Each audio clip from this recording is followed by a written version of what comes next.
This video is brought to you by Zarrakan Productions, an umbrella group composed of multiple shows and an archive of over 5,000 videos covering a wide variety of topics. Please go to zarrakan.com for a complete listing of video links, social media feeds, and opportunities to support our content. Thank you for your time, and may I present another Zarrakan production. Welcome to another session of Jokers, a game of cards and characters. Hey. Oh. Where we last left off, you had just begun what to you is the beginning of your life. It started in darkness, and slowly you open your eyes to find yourself in a tiny 4x4 room, lying on the floor next to a burn mark. And things haven't gotten much clearer since then. You explored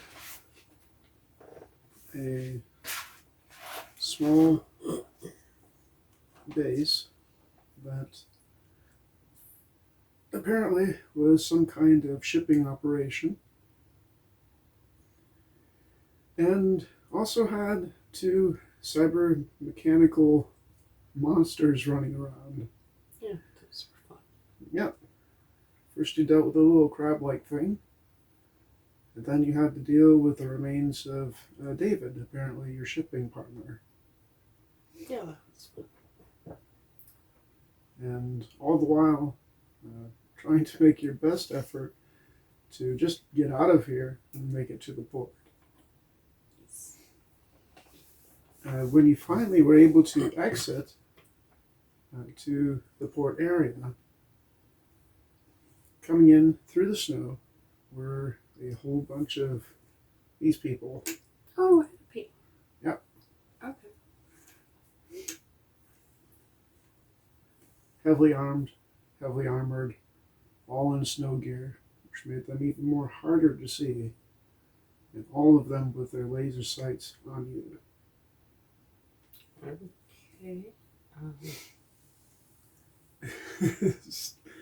Stepping forward from this group of people out of the snow was a singular person, also dressed much like them, but with a red band on one arm.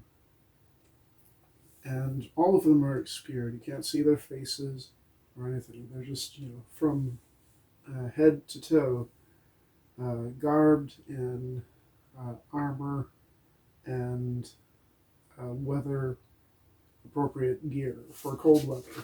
Okay. Much better dressed than the environmental suit that you currently have. Okay.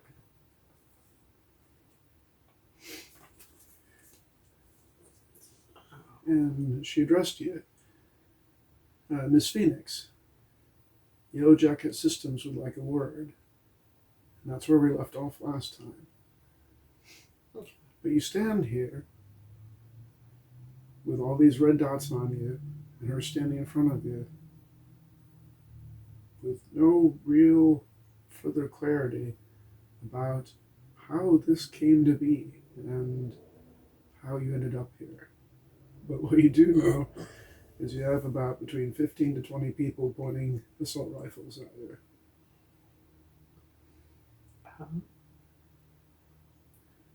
I don't know that I've got much choice, but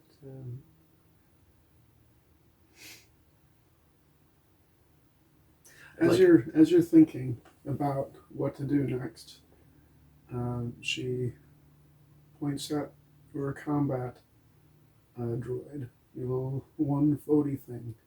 oh, I you would- leave one alone. I would suggest you deactivate that. I'm gonna deactivate it. Absolutely. And she, Oh, okay. Yeah, no, that's a weapon. she puts her hand out. No, expecting no. Like, fuck, I don't know. Well, I mean, What are you going to do? She has her hand out. She's told you to deactivate one. Ask if she can maybe get these people to stop pointing shit at me. That depends on your cooperation, Miss Phoenix. Oh, like I said, not much choice, so I guess I'm gonna deactivate one. Okay. No, one, you're not quite sure how you do it. You're not really clear about a lot of things right now. I mean, you literally, from your perspective, you literally came into being a few hours ago. This is not even a question of I was born yesterday. This is like I just started existing a few hours ago, and you haven't been able to recall much since you woke up. But you think it's like one, shut down, turn off, please, something, and one goes, ooh. The lights on, one turn off, and he starts floating down slowly. Got to grab him. Okay. She still has her hand out. Yeah. Hand over one. Okay. So hand over one. So for at least for now, you no longer have control of one. So you disregard one being part of the inventory, and also disregard your skill with combat droid. You don't have to erase anything. Just remember that you don't have access. Right. She pulls a bag from one of her side pockets on her uniform, and she puts one in it. And keep an eye on that bag. And it's a branded bag. It's Yellow Jacket Systems with the logo on it, and it has the words "No Sig" on the bag itself. So it is a bag designed to completely prevent any signals going in and out of the bag, effectively cutting you off with any command of one. And she takes that bag, she hands it off to one of the other soldiers, security people, whatever they are. They look like soldiers with all the stuff they're wearing. Yeah. And then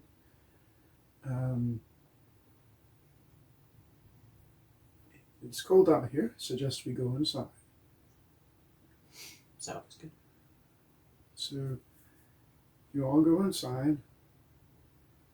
All of them follow quickly behind. And they, without saying anything, nobody's really talked to you aside from that conversation that you've had thus far. They sit you up in this corner. They station 4 guards, all at a distance, with rifles and laser pointers on you. And you're just sitting in the corner. Okay. And while you're sitting in the corner with no one talking to you, they rip this place apart. I mean, literally rip this place apart. She takes off her helmet, and she looks roughly like this. Caucasian, black hair, maybe some Oriental descent. And she seems to be preoccupied with the computers up in this corner. The rest of them are literally ripping this place apart. Yeah. Overturning everything. Quite a few of them, they pull out pocket multi-tools, and they're pulling up the plates in the flooring. Oh yeah, I remember that. So they're leaving no stone unturned. A few of them go down this way, and in fact, you can see from here down this corridor that there's more of them coming from outside than the ones you initially saw. Jesus Christ. So they're swarming into this place and just, being careful to leave no stone unturned, but they're literally pulling the floor off the floor. Okay, so she's over here by the computer setup thing, right? Yeah. Okay. So this is you over here. She's over here with she has like one next to her watching stuff. And the rest of the people, they're just mixed up in the room, tearing shit up. At some point, they pick up David's corpse, which I believe you fought down here, from what I remember. And like I said, you have a full, clear view all the way down there, so it's far away, but you can still see it. They put him in a bag, zip him up, cart him off. You think you see them cart off the spider thing too, in like a containment box. Okay, that makes sense. So they're hauling off those two and just searching the place, top to bottom. Over here where the bunk beds were, they find some minor electronics. One of one of them looks like a communicator. Oh, I could have used bastard. It was just, it's under a bunch of what was left of the bunk beds, really. So they confiscate those two. All goes in a bin. Boop. Okay. Bin leaves the base. Okay. She looks like she's making some headway with the computers. They've plugged in some additional monitors to make up for the ones that were damaged, because most of them were smashed. Okay. And she's doing something over there you can't really see. Are you doing anything while all this is happening? I'm gonna shout at her, "Hey, we found your shipment." It would be best if she shouts back at you. It would be best if you stayed quiet for now, Miss Phoenix. When you shout that out, all of them holster their rifles up a little bit more. Oh, okay. Okay. So it's this kind of situation. And after she says that, she turns back around and starts doing whatever she's doing up in that corner again. I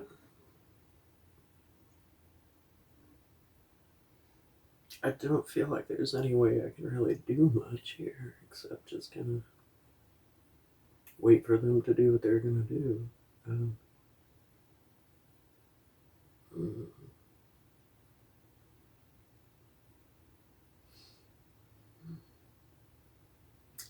She's still got one on her. Yeah, I mean, he appears to be helping her with some of the monitors and stuff. Okay.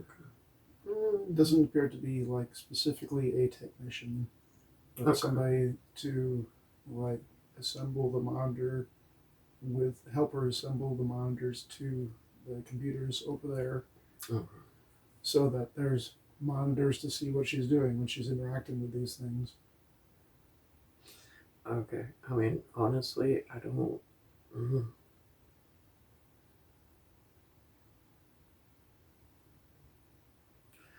I mean, just trying to get a read on the situation a little better, I guess.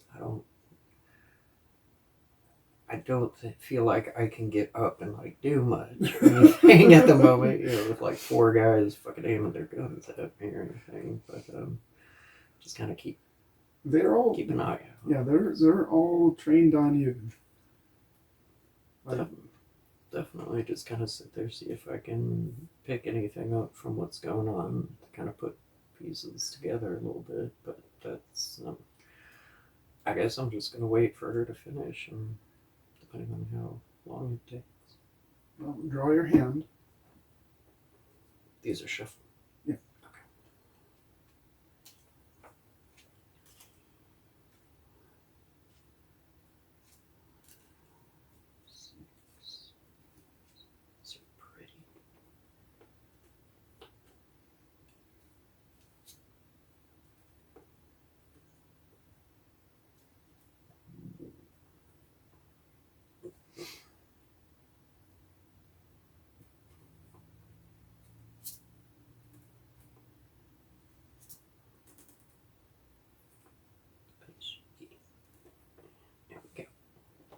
Okay, so you're trying to do something like insight to the situation, right?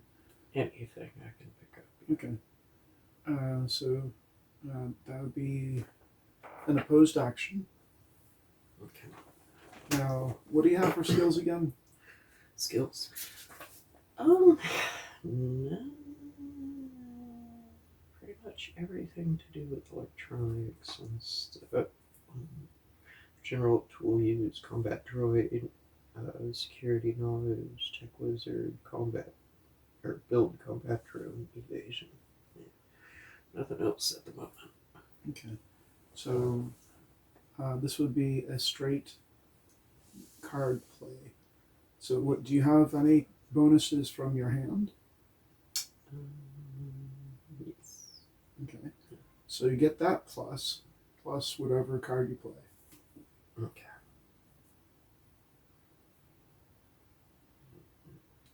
Well, okay. So, just 10, and then just draw another card. Put in that place. Okay. And then draw 2 cards to get the target number. How bad? Well, I got a 12 and So you got 2 queens. So, yeah, so that's 12 and 12, 24. Yep, 24. Okay. I think I failed. Yep, you failed. Pretty sure. All right. Well, I mean, you try and get a read on things. I'll give you this much. You're pretty clear that these soldier people are interchangeable. That they're not any special rank of their own. She is clearly in charge, Okay. but that was pretty much obvious right from the beginning. Yeah. She, aside from having her helmet off, is dressed like all of them. They all have similar outfits, similar uniforms, with of course her exception being the red band, marking her as some kind of command person, command personnel. Officer or something. Okay. So time passes, and what eventually happens off in this corner is some bins are brought over, some lockable bins, and they pull the drives on the computers. Alright, so they're just So, tanking everything. yep, they pull out the drives, and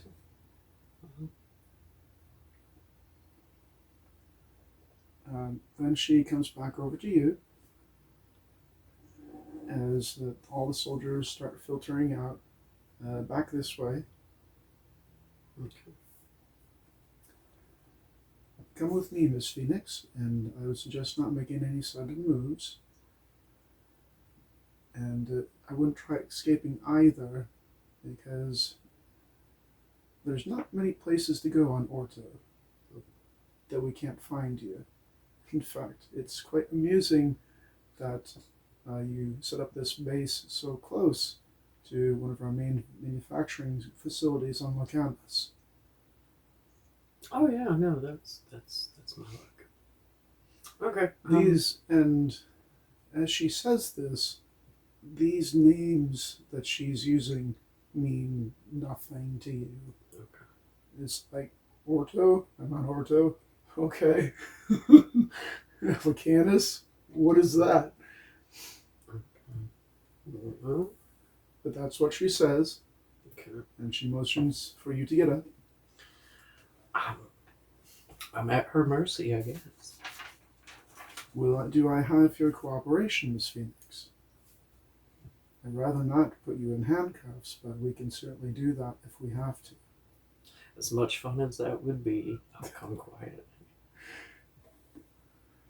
She gives a little smile at that, and you all leave. Go back out here and through out to the port area.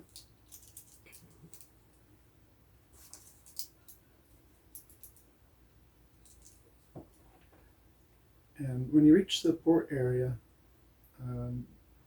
She turns to you for a moment. We're going to be locking down this facility. We're also going to be taking your ship. Will I get it back? That all depends.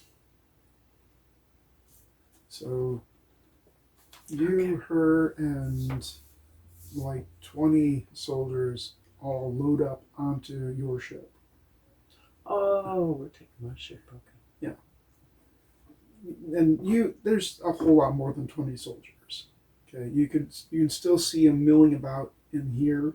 So there's more soldiers still in your base, still doing things in your base. But for all intents and purposes, she appears to have what she wanted, for now at least. So you're all leaving in your ship. Okay. But yeah, there's more. So somewhere out there in the snow is probably another ship. Yeah. And I can't really see anything. So. It's snowing. It's snowing. Okay. If they have another ship, which they most certainly do, it's probably landed someplace not far from the base, but far enough that it's obscured. Okay. Because it's not flat. It's not entirely flatland out on Orto. There are some hills and stuff, so it could be behind a hill or something. Okay. Mm-hmm. Guess I'm just kind of along for the ride then. Yep. So, your ship is largely a shipping ship, cargo freighter. Not much in the way of living quarters. Most of it is taken up by a cargo bay for putting things in, taking things out, and various forklifts and stuff to make that happen. Yeah. So you're all kind of stuffed up into this small living quarters section that has bunk beds and basic facilities. Think small RV attached to an 18-wheeler trailer that is used for cargo. Okay. Oh, okay. So the back end of it is mostly hollow except for the engine for the purpose of transporting cargo. Gotcha. And they sit you down in the seat, they strap you in, and she actually takes the pilot controls to get the ship up and fly out of orbit. Now, you do have a view of space as you're flying, and as you move away from Orto, apparently the place that you're on, a much larger planetoid comes into focus. Okay. None of this is ringing any bells. Okay, so it's all alien to me. Yeah. Okay. But you can see that where you were was really small, and it looks like it's a moon to this bigger planetoid. Okay. Okay. And off in the distance, you can see very faintly another moon. Okay. So is it? Oh, it's just the one bigger thing, and then or two, and then something off in the distance. Right, and something much, much farther away is a star. Okay. And that's pretty much all you can see as you're flying upwards, away from this little planetoid moon thing you're on.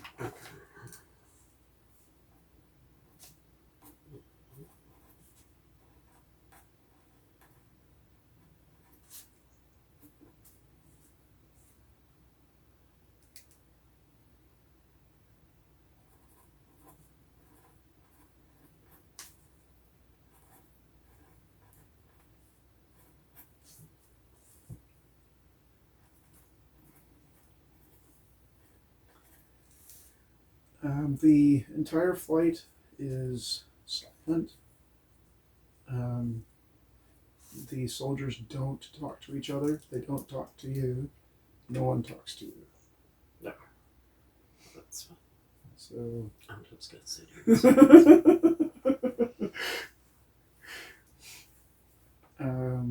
You still have about 4 soldiers looking directly at you.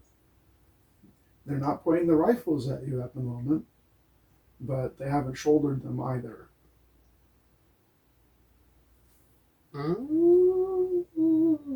So they're kind of sitting like this in their seats. Okay. Ready to bring them around if they have to. You're not locked in your seat. You have the seatbelt on. Okay.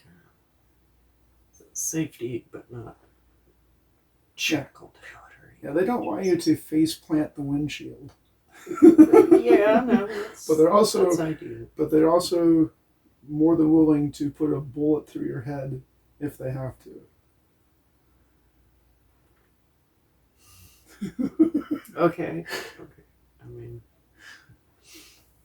so this entire flight takes roughly an hour. It's in complete silence. Nobody's talking to you or each other. And it's only at the very end of it that as you're getting closer to this planetoid and you go through the atmosphere,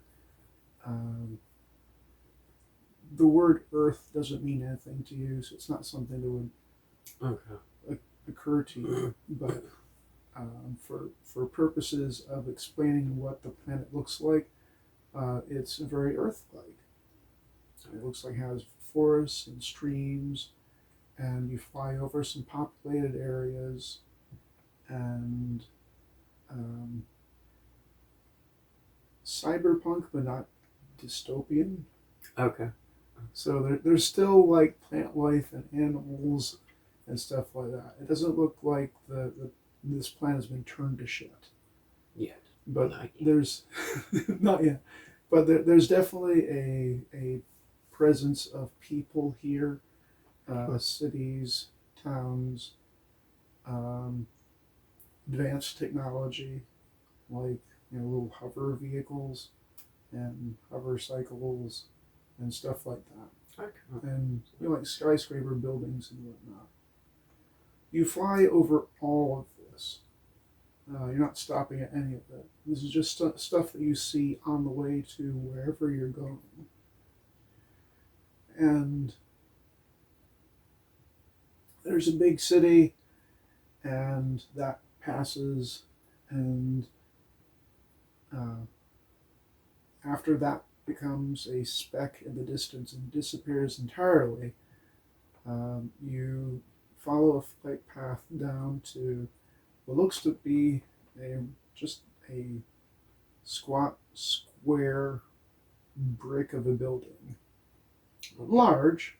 It looks like it has several stories to it, but there's not a whole lot on the outside. There's a landing port on the top, and there's like shipping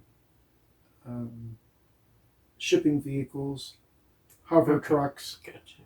Hover trucks next to the building that are coming and going. And on the side of the building is YJS with the yellow jacket emblem. Home sweet home. Yeah. And they land your spaceship on top of the building. Little spaceport right there. It's fairly large. There's already several other craft there already. And so it's a pretty large building. Okay. So they land your craft, and they have you stand up and all exit out. There's no one talking to you. Aside from her, she's like, "Please come with me, Miss Phoenix." Okay. And she leads you out. So you're following her and you have like 4 of these immediately behind you. Little fuckers. Yeah. It's only at this point that the rest of them fuck off to go do whatever else they do, aside from carry weapons and be intimidating. So what you're saying is one of them is carrying the bag with one in it, okay. and is also carrying the bin of small electronics they found, as well as the hard drives they pulled from the computers. Okay. So you have 3 people with guns on you, and one is carrying stuff. The poor bastard got stuck with luggage. He has a cart. Yes. Okay. He's like pulling that along, still keeping an eye on you, but he's mostly just trying to keep that along with them as they proceed into the building. Okay. Mm-hmm. You all squish into an elevator, and you go down a floor, and it's very clean, very white, very lab-like. And they walk you down a hallway, turn a corner, and you're put in a room.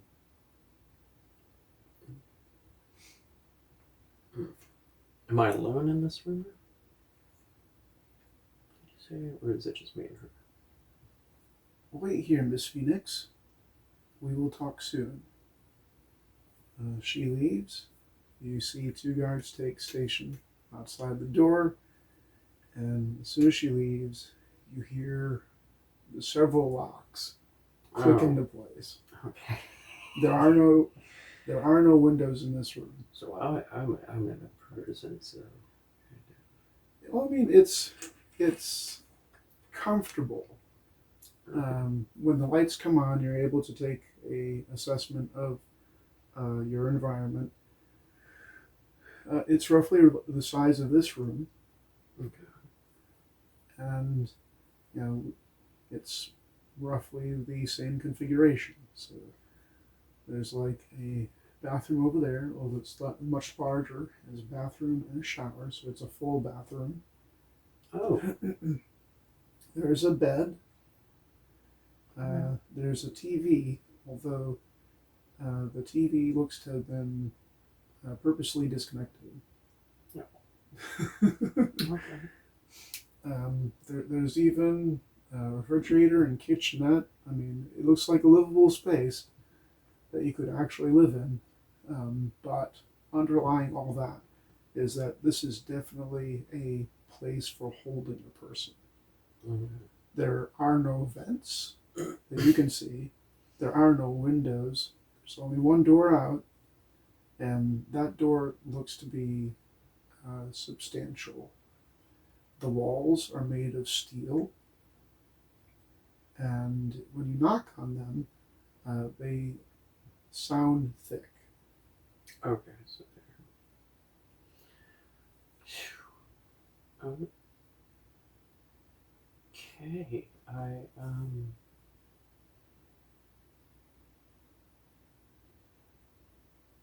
guess I'm gonna scope out the fridge. I mean, it's one of those situations where I'm allowed to move around, I'm guessing, since they lock the door behind them and everything. So I guess just get up, Nobody says sit back down. Okay, so yeah, I guess I'm just gonna go ahead and take in the surroundings, I guess. Okay. Try to. It sounds like they've got me in a very secure situation where I'm not going to be able to do a whole lot, especially with one gun and everything. So, just kind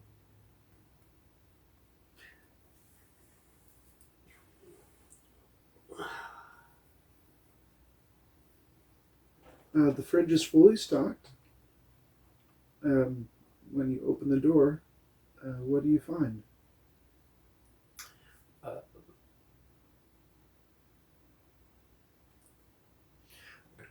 drawers.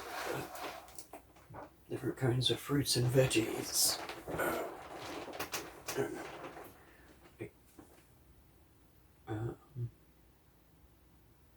I mean, you said this planet was still like, so I imagine they still have produce and stuff like that. So okay, I mean, in the fruits and veggies drawer in the fridge, they have lettuce, tomato, green onions, but they also have things like apples, pears, grapes.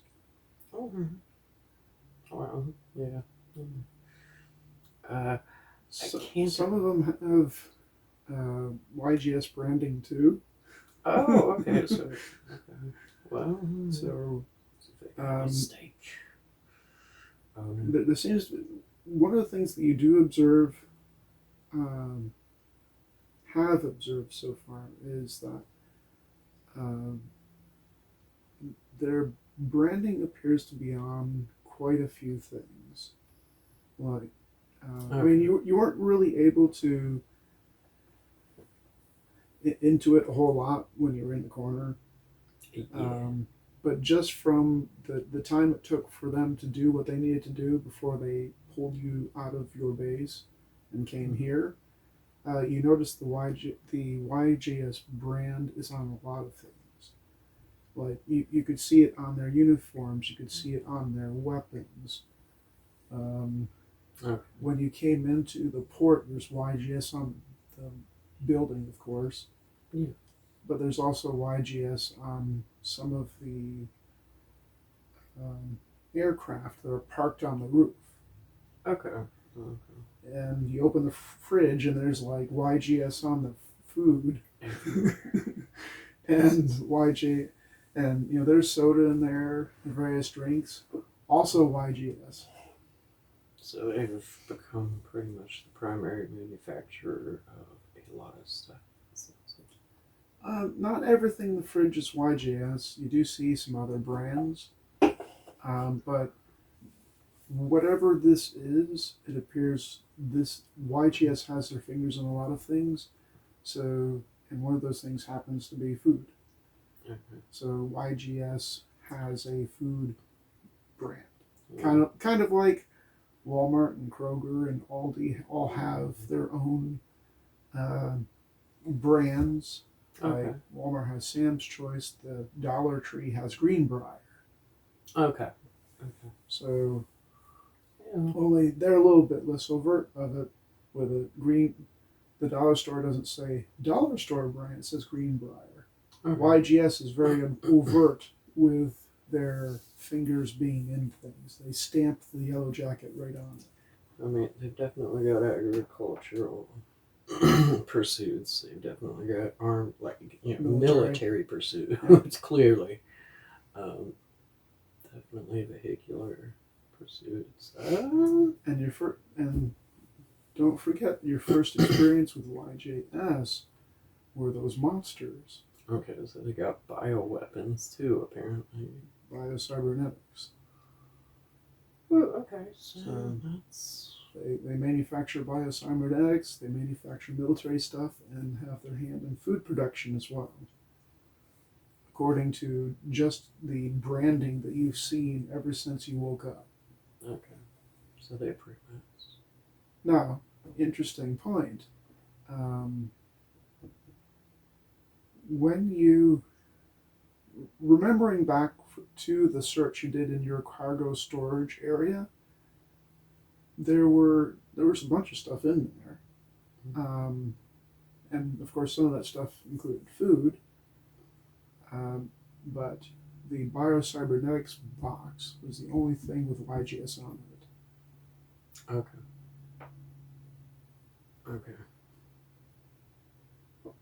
I'm not sure what that means, but it shows you that whoever stocked that storage area made a choice. He may not have trusted Yellow Jacket. Right. Possibly. I am starting. Unfortunately, you can't ask yourself. Yeah. And David's dead. Oh, he is very dead. Very dead. Well, I mean, it's only speculation at this point, but it definitely seems like they've got a foothold in a lot of things. So. Right. All right. So yeah, I mean, I can't imagine I've had anything to eat on.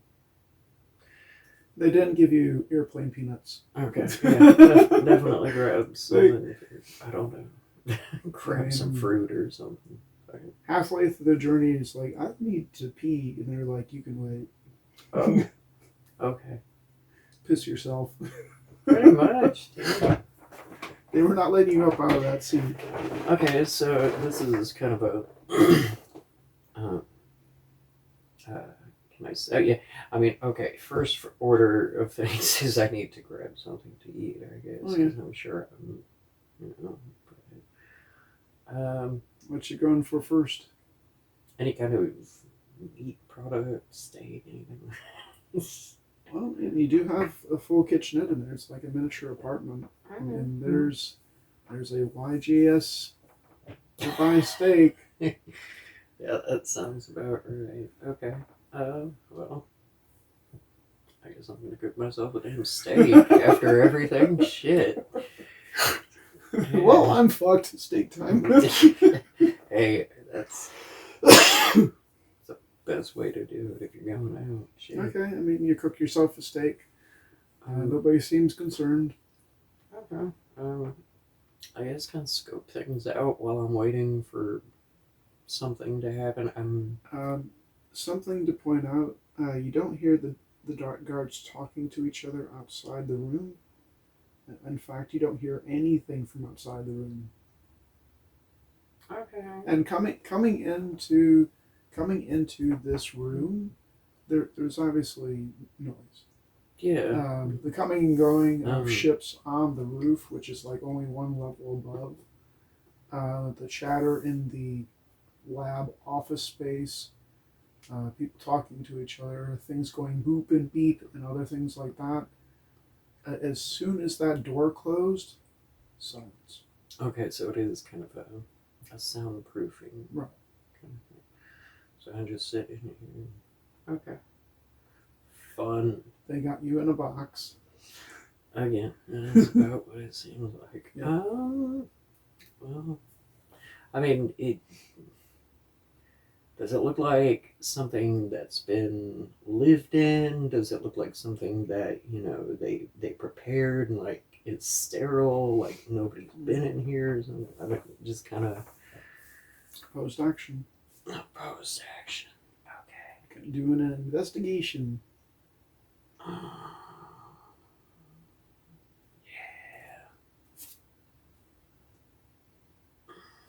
God. Okay. 1, 2, 3. So it's what is it for 3 matches plus 4? Plus 3. 3 plus 3. Okay, so 3 is gotcha. Okay. So that would be 9 plus 3, 12. And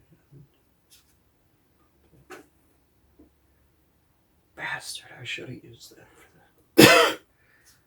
Oh, well. 12. I met it exactly. Let me see. I'm sure that's still a failure. Okay, then I get. It has to be higher than the target number, but you're very close. So I'll try again.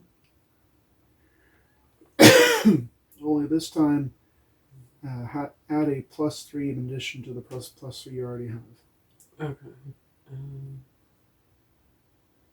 It just takes you a little bit longer to figure things out. That's it. Okay. I mean, god damn it. Gotta. Okay.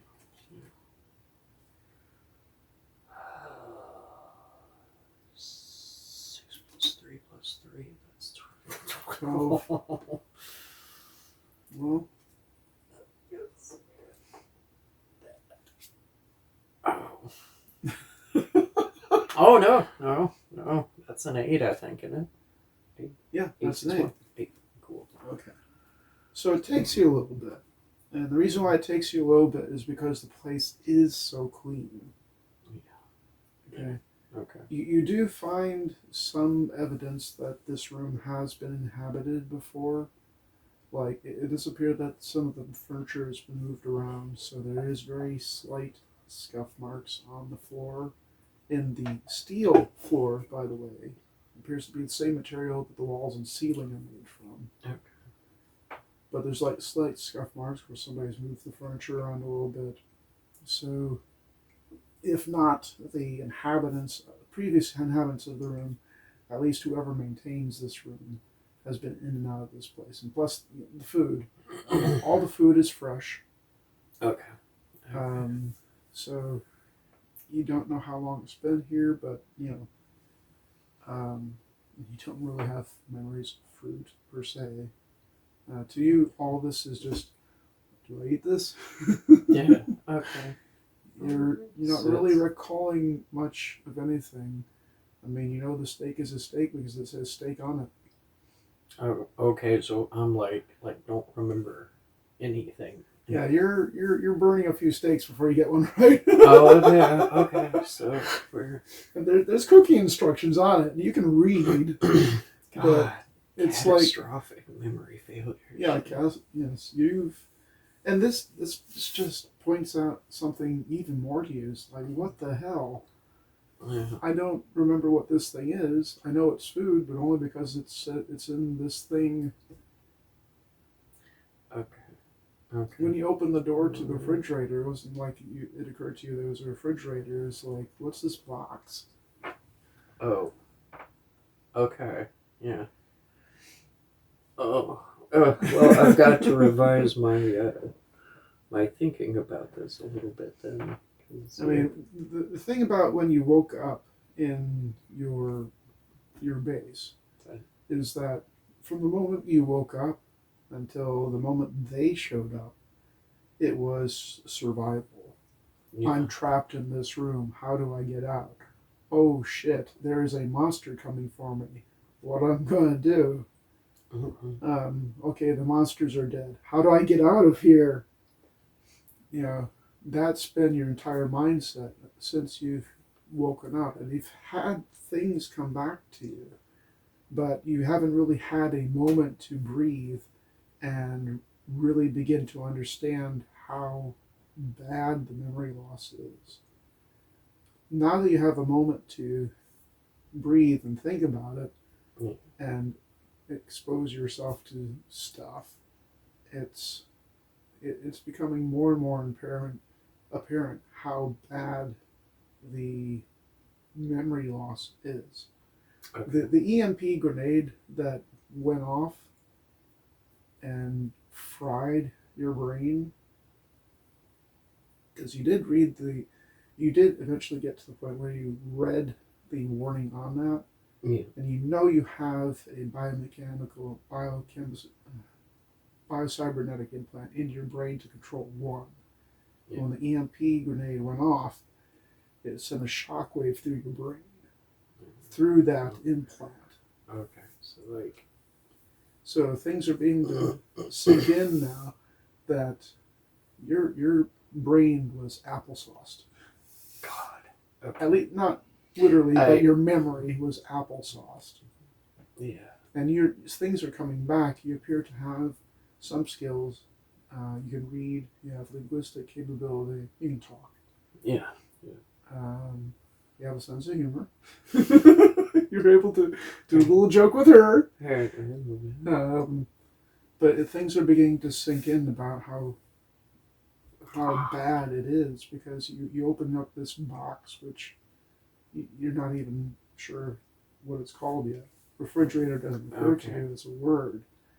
But you're looking in on all this stuff, and it's like, well, this is food, and some of it's labeled, but you're eating these little green orb thingies, Hoping they're edible.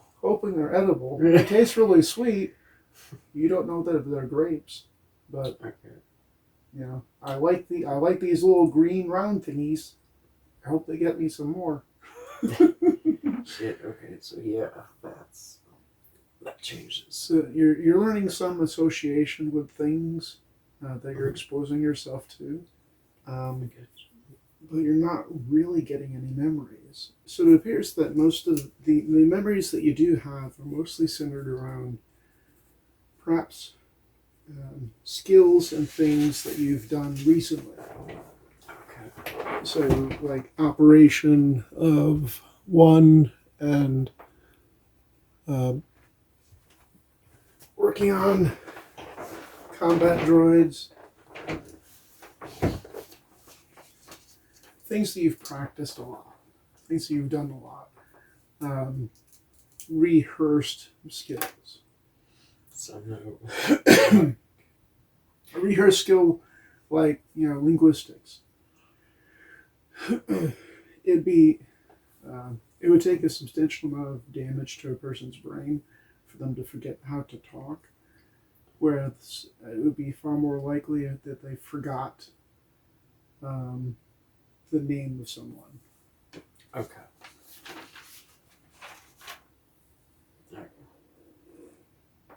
So the full blown amnesia. Right. Okay. Okay. I think I got it then. I guess. Is there anything on the door I can look out of?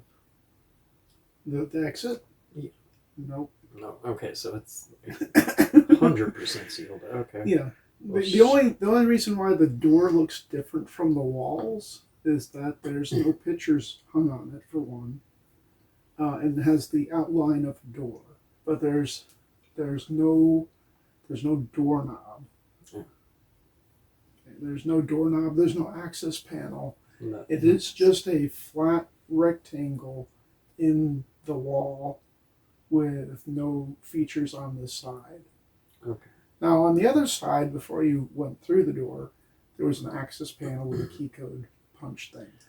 Okay. So then, like, I am not meant to leave this room until they allow me to. No, anything anyone put in this room is not meant to leave the room unless somebody on the other side of that door makes that possible. Okay. Okay. So it's a lively prison cell. Yeah, it's a really comfortable prison zone. Oh, no. I guess I made my steak, ate that thing. Don't know what the fuck a steak is, so all I know is... Well, I mean, it says ribeye steak on the packaging, so it's like, oh, steak. Okay. It has instructions on it, like, 400 degrees or whatever. Okay, so, like, here. Well, okay, gotcha. That. Okay. You know what a banana is? Because there's like bananas in there, yellow jacket bananas. You make the mistake of biting through the rind first. Yeah. Until you're like, I should probably peel this. Well,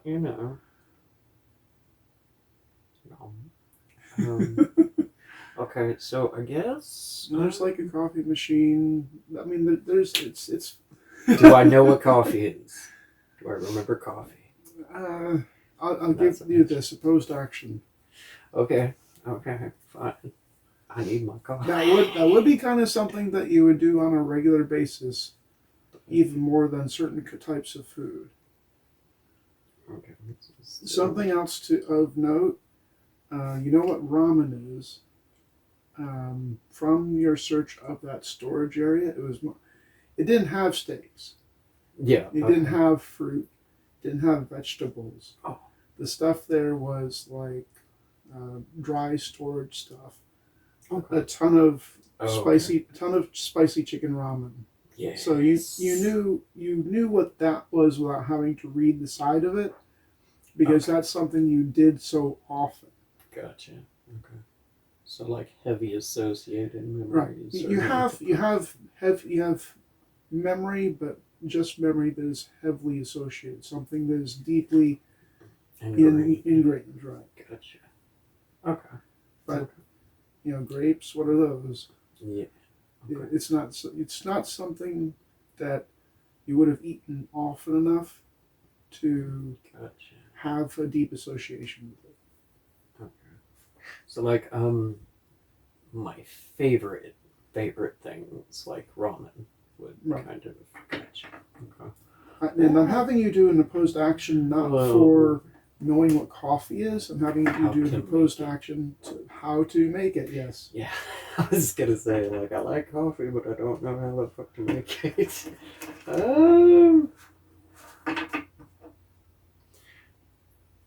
And that's just because the machine next to the coffee is not a machine you're familiar with. Okay, So it's like making like pitchers of coffee the traditional way, as opposed to a Keurig okay, that you've never seen before. Gotcha. Well, yes, I'll do that. I got +2 now, I guess. +2. That would have been real nice.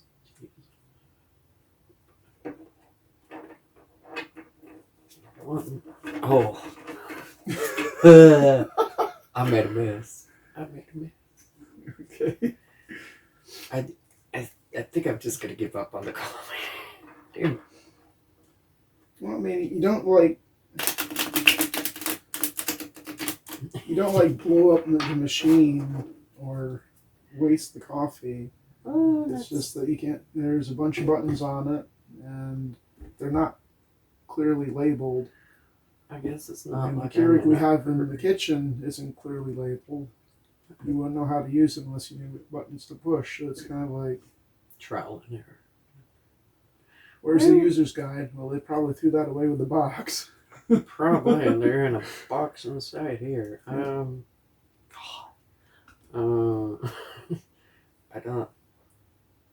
think I'm gonna be able to make it with the cards I've got. So, well, there's drinks in the fridge. I'll just grab a drink. Okay, so you buy a YGS cola. Okay. I also have bottled water too. Cool. Okay. Well, I'm gonna have to figure this coffee thing out someday. Okay. Yeah. I had just grabbed cola and water, and I don't know. This room is fairly.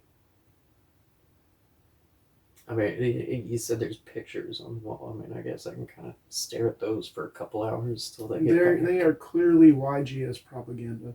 Oh, okay. So it's that kind of. Yes. Okay. Well, I mean. Join YGS today. We have excellent benefits. YJS for a better tomorrow. Oh, God. YJS colonizing a world near you. YJS, the best food on the market. Yo. YJS, we are #1 in military grade weaponry. Okay, so we've got YJ, and there's one, of course, for biocybernetics. YJS, making a better you. Yeah. Okay, these people are a little bit creepy. I think I'm just gonna sit on the. Any furniture other than like a bed? Oh yeah, well, I mean, there's a bed, there's like a table and some chairs. Well, Nothing's like overly fancy, but it's not like, garbage. It's not like prison cell bleak. okay. It's comfortable. Yeah. Yeah. Well, I made it. I'm gonna take a nap on the bed until she gets back, because I ain't going anywhere. Alright, so you lie down on the bed.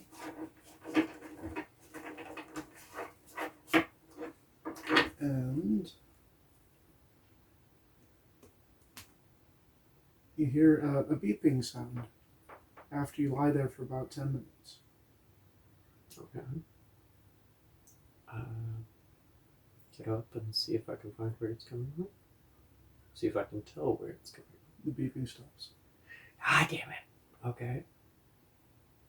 Like the instant I get back up? The moment you start trying to get up from the bed, it stops.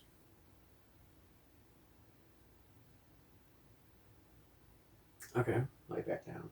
See if I can get it to go. Okay.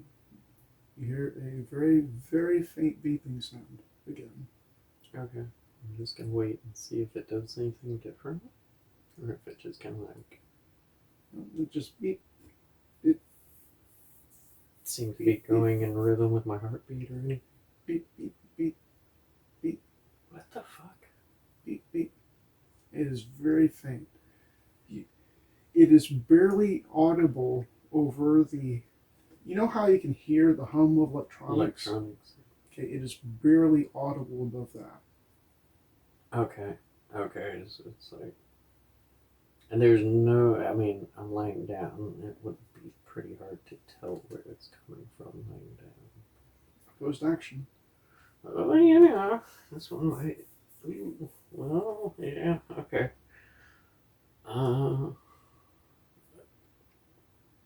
Now, as you're listening to, um, this very faint beeping, and you're listening to the background hum of electronics. You know the very low purr of the refrigerator. The TV, which is not on, but you can kind of hear the power still going to it. It's just disconnected from any broadcast. The coffee maker, all these little things that have power coming to them, you can hear them hum to some degree. Not so much a memory comes back, but a feeling like this is something that mattered to you before. Like this is something that you listened to before. Okay. And let's see.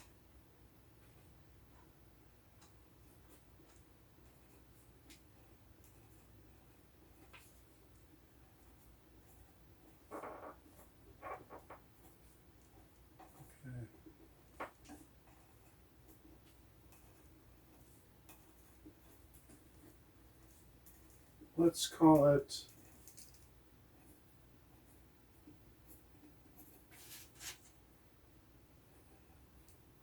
it focused hearing. Okay. So this will be a skill.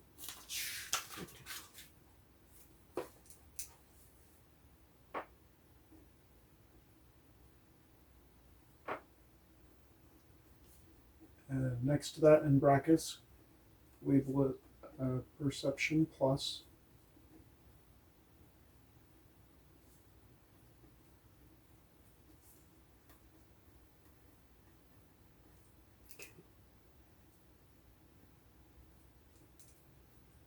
And you have a +4 in it. Okay.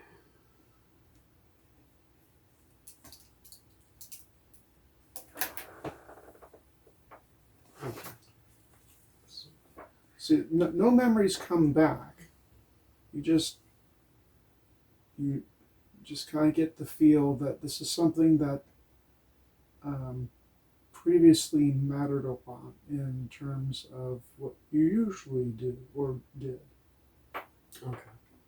You would listen to machines to see how they sound, how they're supposed to sound, hear things that don't sound the way they should sound. Yeah. Okay. That definitely sounds technician. Okay. So, opposed action, you get a +4 from that skill, plus any bonuses in your hand. Okay. Nothing anymore. Also, just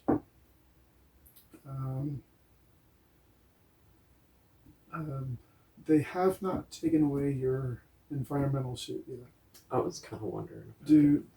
What bonuses does that give you? Does it give you any bonuses? Did we talk about what it does? It said the body armor is +6. I didn't know if that was in reference to just the I armor. think that's just armor. But I do know that you said it has like a heads-up display kind of thing. Yeah, just environmental factors. It wouldn't be anything for like hearing. Okay. So just +4 from your skill, plus any hand bonuses in the card you play.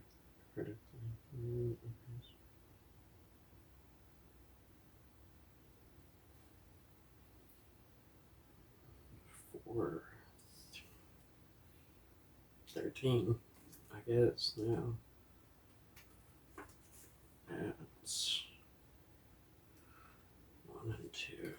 Oh, let's go with 17.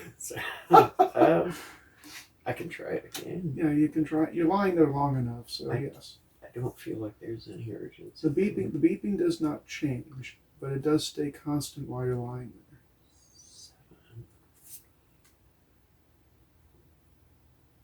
7 and 9, 16. God, how can I not do that? My brain's not working.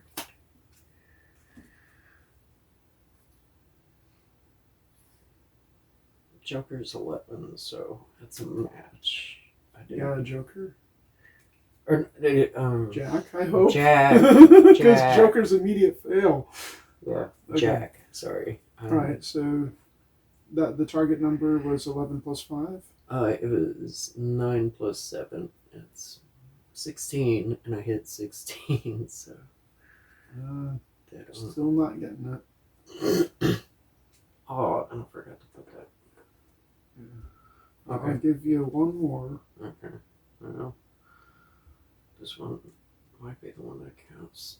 2, 3, 4, 5, 6, 7, 8. God. 13. This better do it. Nope. Okay. I'm just gonna give up. Okay. Well, I should. Alright, so you're lying there, and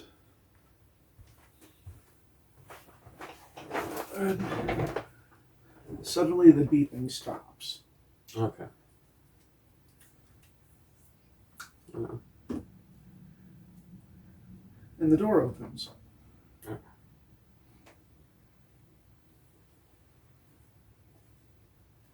And there's still the two guards outside. You can still see them on either side of the doorway. The door doesn't hinge open; it slides into the wall. Okay. And when you see it do that, you didn't really get to see a whole lot of it the first time because you're being pushed into the room. The door itself and the wall is very thick. Like, from so here to here is the wall. So it's got like a hermetic seal kind of thing going right, on. and the door itself is like that thick. Oh, I'm glad. So they stuffed you in a bunker, essentially. Not just a prison, so like, Jesus. Alright, are they afraid I'm gonna Hulk out or something? Well, they don't want you to go anywhere, that's for sure. She walks into the room by herself, and she gestures behind her, and the door closes.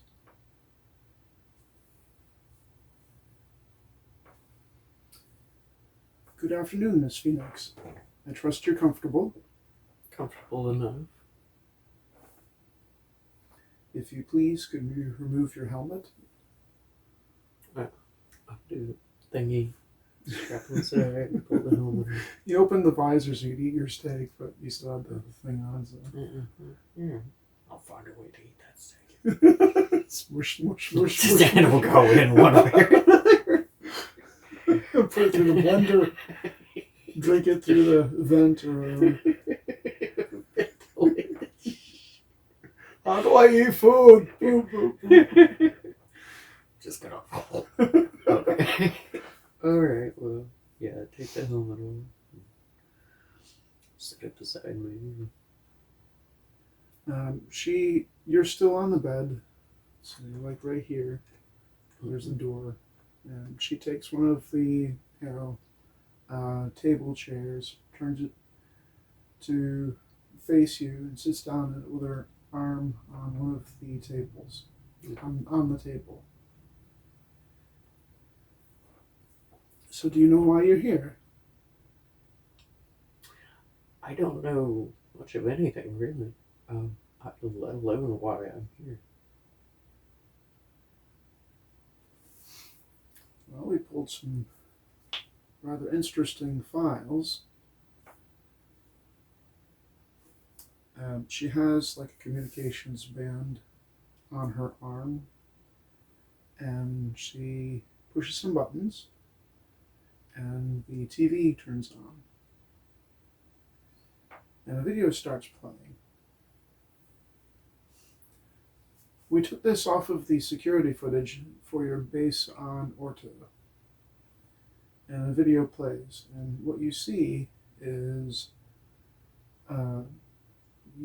it's been edited.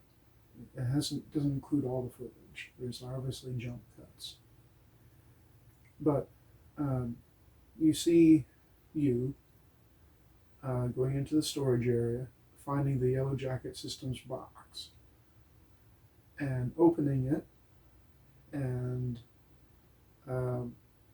just kind of look at it for a moment, like, what is this? You lift up a portion of it, and then put it back down, because you from last time you were there, you saw those are broken containers. With a little separator. Put it back down. But then you take the two cybernetic hands and the bottle of goo out, and you walk out of the storage room with it. And the footage follows you from this room to this one, through the corridor back into the living space, which is not destroyed by the time. It is fine. And there's like a workbench over here, and you set the stuff here on it, and you're like motioning for David to come over. Okay. And there's no audio. This is just security footage with video on it. Yeah. Either the recording's damaged, or it's just not something that you thought was important to record. I just need to see what's going on in my facility. I don't need audio input. Okay. You wouldn't know. Yeah. You don't have memories about any of this stuff. Yeah. Which again strikes you again. It's like, that's me. I don't remember doing any of this shit. Okay.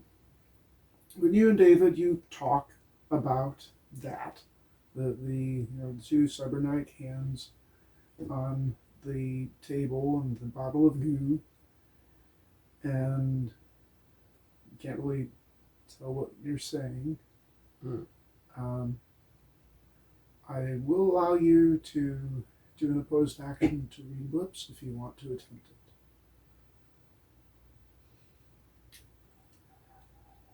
I may as well. I have to tell her. She's not saying anything. She's just watching it with you, and watching you as you watch it. Okay. That's +3. That's +2.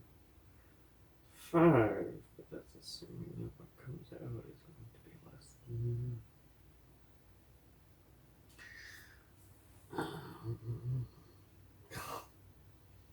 I'm just gonna give it a shot anyway.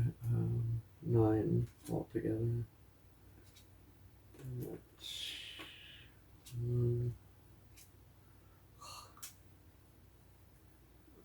Yeah, unsuccessful.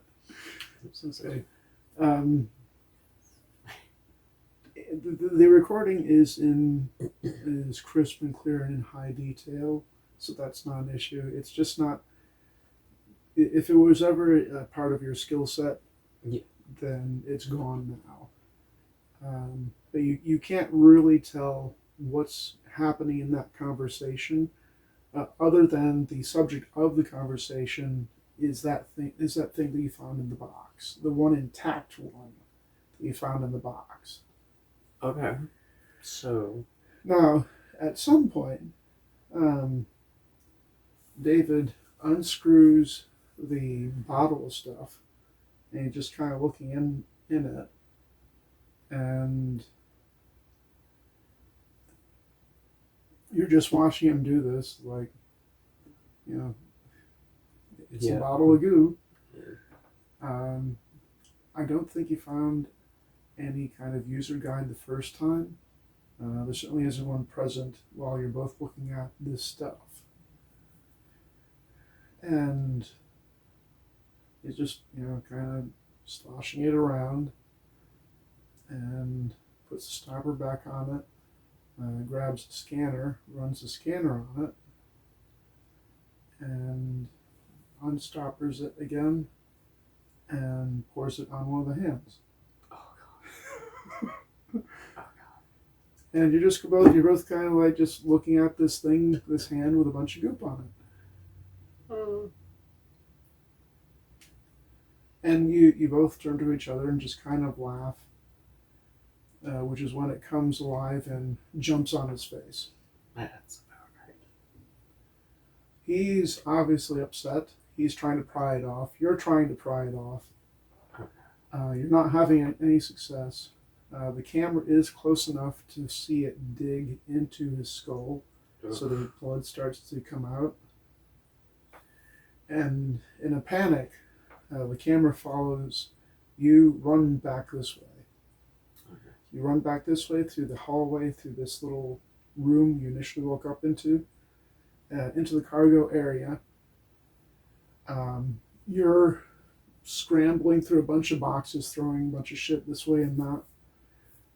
And you on the security fridge find a really small box. You pull out 2 orbs. You run back this way, and whether you got some blood on your shoes or the floor is just really smooth or something, you slip. Okay. And then the camera goes dark for a moment after it goes to white. Okay. That makes a bit more sense. After the camera comes back, you're lying on the floor next to a big scorch mark.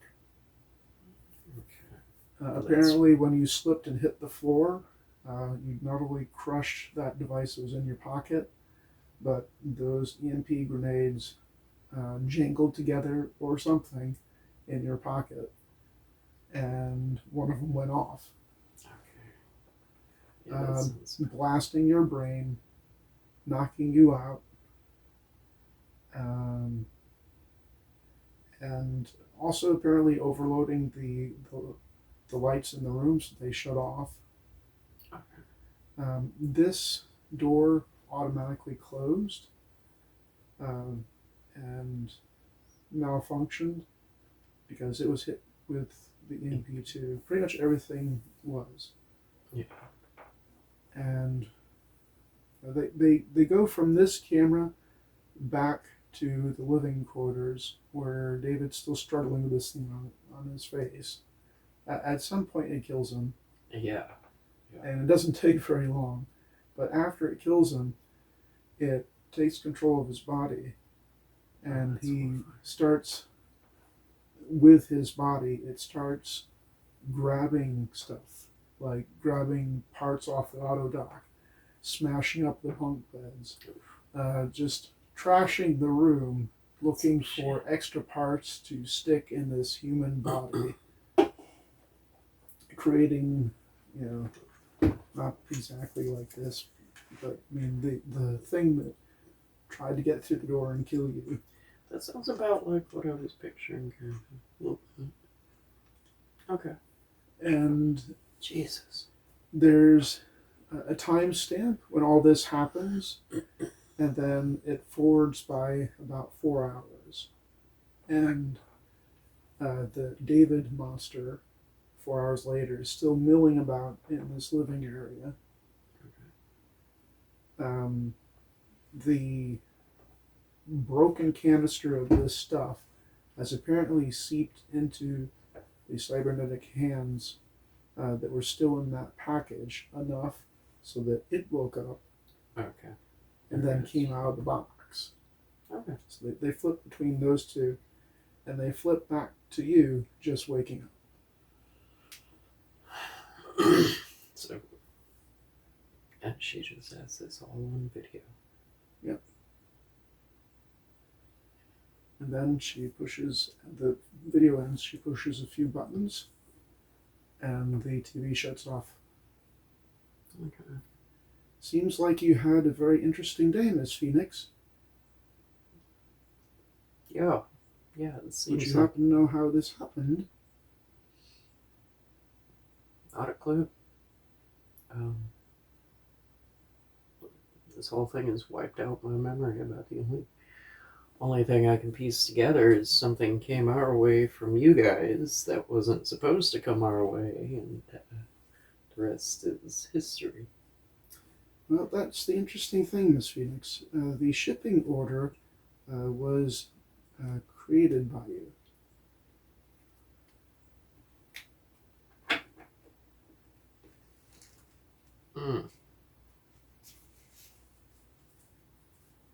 So that I'm not going to have any idea as to how it happened.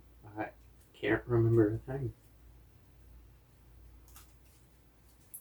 Well, you'd be very happy to know that we have medical personnel on staff that can verify that, and perhaps when she first came in here, she was very professional. Mm. She's starting to turn a little red. Okay. Like something had. Like she's getting a little angry. She's not happy. Still professional demeanor, but her tone is becoming more curt. Well, I'm not happy. I'm not. I mean, show me how to use this damn coffee maker out here. Shit. Very amusing, Miss Phoenix. I suggest we go have a word with our medical personnel. They're right next door. Lead the way.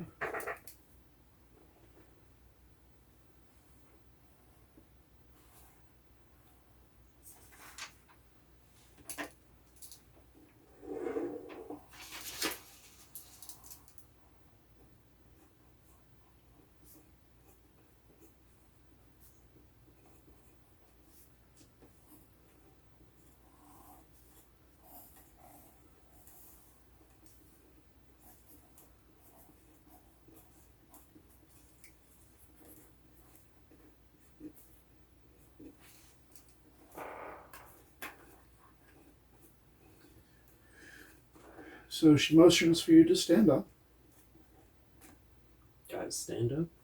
Okay. And she does one of these.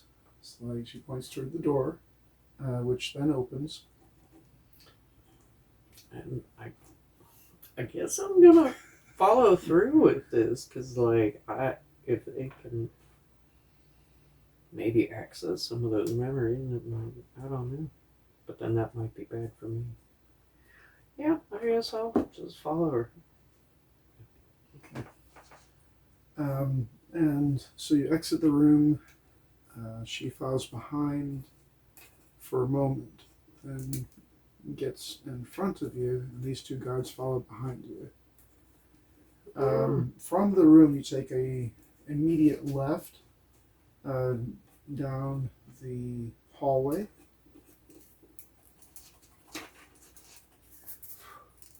And you hear, as soon as the door opens again, there's a rush of sound. Okay, definitely soundproof. You hear people talking, you hear office stuff, you hear lab stuff, beeps and boops. The sounds you would expect from a building that's currently being used by a bunch of people doing whatever they're doing.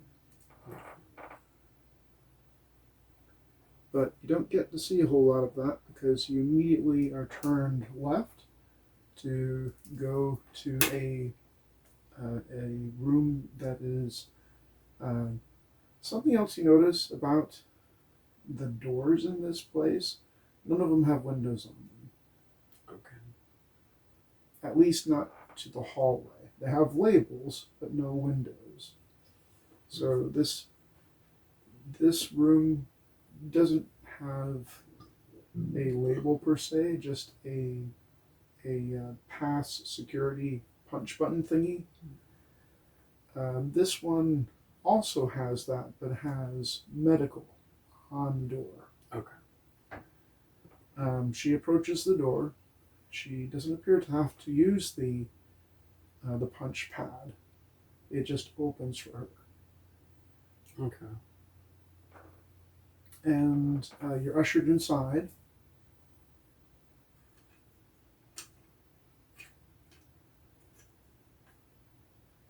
Well, that seems like fun.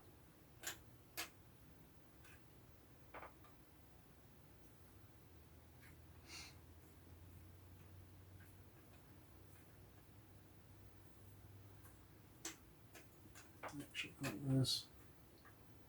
When you walk inside, there's two nurse technicians and one main doctor, and they all appear to be doing something on computers.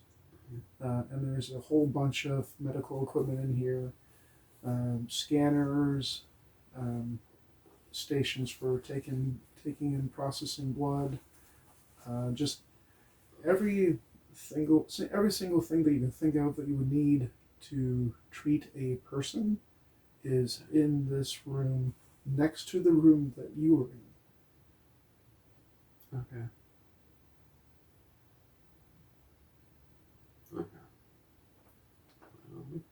And when she enters, he stands up and faces her.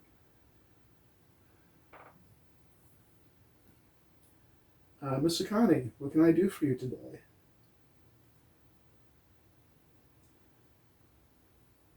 Dr. Poller, I need this individual put through a full bunch of tests. She's claiming to have amnesia, potentially from a EMP detonation, and we need to understand how bad that memory loss is. So, Dr. Poller, she was just called Miss Akane. Akane.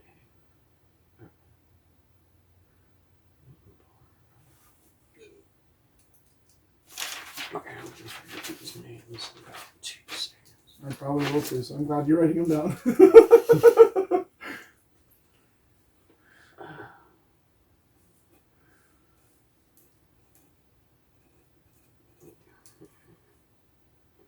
Like, Connie? Yep. Okay. Akane. That's exactly how I spell it. And Poller is Paul with an ER at the end. So Dr. Poller. Connie and Dr. Palmer. Gotcha. I'm going to have to finish that entry, but okay. So, I've got a couple names to work with now, at least. And Dr. Poller looks at you, and then looks at the guards, the two guards behind both of you. Both of them who have their rifles leveled at you. And Dr. Poller's makes the comment. So I guess this is a special circumstance. Mm-hmm. And Miss Akane answers back, just do the tests. I need the results as soon as possible. And yes, this is a special situation. She leaves, the guards stay. Yeah, I didn't think they'd leave me. And Dr. Poller turns to you. Hello, I am Dr. Poller. I am the lead medical technician here at this Yellow Jacket Systems factory. We also do research and development here. And these are my assistants, Jane and Judith.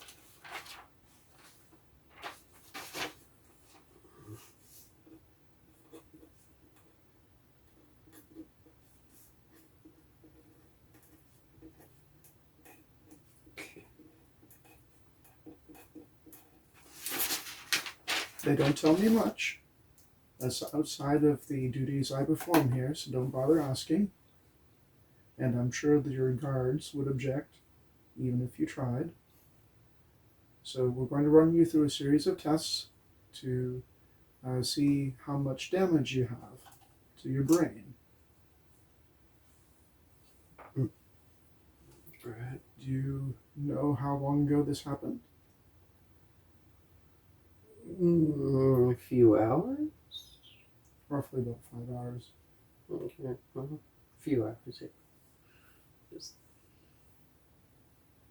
And as he's asking you this, he kind of takes your face in his hands and is turning your head, looking for obvious missing chunks, bumps, that kind of thing. Okay. After he gets done inspecting you, he says, please go over there and completely strip down. We can't have you wearing a half suit when we put you through our scanners. It doesn't work that well when we do that. They don't respond well to metal. Do you know if you have any implants beyond... do you have any implants? I'm pretty sure. Okay. So could you tell me about that? So I have this little robot thingy that makes boop sounds, and I control it with my mind. Okay, so I assume that might be... Okay, so you have a biocybernetic combat droid implant in your brain, I'm guessing. Okay. That sounds about right. Okay.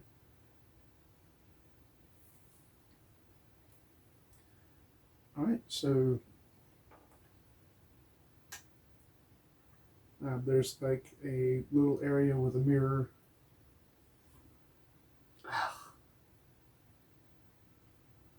So yeah, I guess I strip down and get into the machine. Yeah, I don't know. Well, the guards are definitely not going to give you any privacy. I didn't think so. If this is anything like a prison or anything like that. Right. So you take off all your clothing, all of it, and after you're fully unclothed, what do you see in the mirror?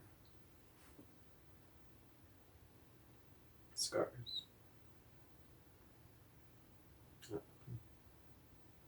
Just flesh and scars. Okay. You see scars on your body.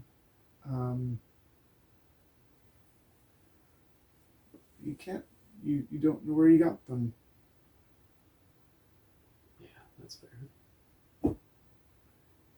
So after you get fully unclothed, you hop up into the machine, and they run you through a bunch of scans. It doesn't take too long. It's like 30 minutes of that, and they take some blood from you. It's about right. Have you pee in a cup. The whole shebang. Yeah, they take a whole bunch of samples and stuff from you, and process you just like they would process any new patient, or so it seems. After they get done with all the scans and tests, you're issued some like not sweatpants. It's lighter than that, but it's white along with a white shirt. You're not given the Hazak suit back. Oh. So for at least now, you can ignore the fact that you have that on your character sheet. Okay. So you're issued some hospital clothing, as it were. Not open in the back, so I mean. So I mean, you have a full set of clothing, but it's just clothing. And Dr. Barr is like, "Thank you for your cooperation. We will test all of this, analyze all these tests, and find out what's going on with you, and get those results as soon as we can. In the meantime, you're in the holding cell." Oh, okay. So More steak. Yeah. Maybe figure out. Before we part ways, I'm going to ask if you can tell me how to make coffee. Operate that damn coffee machine. it's easier to show you than to tell you. And we already have these computers processing the data from all your scans and stuff. So I will just come along with you and show you how to use the coffee machine. Oh, okay, that works. But what I was going to say is that you don't have a means of summoning us, but you're in the holding cell. I'm familiar with this facility's operations enough to know that that's what it is. It's a holding cell because you're not the first patient we've had to do scans and stuff on. Okay, So if there's anything wrong, the cell is being monitored. Someone will know, and if they feel like it's worth bringing to our attention, you'll be pulled out of that cell and put in this room with us again. Okay. But, they all go back to your holding cell, the room that you were in previously. The guards behind you, Dr. Baller, shows you how to do coffee. And after he does that, I hope you rest up, and we'll see what we can do for you from here. Thank you. Welcome to Yellow Jacket Systems. Woo. So, coffee. So you put back into the room, and you're left alone by yourself again. Okay. Yeah. Only you have coffee now. Coffee. Yeah. Coffee and steak. That's all the gal needs. And again, when they close the door, just sound off like a light switch. Jesus Christ. Yeah, that's about right. Alright, well. Have you ever been in a sensory deprivation chamber? Not in one, but I kind of know what it's like. Okay. This is, if not for the background hum of the electronics in this room, it would be maddening how silent this place is. Okay. Alright.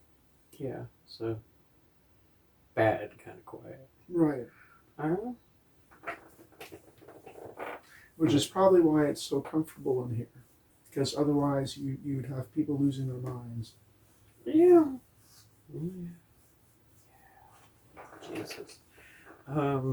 So I guess, fuck, like, I'm pretty much stuck in here until they come back, so.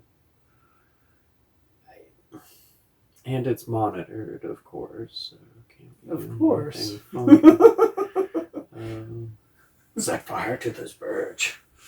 I mean, I guess there's not much. I can either stand there and read propaganda for the next few hours, or, it's kind of like coffee, steak, pass out. So you're going to go back to bed for a little? Until something happens, yeah. Okay. I don't. You lie down back in bed again. After about 10 minutes, you hear that very, very faint, almost completely inaudible beeping that is just barely above the background hum of electronics.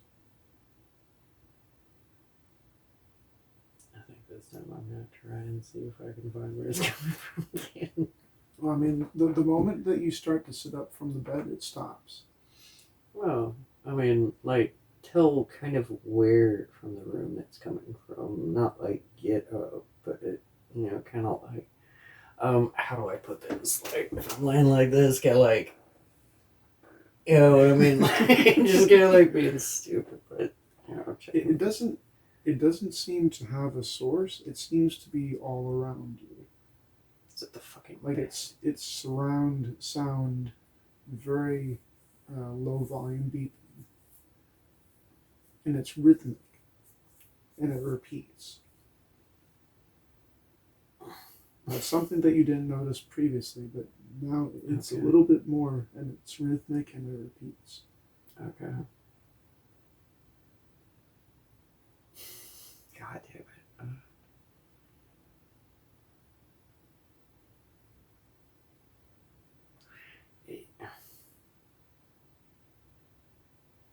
Are there any...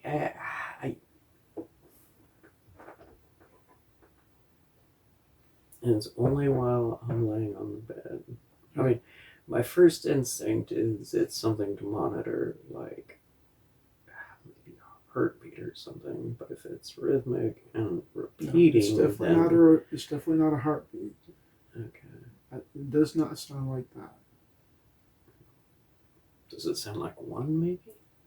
It's no. Okay. It's now that you've been exposed to it enough, it's beginning to sound familiar in that it's something that you've been exposed to before, but you just can't put a finger on it. It's in my head, isn't it?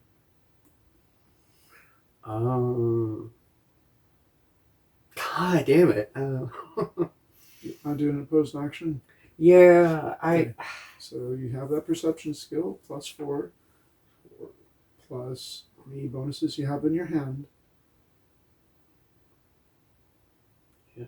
So 5, 4, 9, 8, 17. Please let me fucking pass this one. God, that is not a great way to start. Okay. So 5, 4, 9, 8, 17. God, okay. Shit. Shit. Don't forget to refill your hand. Oh, yeah. I mean, so the shit is coming from inside my head, I feel like. Possibly. Like, You can't really locate it per se. It doesn't seem to be coming from any particular part of the room. It's at the same volume no matter where you look. well, that's why I was thinking it's inside my head, because unless like they're being emitted from it, like it has to have a source. So if it's coming from everywhere, it's got to be inside my damn head. Like that's the only thing I can think. But I mean, am I okay to give it one more? Oh God, Sure. Maybe not the question to ask with these cards. Yeah. Okay. You have a okay. 6. So let's do this 10. So, because you've been listening. You haven't had much else to do for the time that you've been in here. All right. So shuffle a little bit more. Okay, so I got 4, and then I got 6. That's 10.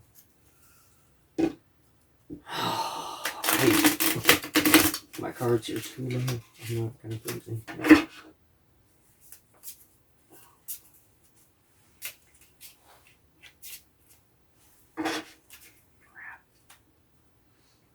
All right. So you have a +4. What do you have bonuses in your hand? Well, without taking any cards, plus 7 altogether. But Okay. once I take a card, it goes down. Okay.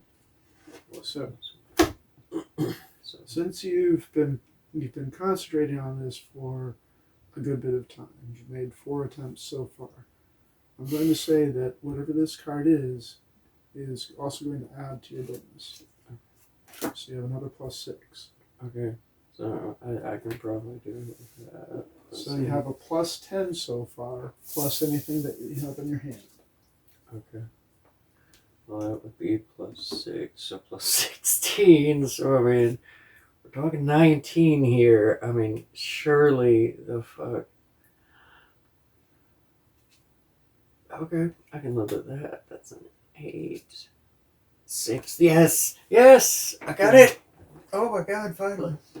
Don't forget to refill your Refill hand. the hand, yeah. Oh. God bless. Okay, so it took you a moment, and your head's hurting a little from the effort. But you understand. You now understand that it's Morse code. Oh, god damn. Okay. But even more specifically, you're able to make out what it's saying. And what it's saying is, close your eyes for 10 seconds. Damn it. Okay. Well, I'm going to close my eyes for 10 seconds then. Okay. All right. So you close your eyes for 10 seconds, and then the beeping stops.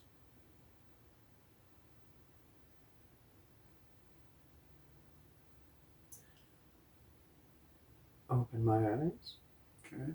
The TV's on. There's no audio, but there's a picture now. It's a smiley face. Oh. Okay. And it winks at you. Okay. And then the smiley face is replaced with text. And what the text says is, I'm running the last 10 seconds in a loop. We don't have much time. Oh, shit. Okay. So I know Morse code, and I'm gonna get the fuck out of here, I guess.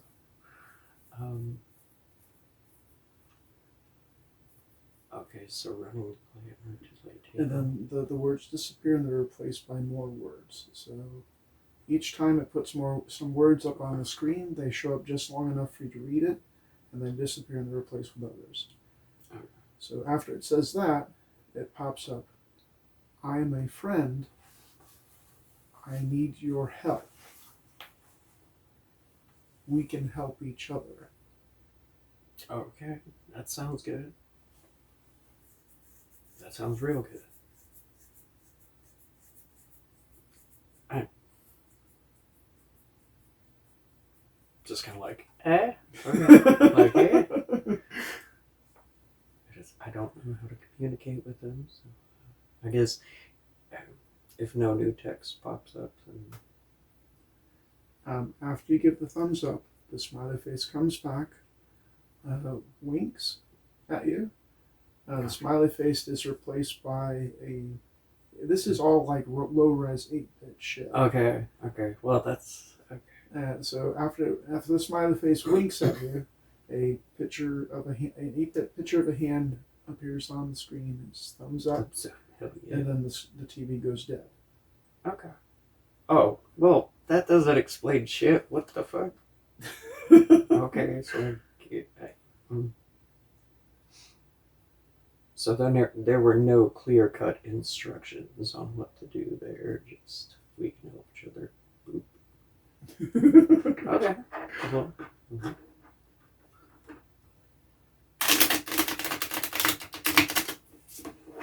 God bless. Okay, so I don't know what to do exactly, I guess. Has anything changed in the room? Nothing's different. Okay. However, something that you notice is that the TV hasn't been reconnected. Wait. Okay. When she was operating the TV from her Yeah, thingy she disconnected earlier, it. no, it wasn't connected then either. Wait. Oh, gotcha. Okay. God, my brain doesn't want to work right now. But yeah, dealing with a higher up? Um,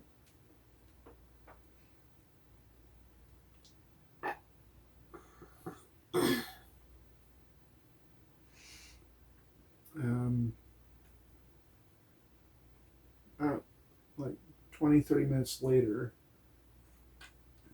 Akane walks, the door opens, and you see the two guards again. Akane walks in with Dr. Poller, and they both, you're still on the bed, and they both sit down on that table opposite each other, okay. and turn to face you, turn their chairs to face you and sit down. Okay. And Akane's just staring a hole through you. Okay. That's fine. She's does not look pleased, and there's the professionalism is gone. She's not too happy about your continued existence. Oh, no. So it's Dr. Poller that speaks first. Well, Miss Phoenix, we have some good news and unfortunately a lot of bad news. I've been informed about what happened. I've been informed about how your injury happened, not how it led up to that. But an EMP grenade to your implant has essentially scrambled most of your long-term memory. It's clear that through the fact that you're able to still talk and communicate and do things, that it hasn't destroyed all of your long-term memory. But we put through scans. You appear to otherwise be a very healthy woman. What age is your character, by the way? Did we ever discuss that? I don't think so. Let's just go with the generic 30. Okay. So you appear to be a very healthy 30-year-old woman. And pretty good health. I would suggest cutting back on the ramen. There's an awful lot of sodium. I was told you have a lot of ramen where you came from. So perhaps eat more of the stuff like what you found in the refrigerator. Yellow Jacket Systems has a lot of good food. Oh. I think I can. And he kind of chuckles at that, and this guy's not having any of it. Oh, all right, She's just kind of staring at you, idly tapping her foot. Okay, well, that's So is that the good news or the bad news? Well, I suppose it's a mixture. You took an EMP grenade, not directly to the head, but close enough that the EMP pulse circulated through your cybernetic implant, caused an oversurge, which went directly into your brain. Oh, great. You have substantial brain damage.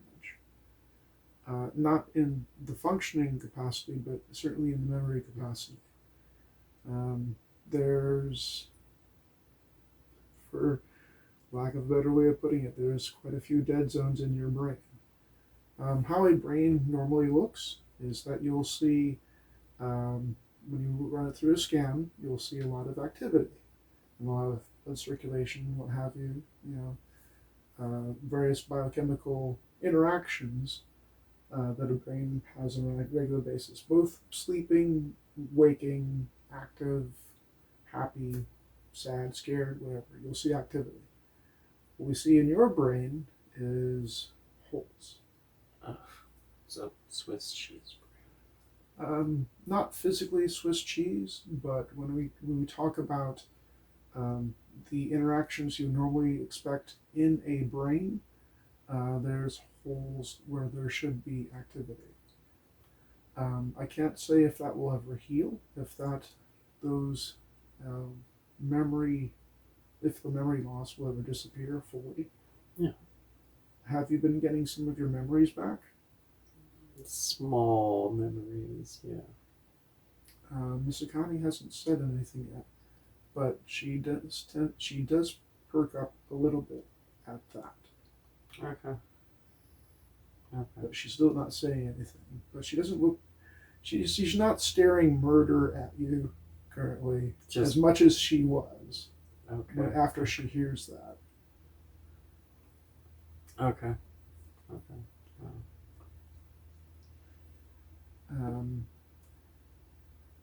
So that's kind of the bad news. The good news is that apparently the damage was not so severe that you're able to function as an adult woman. You can wipe your own ass. Yes. And he chuckles at that too because he thinks it's funny. He's trying to. He's a doctor, okay? Yeah. He's not these people. He's very much.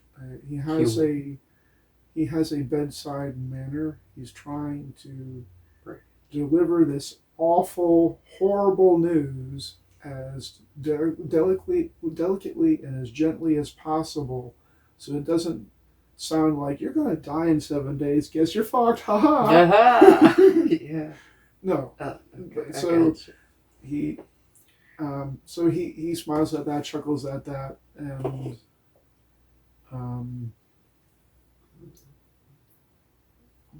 Akani appears to lighten up a little bit more.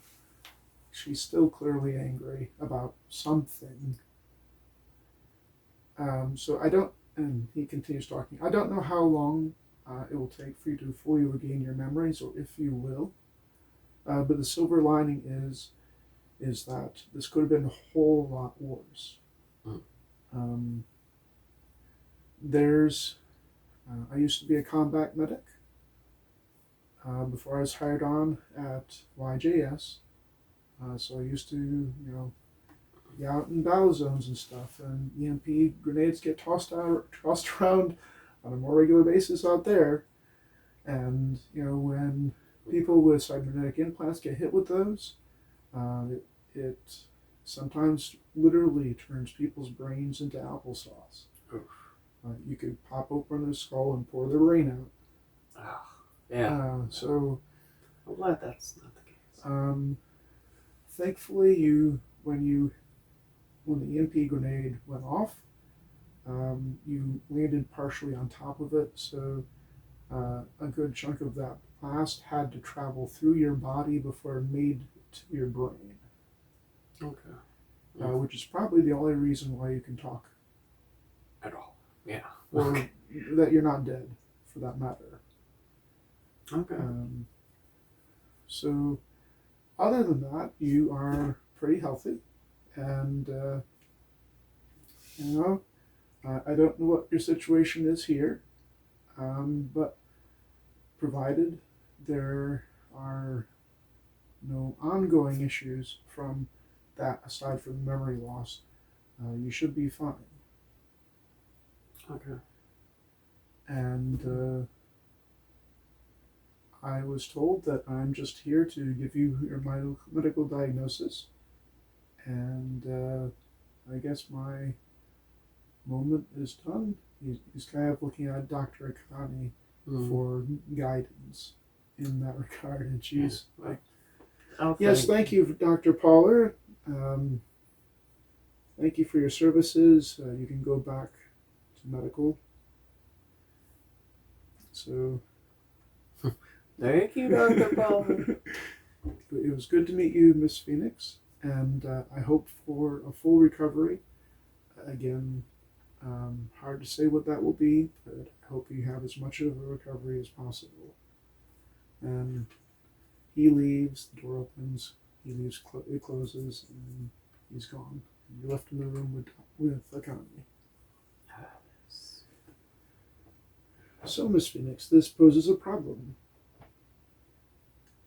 You are alive because we deem you useful, and how useful you are is in accordance to how much you remember.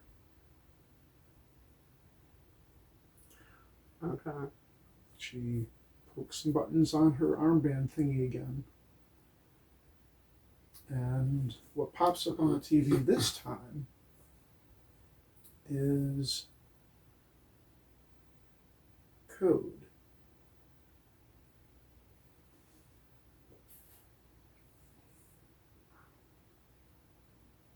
And do an opposed action for it.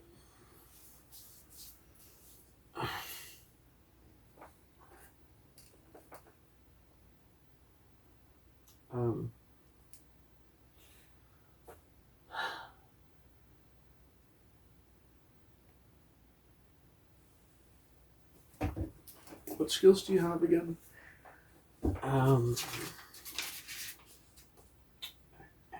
Okay, general tool use, combat droid.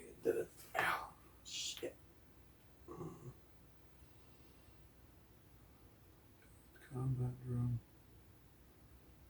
Okay, I'll let you use build combat drone for this one. So you got +2 plus whatever's in your hand plus the card that you play. Okay.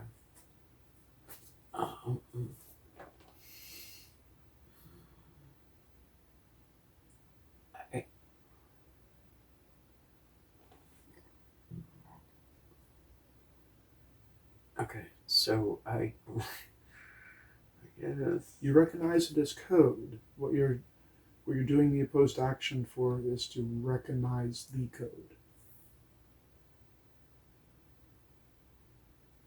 oh man, if I'm the one playing this, is it a good thing? Or is it Yeah, that's okay? immediate success. Then immediate success. Okay. I'm Yeah, you play a Joker, I give you everything. Okay. Okay, so this you immediately hit with a flashback. Okay. You look at the code that is streaming on the TV, and you remember writing this code. Oh. You remember sitting down at a computer terminal and typing this stuff out, uploading it into a combat droid, interfacing with a combat droid, altering it. You also remember doing a lot of work with cybernetic parts. Okay. In the memory, you do not see yourself at your base. Okay. In the memory, you see yourself someplace else. And it's a memory, so you can't really look around. Yeah. But what you notice in the memory is that there's a lot of YGS branding. Okay.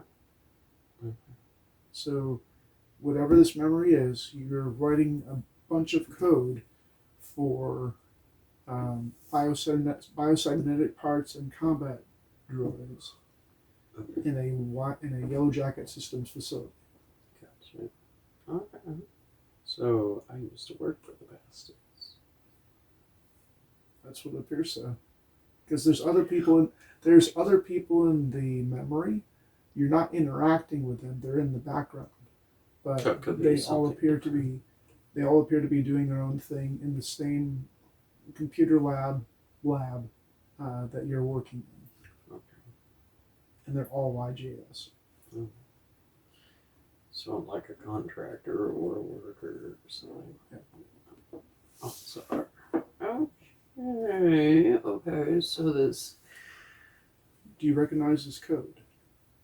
This is Akana talking. I do not.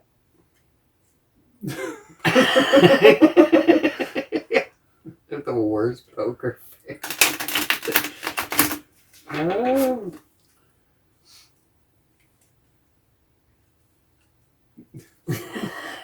So you're doing that?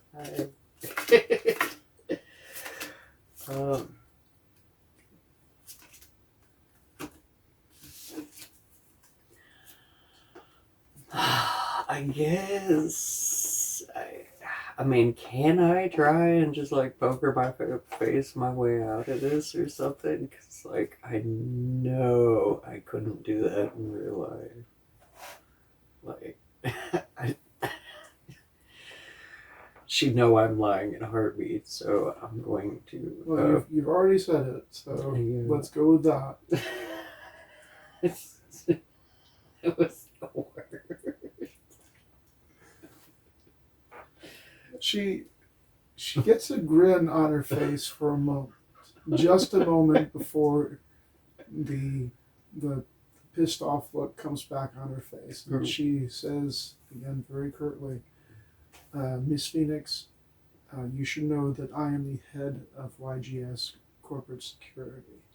I run security for multiple facilities and design the security protocols across the entire company, in addition to staffing of those facilities." Okay. Yes. So I am a excellent judge of character, so I know you're telling me bullshit. Okay. Didn't stand a chance in hell. Nope. Well, okay. So I will give you a moment to think about your answer. Did you misspeak? Yes, I know this code. Excellent. Then you continue to be worth something. I guess we'll see about that.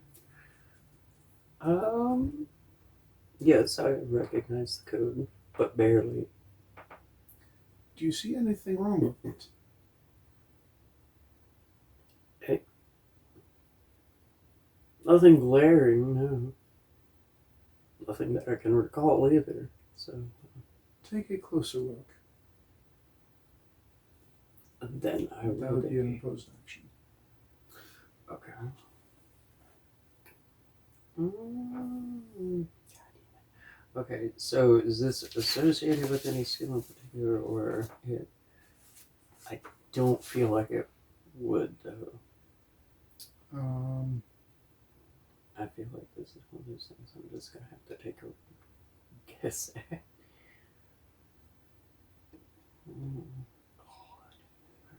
Lowest cards possible.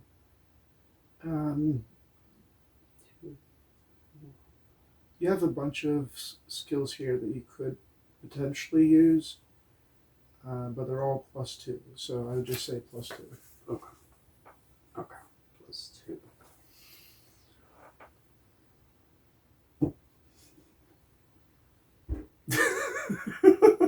It's not gonna matter. You can give me +10, and it's well. I mean, 2, 2, 2. That's 6 +8, 10.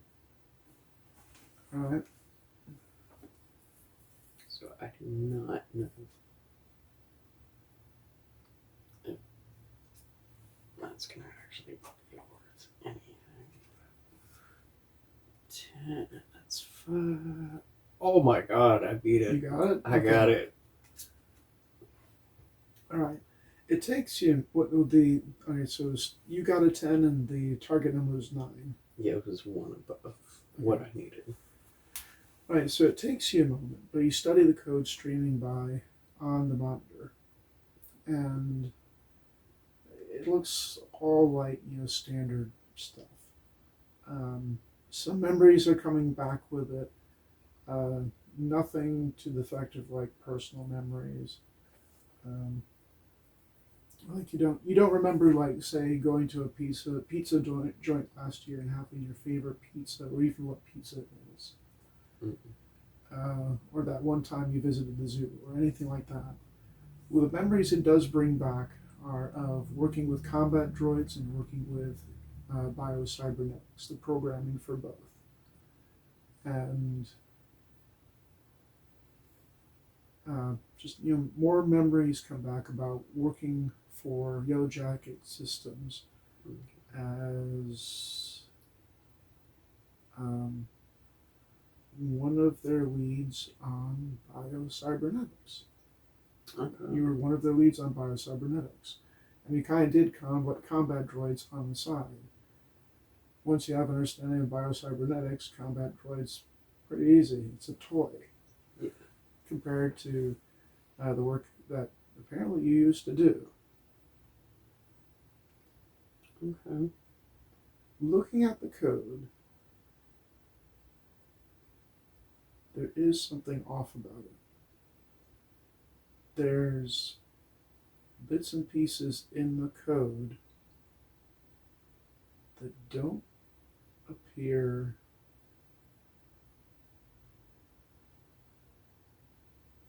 don't appear to belong.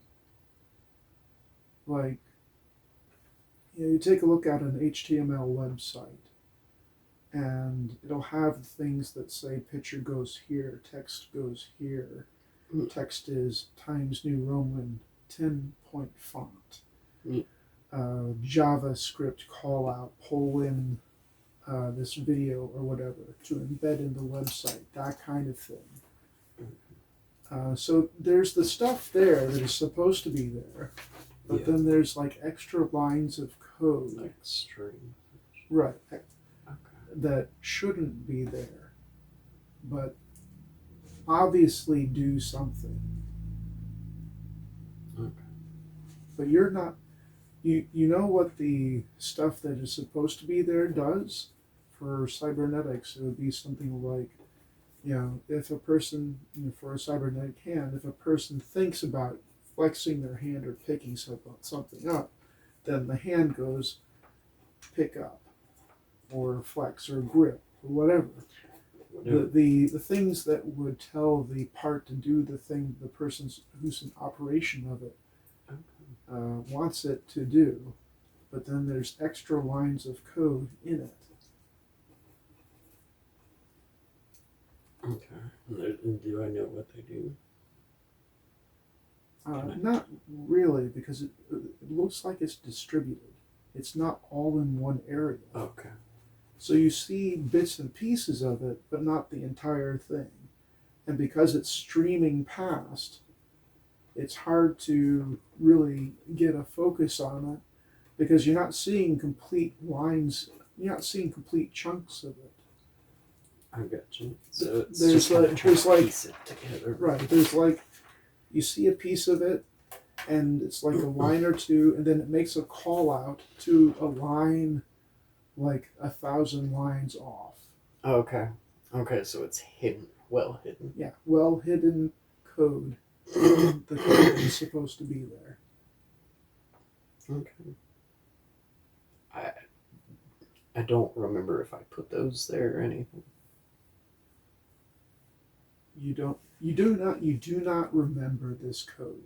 You remember the code that's supposed to be there. You do not remember this code.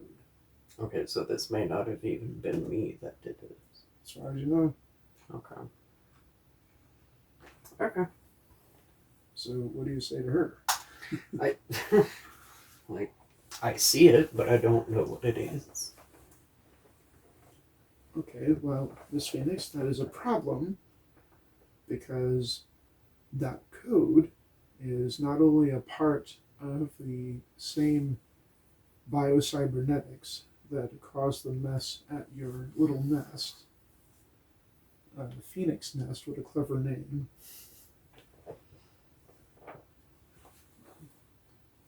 But that code is a part of several shipments of commercial grade biocybernetics that have already gone out to stores and been bought.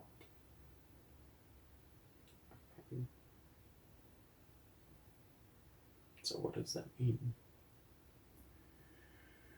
Well, that's why we came to fetch you. Oh, okay, so we're going in circles then. Because what happened at your nest happened in one of our labs. Okay, y'all think I'm responsible for this? You did write the code. I certainly wrote part of it. Don't remember all this extra stuff. And the coding log for work on this particular project has you as the last initiator. The compiler for putting this code together has you as the last login.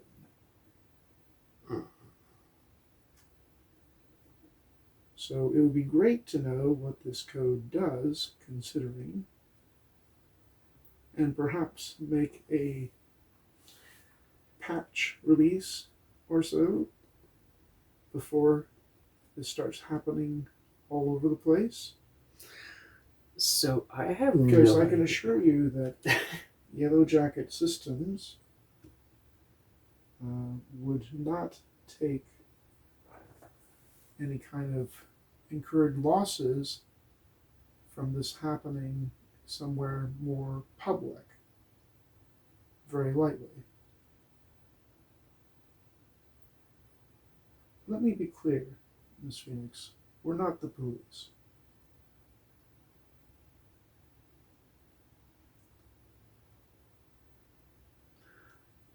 We own a lot of companies who are into manufacturing a lot of things. In fact, we own a planet or two. Oh, okay. We own this planet.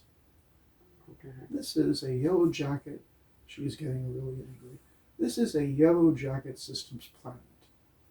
We would emblazon the fucking Yellow Jacket on the planet itself from orbit, and nobody could say a damn thing because we own this place. I have stock in this company. Well, for all I know, I did too. None of that matters if I don't remember it.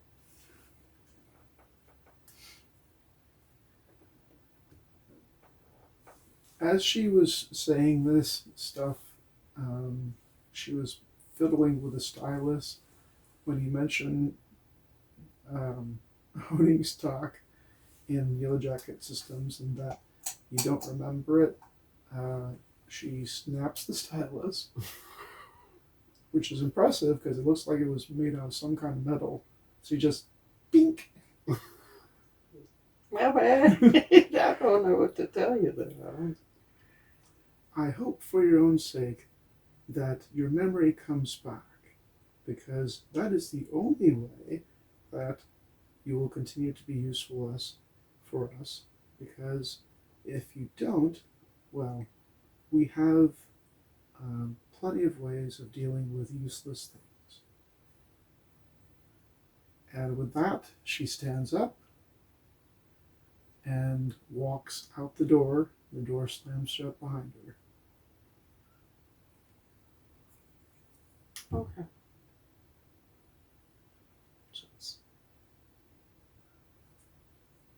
I already even know what the fuck to do. Like, I mean, I don't know. Like, okay, I mean, there's not much I can do if I can't remember any of it. There's not much I can do unless I can, like,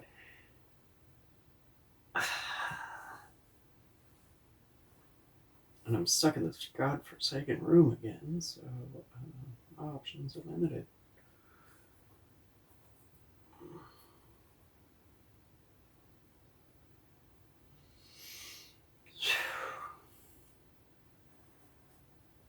So I don't know that I can really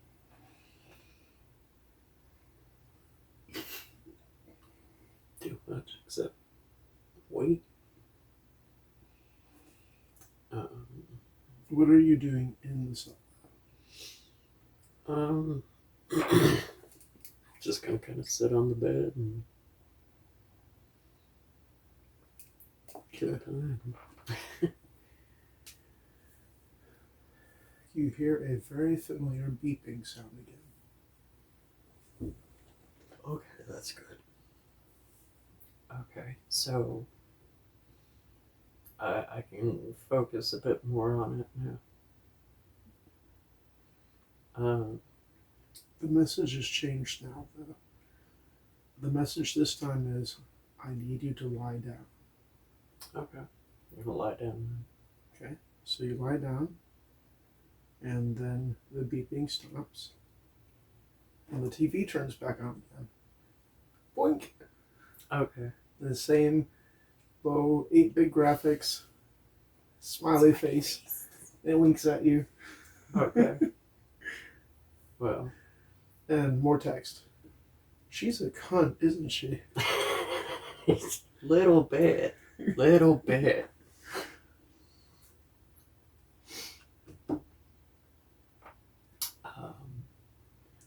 And then the This is all silent, by the way. There's no audio at all. And then the smiley face kind of like does a laughing animation. Yeah. And then it says, you weren't too fond of each other when you used to work here. I can imagine.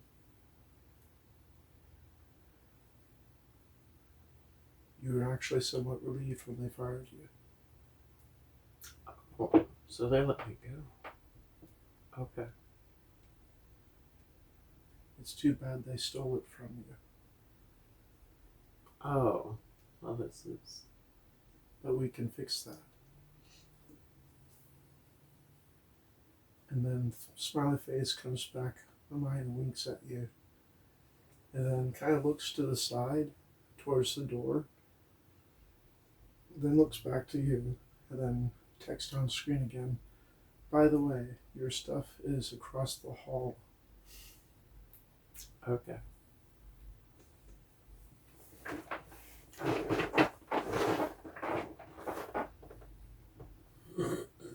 Remember, I need your help. Okay. Let me out of here and we'll see what we can do. I'll be waiting at the starport. Okay. Okay, so start port. Is it essentially the one you came in on? Yeah. Yeah.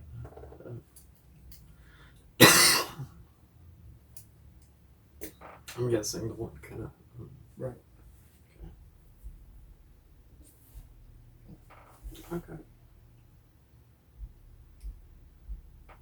I guess I will stand up off the bed.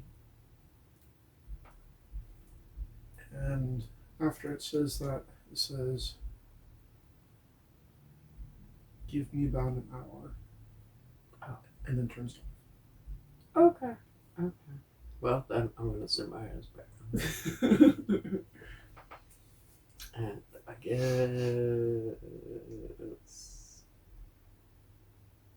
take a nap for an hour.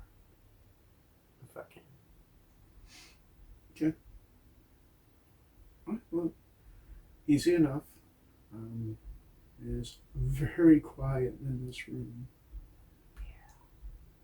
Except for the buzzing of electronics. And an hour passes.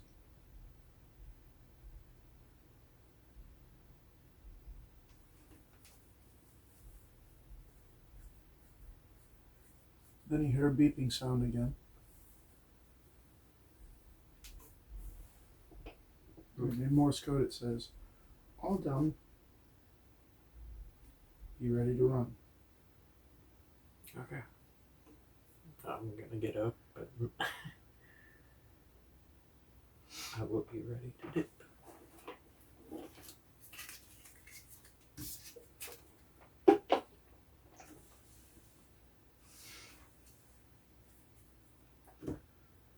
So you get up, there's a bunch of stuff happens simultaneously.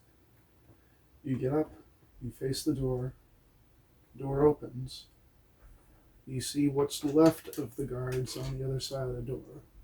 It looks like they've been shredded to pieces. And one of these immediately jumps through the door. Yeah. So my ass still has to go get my stuff. You have no weapons, you have no armor. I'm gonna do my best to not be on this side of this thing.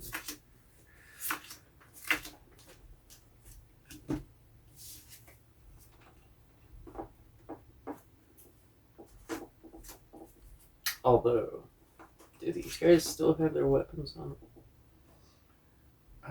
If they do, they're buried in the mess that is them currently. Oh, okay, so they're like... They've been butchered. They look like they've been put through an industrial shredder. Oh, okay, that's pleasant. And as soon as the door opens, what you can hear on the other side are screams, gunfire, weird howls and chirps. Okay. And you can see some fire in the distance, multiple klaxons going off. That's pleasant.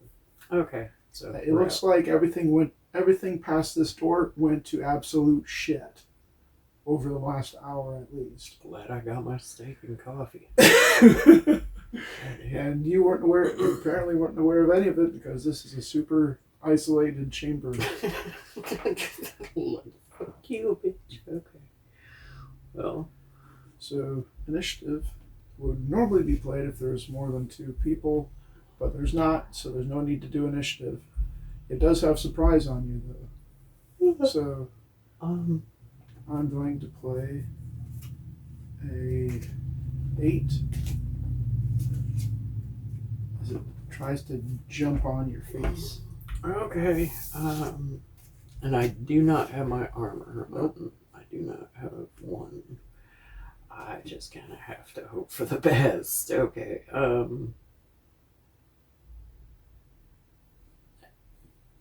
Yeah. 4. That's 2, 4, 6. 2, 4, 6. So that's 10. Okay. Alright, I'll take the card.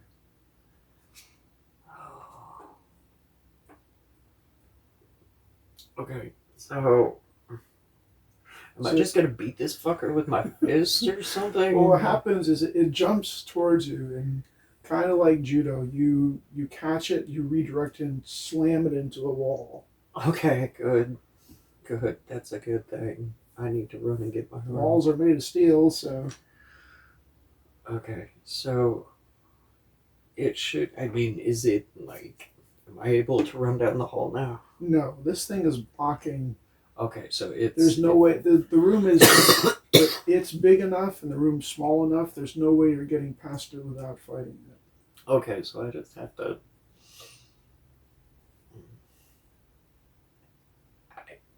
You won the thing, so...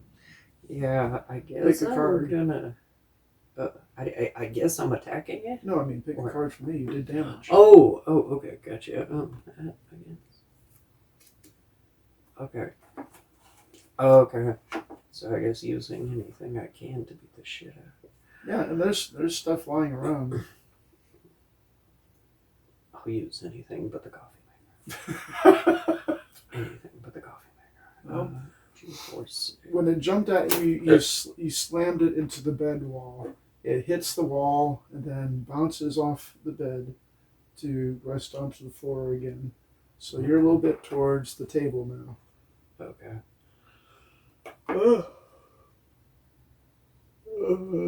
16. Okay, I play a 4. Oof. Okay, So you win that. Okay. Group that thing. Well, that's not bad. Okay. It leaps for you again. You grab a chair and just baseball bat it with that. And it's not prison furniture. It's pretty nice. So it's well built enough that it makes a functional baseball bat. So you smack it. Okay. So. You dribble it off the floor like a basketball. Okay. Wow. So beat the living dog shit out of this there. Okay. Oh. No. It screams at you. Yeah. Okay. And attacks with a 3. It's not as strong as the first spider you met. Yeah. Thankfully. I guess it hasn't had all that time to add shit to it, so. No. Okay, so I think what I'm gonna do. And it is a spider, kind of like the one that you initially fought. It just doesn't have as much crap in it. Okay, so it's very obvious that it is just like one cybernetic human. Okay, so it's like pretty new. Okay, so did you attack or did I? Yep, I attacked and I got a 3. Okay, so okay. So play something. I'm pretty sure you can beat a 3. I'll go with the 5. Okay, that makes it. Oh, okay. 1 second. 1 second. 1 second. This.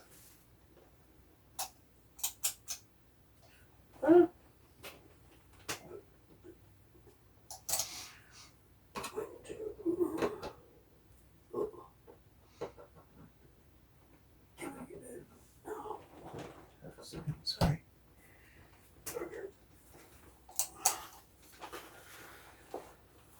I've got to replace the card too. I keep having to remind myself to do that. Okay. Grab one of mine. Oh, okay. Take step 1.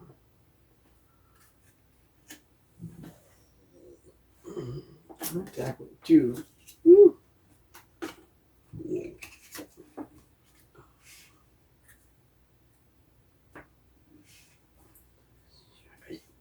I guess I'll use the other part. 3, 4, 5, 6, 7. Okay, so you win. So, yeah. Yeah, thankfully it's You not roughly those you big take ones. one of the chairs and you just beat it flat. Just stomp the little shit. Just beat the thing flat.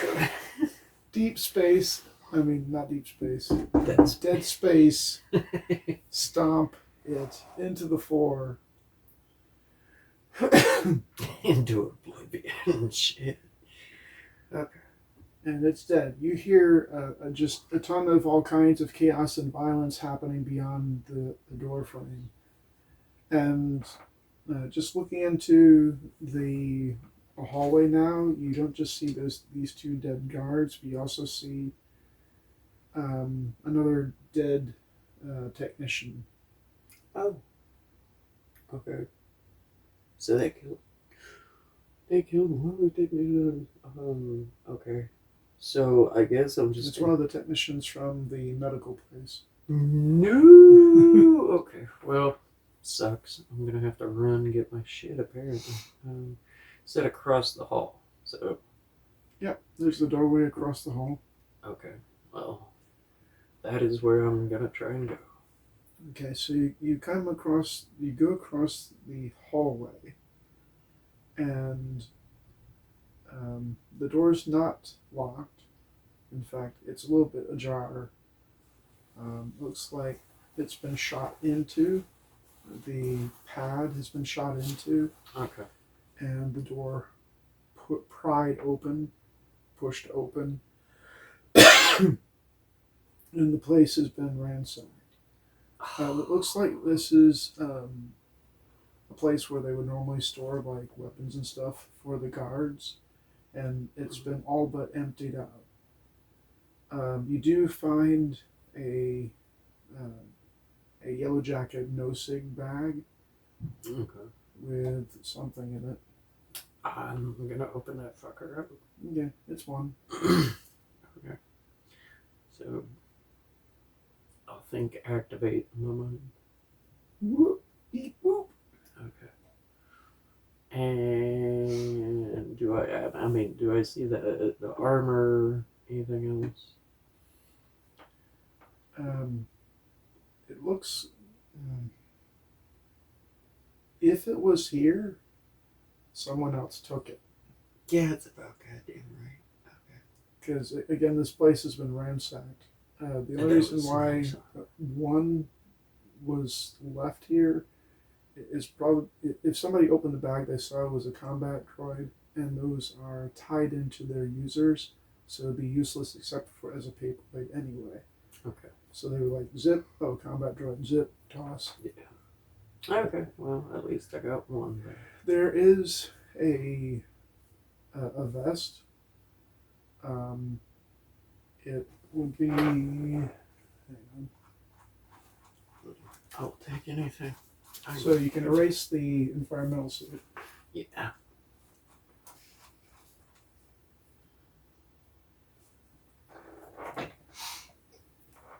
And the vest is a YJS security vest.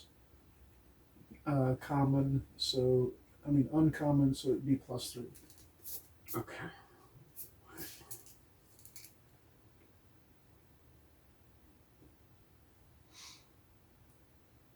Okay, and you said YJS vest, right? Yep. Vest +3. Or what? I swear. As you're struggling to get this stuff on, you hear a scream from the hallway and footfalls.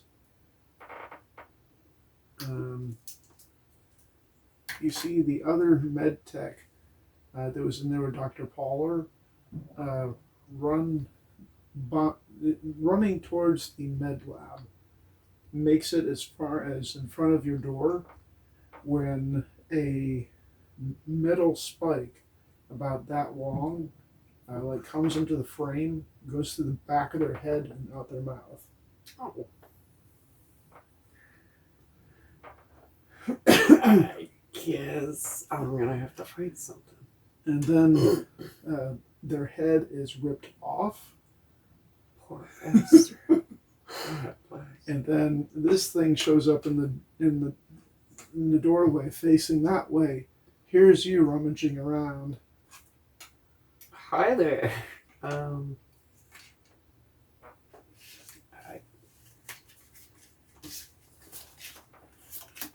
I guess I'm gonna take my hair flipping. Let's get it. Oh.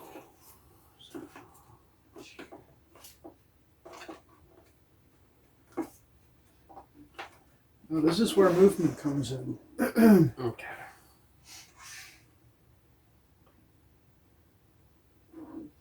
Okay. Yeah. So, your combat droid is a ranged attack. And you have how many cards 7. in your hand? 7? Okay, so you have a range of 7 cards with your combat droid. So 1, 2, 3. For the purposes of this combat, we don't even care about your attacks in terms of range. You're in range easily. Okay, because of 1, but that thing still has to move. However, you do have a surprise because it has to turn to look, see you, and then start to attack you. So you do get first attack. Okay.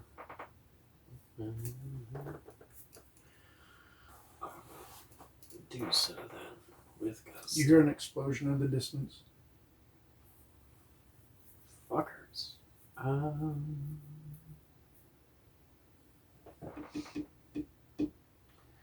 Okay, that's +6. 1, 0, 6, 7, 8, 9, 10.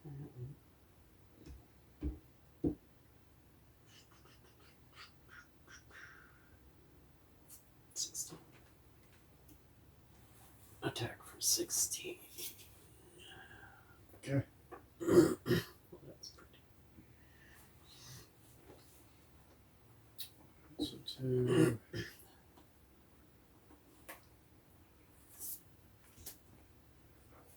it just takes it in the face. Boop. So this is a 5. Okay.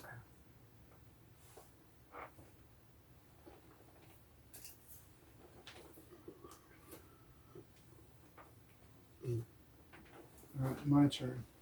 So there's 3 card lengths between the both of us. So I have to spend 3 cards to make it to you.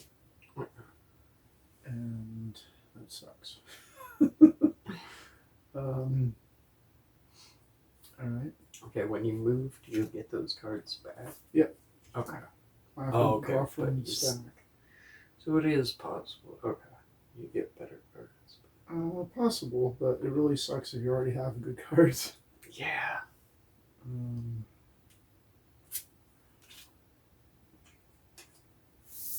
Oh, so.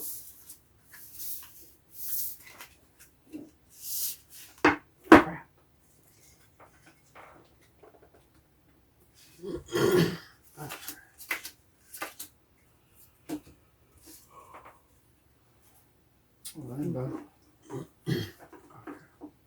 Okay, so it runs right up to you, goes in for a swing.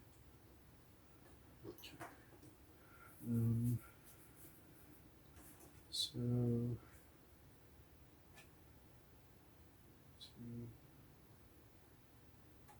14.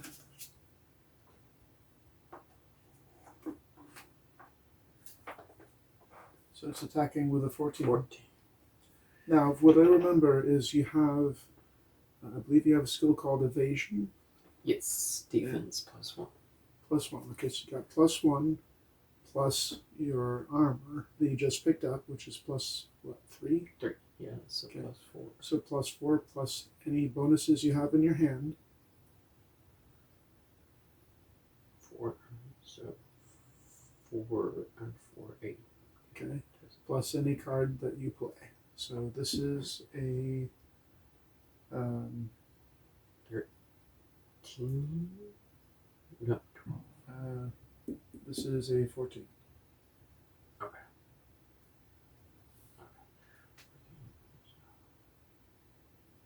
Oh, I got you. Bonuses. 8.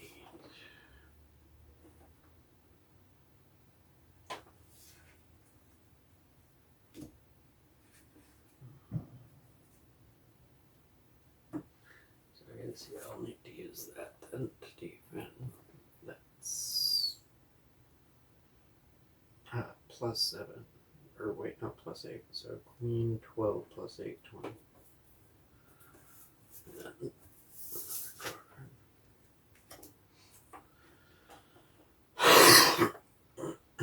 Alright, so take a card.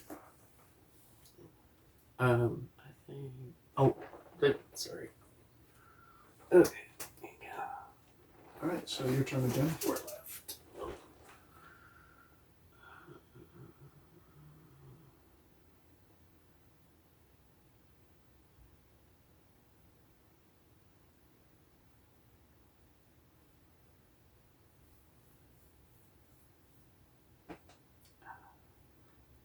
Oh, combat droid projectile weapon +5. Is that okay? The skill thing, the second one, I think it is. Yep. Does that get added to the attack too?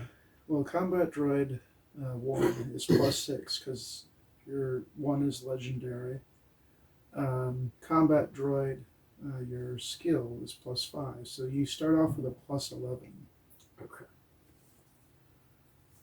Plus any hand bonuses, plus the card you play.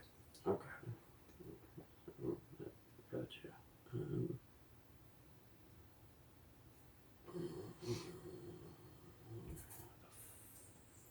+11, 16. Okay.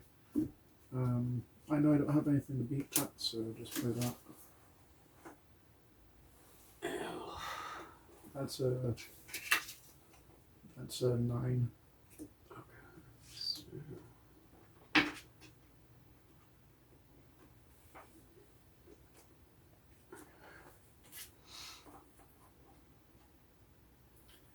It screeches at you, it swings at you, barely missing, cutting the wall behind you, knocking over shelves. jeez. And goes in with an 11. Oof. Okay, so yeah, defense is the one thing I need to work on. Okay, so 11.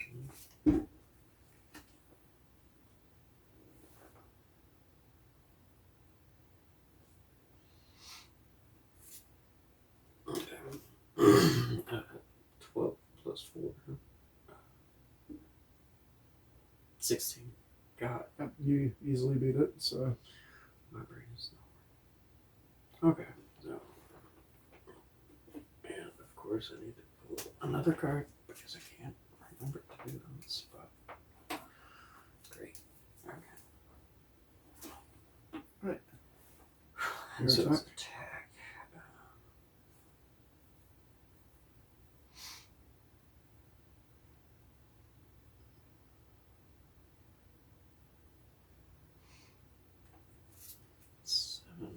plus 11. Oh, and that's okay.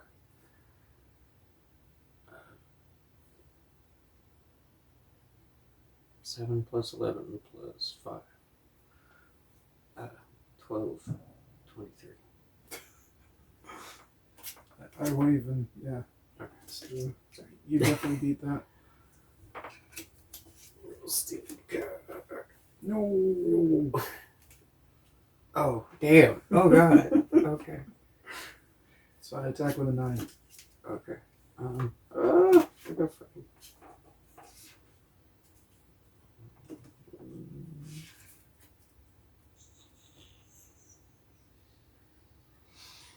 Five, 8, 4. 5, 8, 4, 12.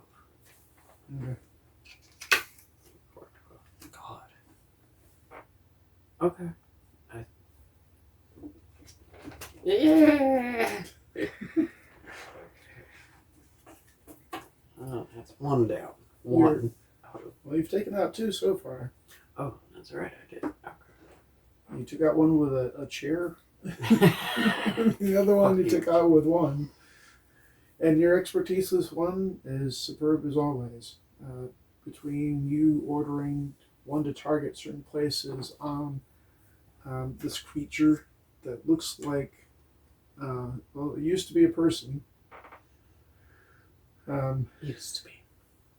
They don't have a spider thing attached to them, but it looks like they have other cybernetics. Oh, okay. And it looks like they have a cybernetic arm and a leg, and it looks like it grew extra, and you can see like veins or circuitry growing up into their skull. Oh. Jesus. And then there's extra bits jammed into their body, kind of like what happened with David. Okay. So that's a mess. And it collapses. Something else that you note is that this person is not in uniform. They were completely naked. Oh, okay. So we got. So that medical lab. How about that Dr. Pollard? That fucker. I guess, can I check the med lab? Or. Sure. And as you're doing all this, there's screams, explosions, gunfire, weird creature sounds. You hear a ton of that coming from below you, and some of it coming from above you, and some of it, although faintly, happening in the level you're at. Okay. Jesus. But you turn the corner and head into the med lab, which also the door appears to have been ripped off its hinges, or just ripped off and or crumpled inwards.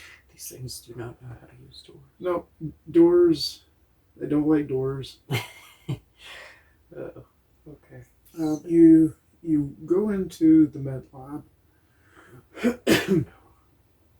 and the place appears to have been trashed, and a lot of the equipment has been ripped apart. The lights are flickering. You see a hulking figure in the far back of the room. Oh. Poor Dr. Pollard. Well, now I gotta put you down, buddy. Alright. I guess if anybody should do it, it should be me.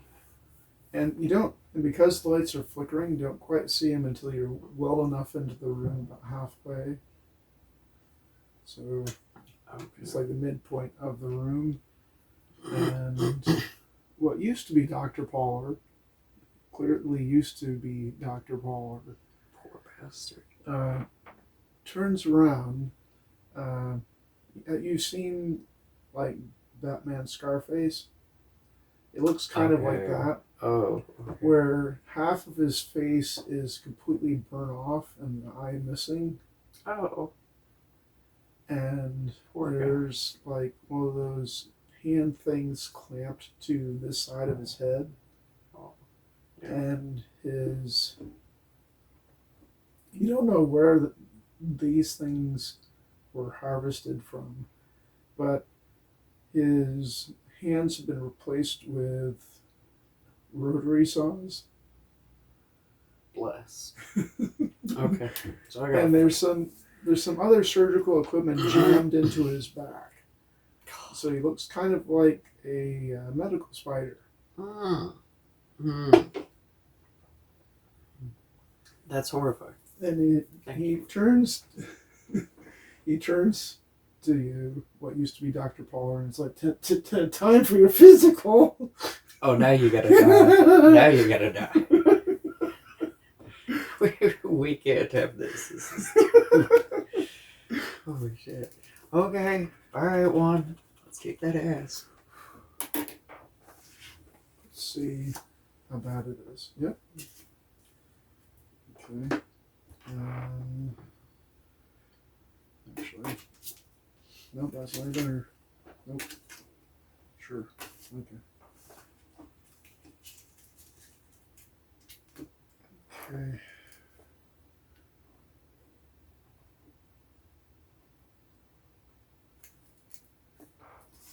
All right. Shuffle these.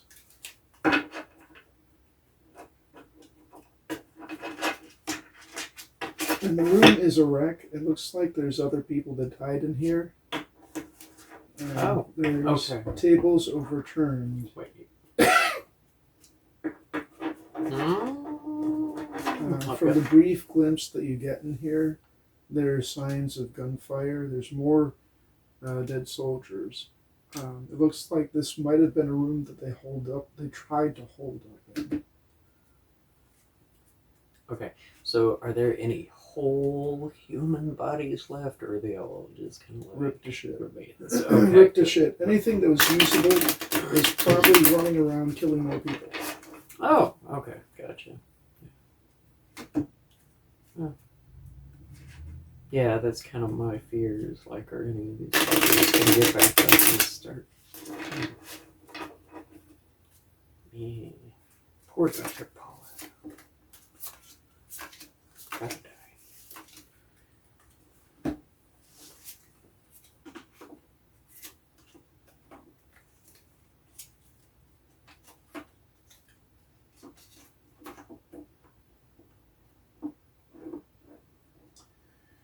Alright, and just measure this right quick. So 2 card breaks. Okay. You still have surprise because you popped into this room. So it'd be your attack first. Okay. I'm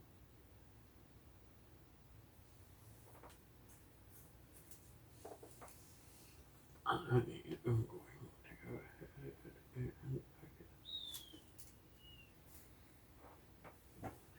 go ahead and attack with, okay, wait, 11 plus 5, 16. That's 13 plus 16. 28. Yeah, 28. God. Actually, 13 plus 16, that'd be 29. Oh. Okay, yeah. Yeah, see, my brain's not working right now. I don't know what the fuck's The 11. Oops, shit.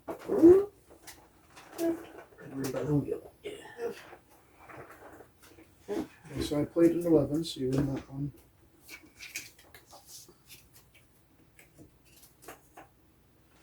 No. Damn.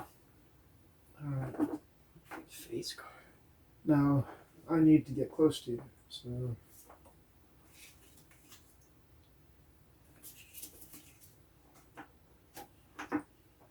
Dr. Fuller, no. So just envision this. He's giggling insanely, God. and there's like a strobe-like effect as he just Okay. runs Okay. towards you with these these circular saws buzzing. This is where I pause the game, go out of the room for a minute, come back in, and proceed to shut my head. Jesus Christ! No, that's horrible. Okay, fucker. Another king at you. 20, 28, 29. I haven't done anything yet. Okay. What? My bad. So he attacks you. Oh. Sorry. Alright, so this is a 15.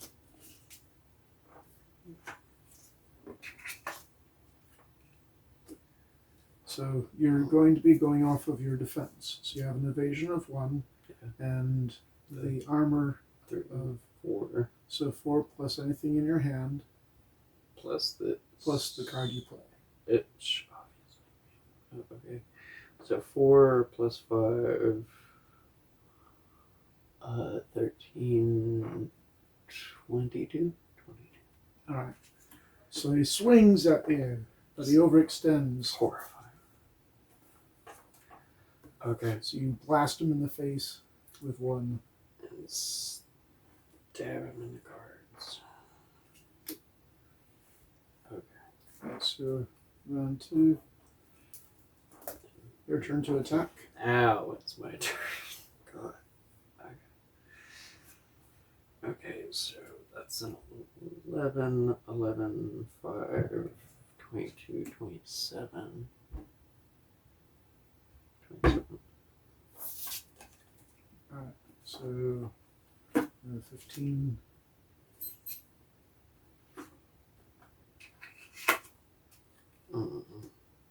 Okay. So, do I need to reshuffle these now? Right, but first take one of the cards. Oh, okay.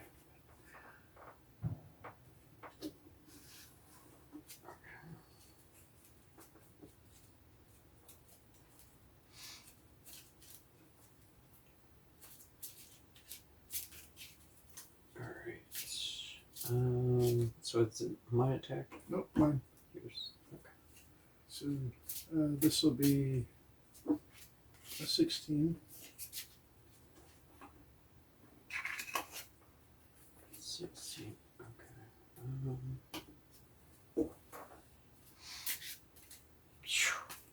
That actually. I got 4 or 5, 6. Maybe. I do.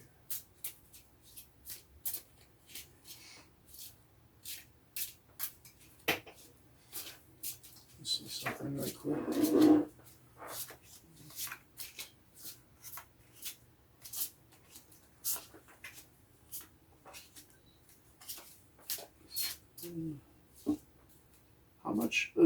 How much do you have in combat, droid? 5. And how many cards do you have in your hand? 7. Okay.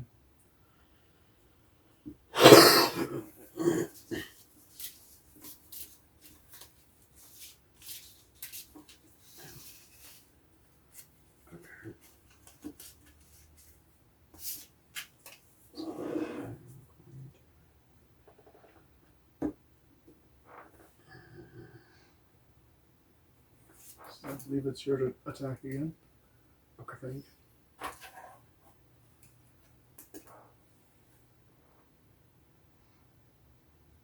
Yeah. Okay, so 8, 11, 5, 16, 8, 20, 24. I don't know why that was so much for me. Okay. All I got is a 15. So.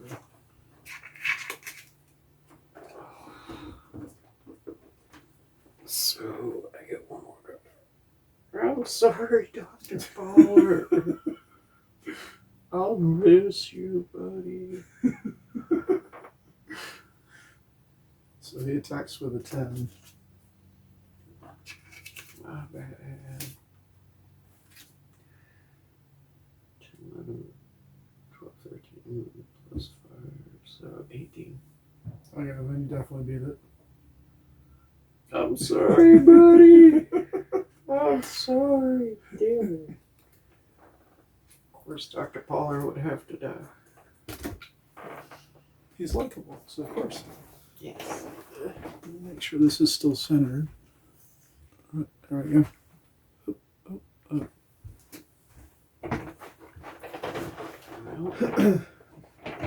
So, with one, you shoot out one of his kneecaps. He stumbles down and accidentally puts one of the circ saws. Oh. Dr. Pollar's head goes boop and tumbles back into the room. I'm sorry. His body flops forward. Just, yeah. And just kind of twitches there for a moment. More screams and shit throughout the whole place. It sounds like a war zone. So I'm just gonna do a quick scan. Is there anything that looks like it might help me functionally in any way? The scene looks very familiar to the living quarters back at the Phoenix Nest, in that it's all been trashed. There's a substantial amount of the components that have been ripped out from the various auto docks and what have you, to supply extra parts for what used to be Dr. Pollard. Poor bastard. The only thing that's different about any of this is that this is the first time you've heard one of them talk. That's a good fucking point. Of course, when David attacked you, Monster David, he had the thing directly fastened over the front of his face. That too, but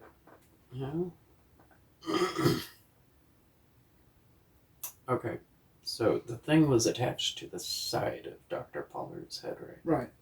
Okay. I wonder if that has any bearing on anything. Okay. No. I guess I'm just gonna head towards the screaming, as counterintuitive as that seems to be. Okay. Well, you're inside that room, and oh boy. You see two of these things come running down the corridor towards you.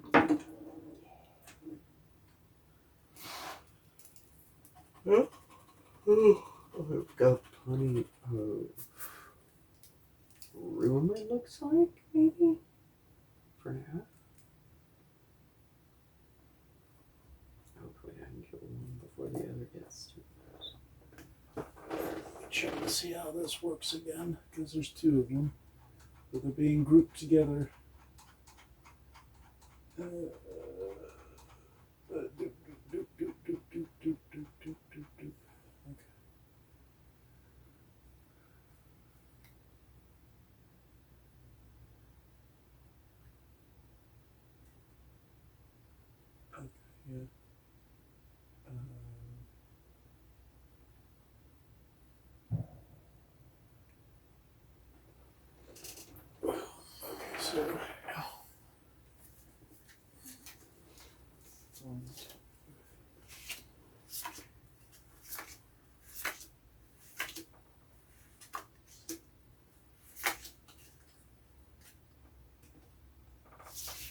So from down the hallway, these come screaming towards you.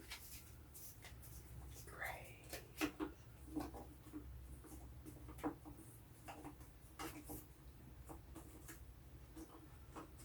And this time they have the jump on you because you're facing the opposite direction when they started. So let's see how many cards this takes.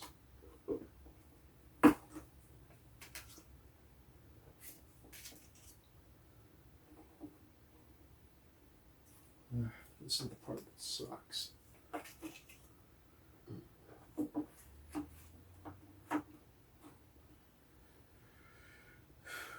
Okay.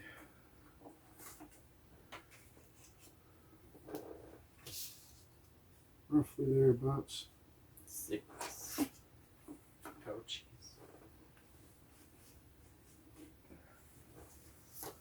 2.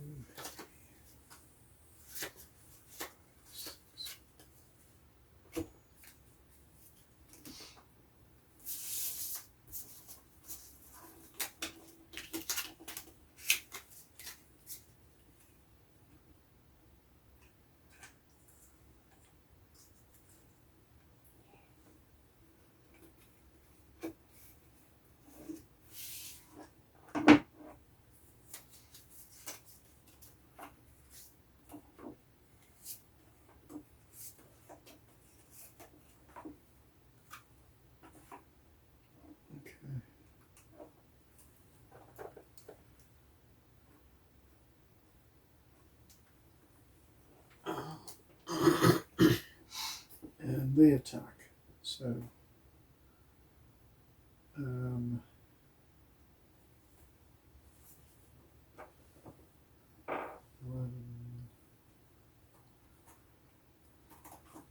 20.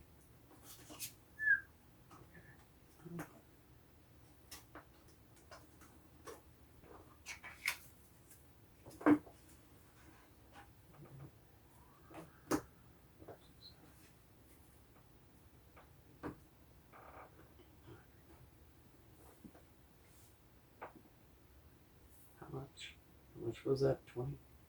Yep, 20.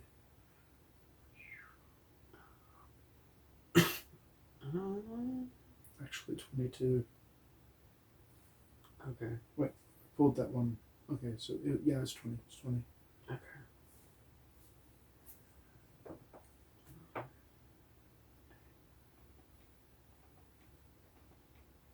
Crap.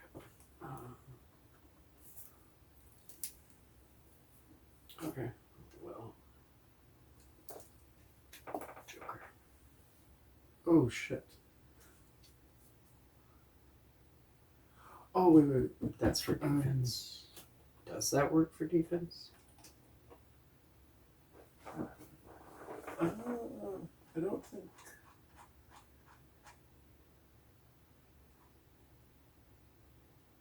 Okay, if it's not for defense, I need to reverse that for a second.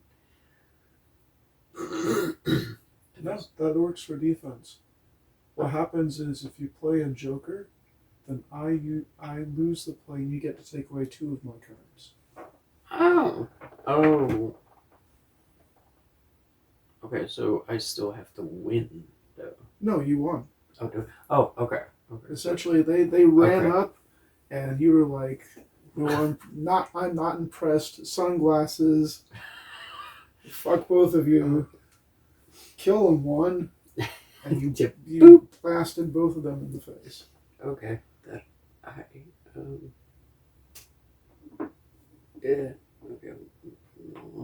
Sorry.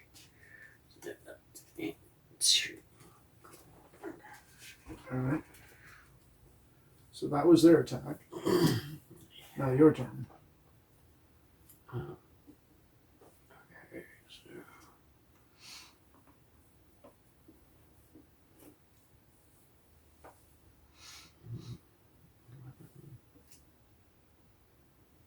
Oh, that's plus 6, so it's plus 17 on top. 27.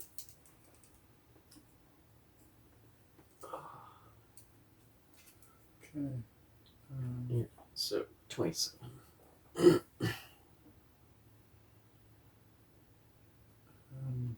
12.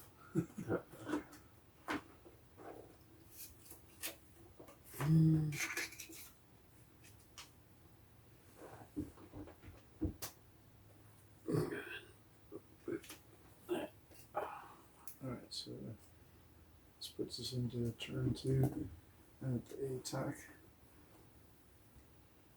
11.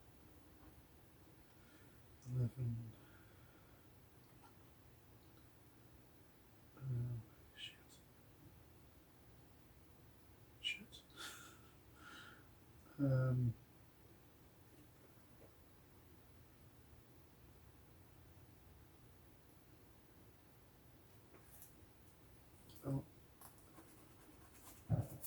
Gotta do something.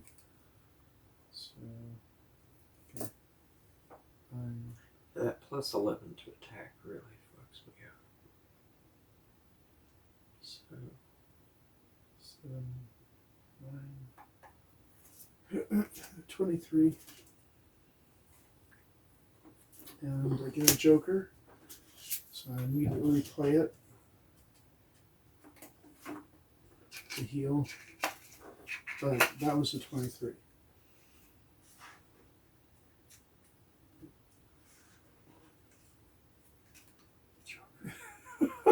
sorry. Okay, well, I mean, I lose that one, you get to take 2 more cards. Well, I mean, you still got the 2 cards, right? Right, I You got the gained 2 the 2 cards up. from Okay. healing, but now you get to take 2 cards away. Okay. Well, above her at least, but God bless. Ow. Shit. So they both swing at you, and it stumbles you, and they start to gang up on you, but then you move deftly out of the way, with one strafing them. I am so glad I got those 2 jokers, because I'm probably going to get my ass kicked without them. Okay. So is it Yep, your turn. my attack? Okay. 5, 6, 7. Okay, I got the 7 card. Okay. 4 plus 11 plus 6. 21. Okay.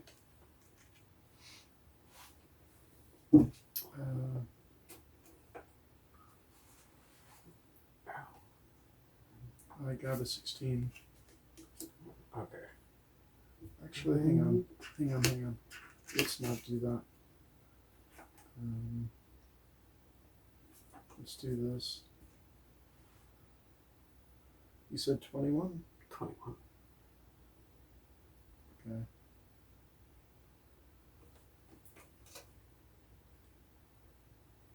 Uh, 24. Oh, okay. Well, that one. Oh, okay. So you don't quite dodge out of the way this time.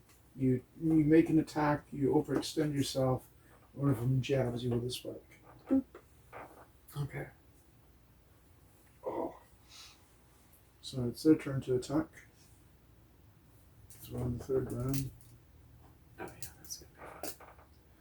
Alright. 11, 16. 40 plus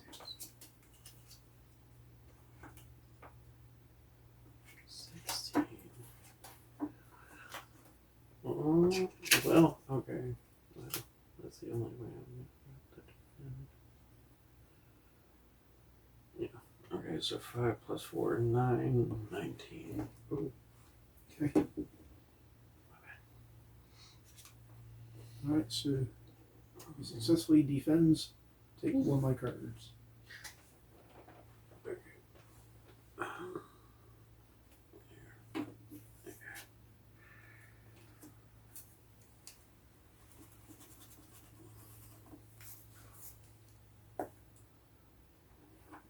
Alright. Your turn. Still in the med bay.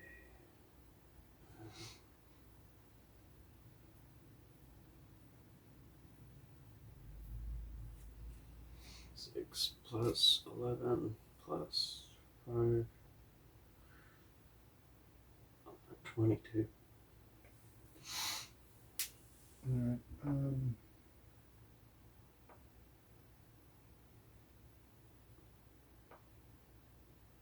Yeah, I got nothing. So a full 10.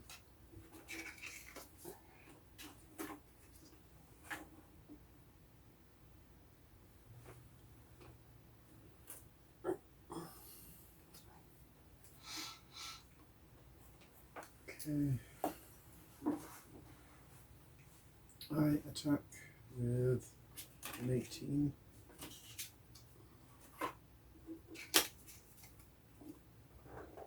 Did you hit me twice? Or... Yeah.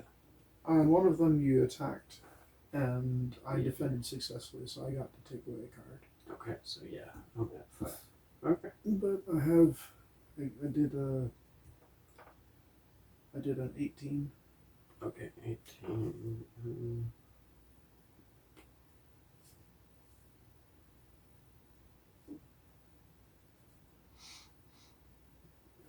It's just gonna have to hit.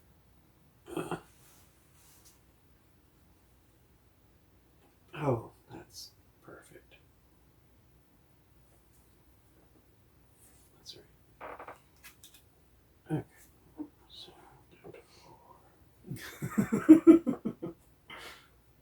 4.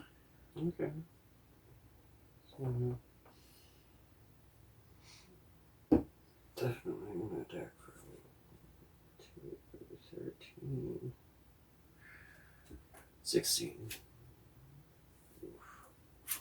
17. Oof. And don't forget to refill from the one you took. Yeah, that's where I keep falling short. Okay, so I got. Oh, it's gonna 13 plus 11. 24. Gotcha. Yeah, 24. And I got 10. So,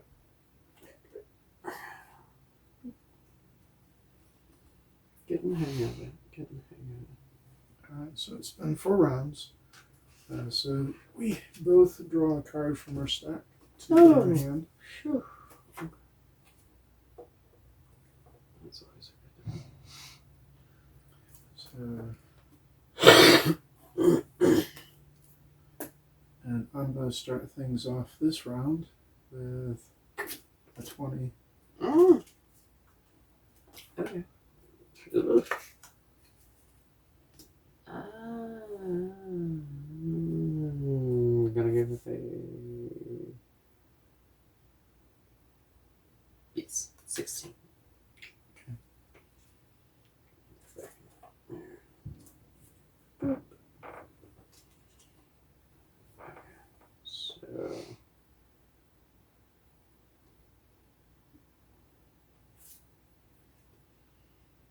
is that 18? Yeah, plus 11. 18. 18. Okay. And then I have to replace that. This would be a 13.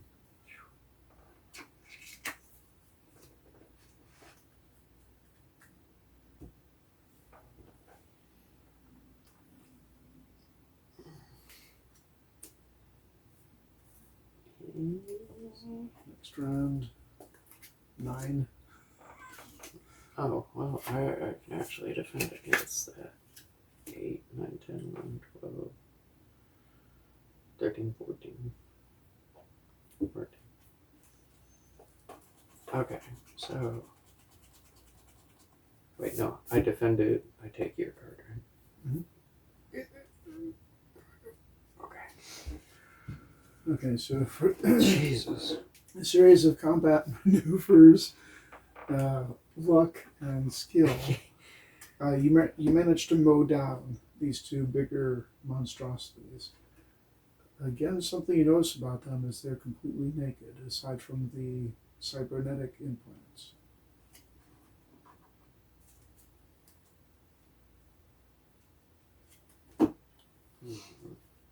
So that they're not wearing staff uniforms. Yeah. So far, the only cybernetic monster you've killed that's been wearing a uniform was Dr. Paul. So there's a good chance that one of these are prisoners of some kind or something. Alright. Well, okay, so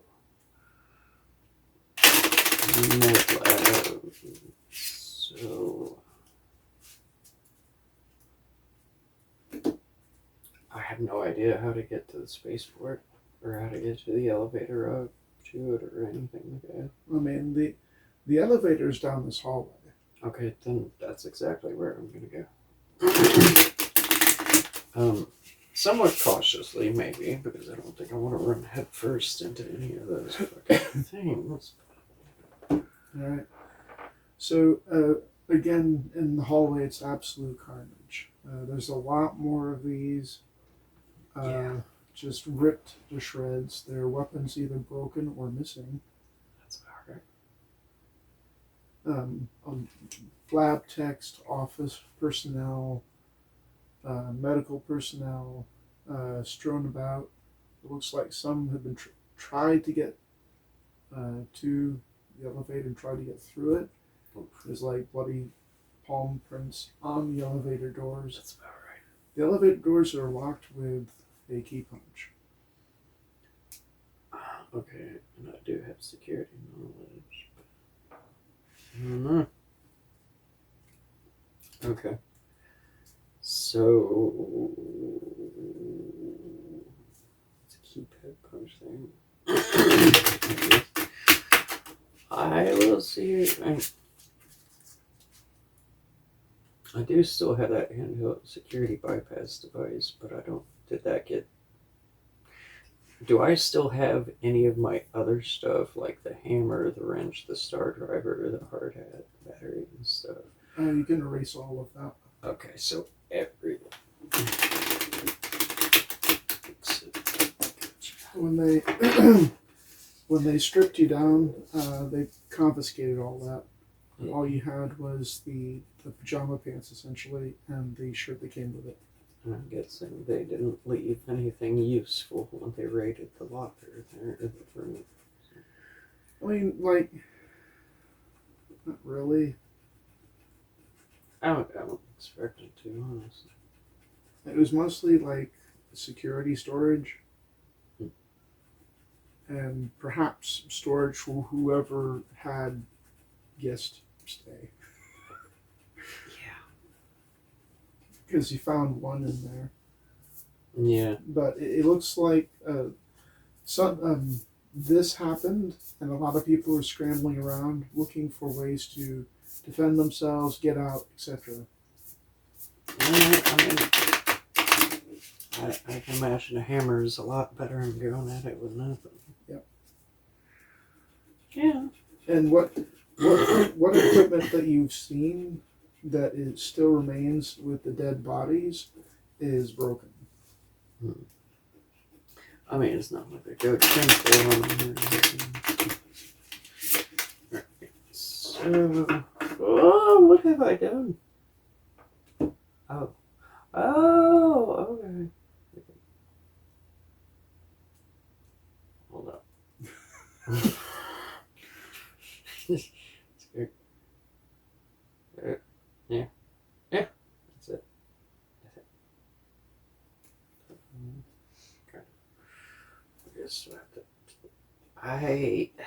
okay, so if I've got nothing as far as the bypass device, I'm gonna.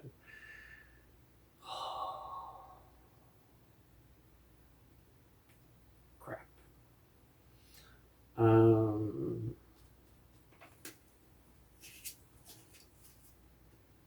I guess, is there any way I can attempt? Oh, what the? You don't have any tools that can get this open with, and how the keypad seems to be manufactured, it's not like physical keys. It's like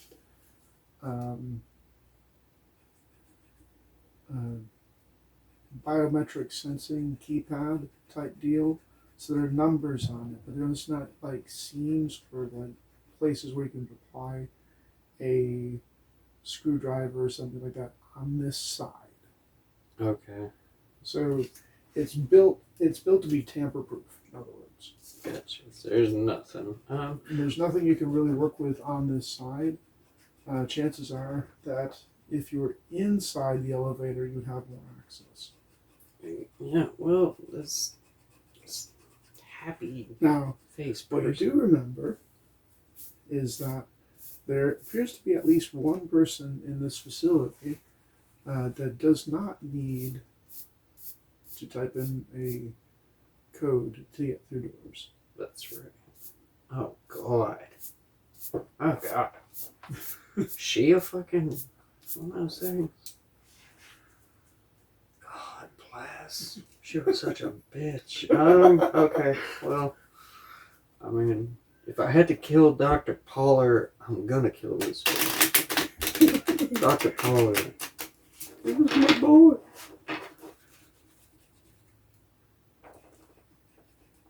But she can go straight to hell.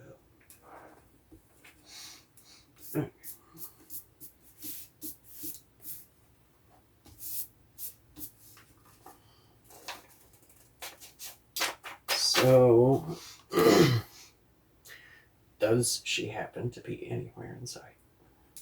You haven't seen her body or her, but there is a door that you haven't gone through yet, leading towards the north.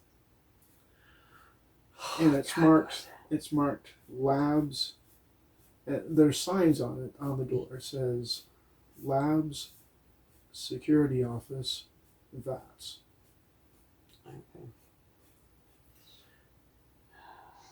So that's probably where she's gonna be. Yeah, I guess let's go for it. Okay. All right. Is there any way I can rest up for a minute before I know Well, this that is resets per combat. So. okay. I was gonna say if this is like the screaming hallway of death, maybe not. Okay. Well, I mean, there's death in this hallway. There's lots of death. You cross into this hallway, and there's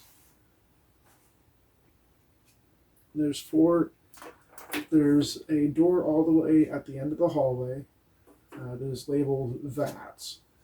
There's a door on the left side and two doors on the right side that are labeled lab.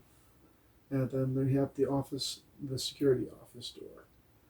In the hallway, there's nobody living, nothing living.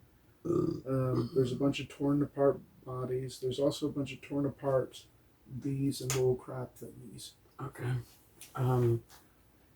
Shit. The lab doors appear to be off their hinges. And when you poke your head just inside just to take a glimpse, there's more carnage in there too. The lab techs appear to be slaughtered at their computers. Can I hear anything moving around? Not in the labs. Let me see what's in the lab. Just computers and stuff. Things for destroyed. You do see a lot of biocybernetic components, and another memory flashback. This is not the place that you worked at, but you worked at a place similar to this. So this is a biocybernetics lab. Both of these are. So prior to them coming alive and attacking the people who were working there, they were doing research on biocybernetics. But specifically, you see a lot of empty YGS boxes lying around, similar to the one that you found at your base. That sounds fun. So, whatever they were doing in here, apparently they were researching that product batch that has that weird code in it. Yeah. Okay. So and then something happened, and everybody died horribly, that's or became a monster. Okay, so there's. Oh, God damn it, these people. Okay. Nothing salvageable, really. No, place is trashed. It looks like some of the components from the monsters that attacked you were salvaged from these labs. So, like desk lamps and chair parts and soldering irons and stuff like that. Whereas Dr. Poller, Monster Dr. Poller, started sticking lab equipment into his body. Yeah, that's fun. You do hear some sound up this way. I imagine I would with something called And fans. you hear some sound coming from the security office as well. God.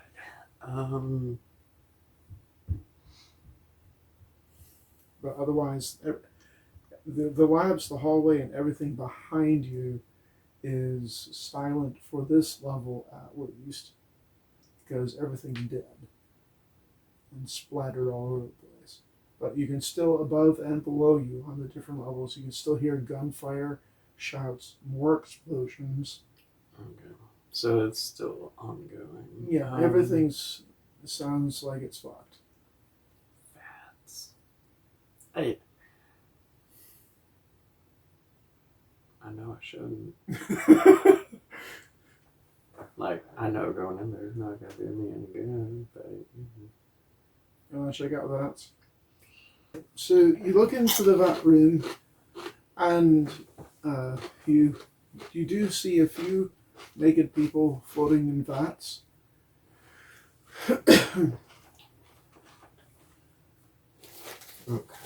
Men, women,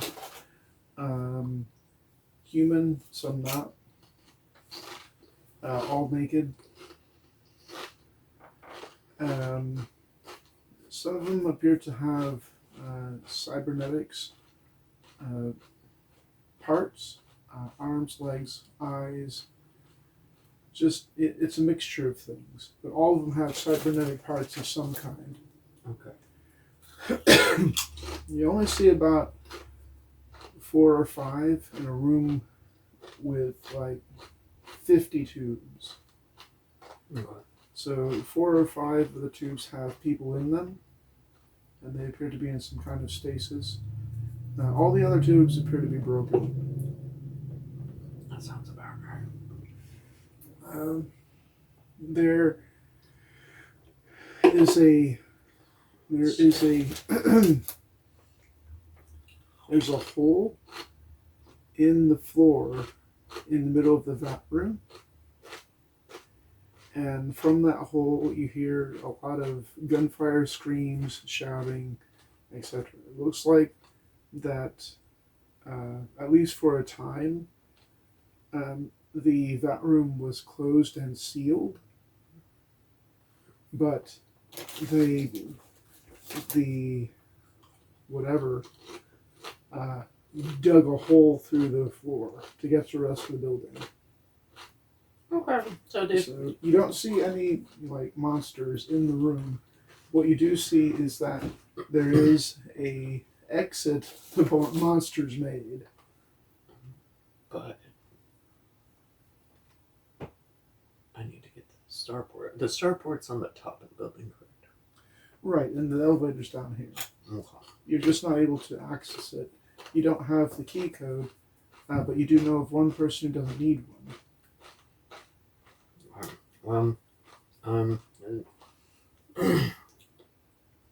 So you said there's like 50 bats in total? 4 or 5 naked people in them, and the remaining ones, and the rest are smashed? Right, so there's about 5 naked people floating around in vats. 45 of those vats are broken, with no bodies in them. What is the state of the people in the vats? They're in stasis. Stasis can't tell if they're alive or anything. They have like biomonitors. Okay, so they're not dead. They're not dead. Okay. And none of them are currently changing into horrifying spider and monster things. Not that you can tell. Yet. Okay. I guess I'd be a shitty person if I didn't try to save them, but okay. Let's see if we can get them out of these tubes. It would be a opposed action with no bonuses. Okay. Not something you have skill or knowledge at. No, this is medical. Plus, you have no tools. That too. That helps tremendously. Shit. Okay. There's buttons being pushed, but you have no idea what to do. Crap. And you don't have the security clearance to punch in codes anyway. So the most you could do is like literally try to break the vat and hope that that isn't a bad thing. Well, let's try it with one. I mean, I guess I kind of have to, but try it with one at a time. See if anything terrible happens from that. Okay, so do I add the bonus for my hand or no? Well, tell me what you're doing first. Because if you're just breaking the glass, you don't have to do anything for that other than say you're doing it. Okay, well, I mean, I feel like that would be a bad thing. If I can, yeah, I'll try and use the buttons, I guess. See if there's anything I can figure out. Okay, you will get the plus from your hand, but that's the only plus you get for an opposed action. Gotcha.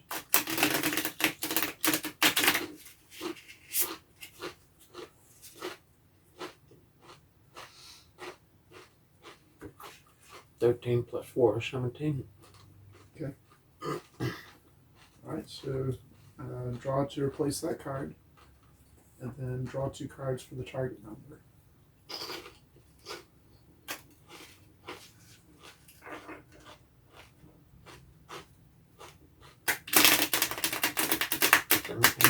Ah!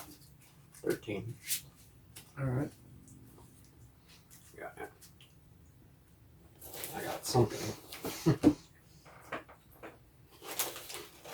Okay, so they're all humanoid. There's a human woman, a human male, some kind of lizard person, another kind of lizard person, and an avian type person. Okay, so I don't know. No memories coming back as far as what the hell the lizard and avian people are. No, okay, so this may just be experimentation. God, that's terrible too. Again, that could be something you've lost a ton of your memory. So okay. it's like pizza. Unless you've had it often enough, you would remember. True. Okay. These could be aliens, but you were not exposed to them often enough for them to become a permanent part of your memory. Gotcha. Okay. So. Well.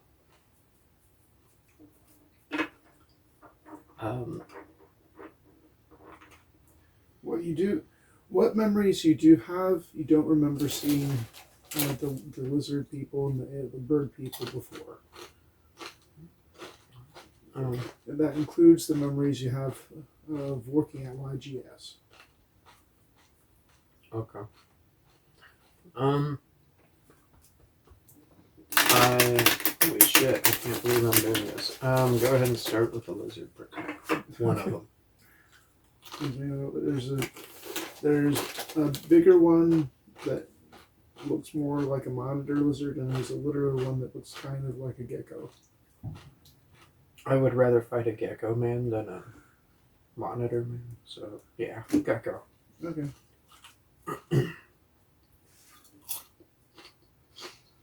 And she's the one with cybernetic eyes. Okay. Oh. Well. Okay.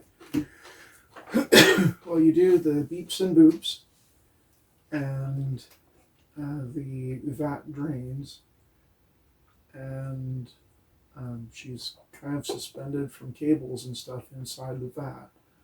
And a harness, there's like a pole that goes into the vat, holds her up with cables and stuff for like life support, going down into like her arms and stuff. And the vat shielding raises up, and she's just hanging there.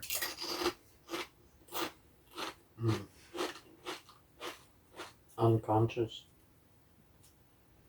Okay. She's breathing. That could be a good thing or a bad thing.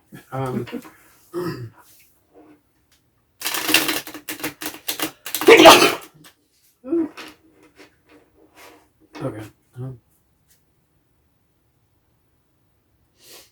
She's about 4 foot tall. Okay.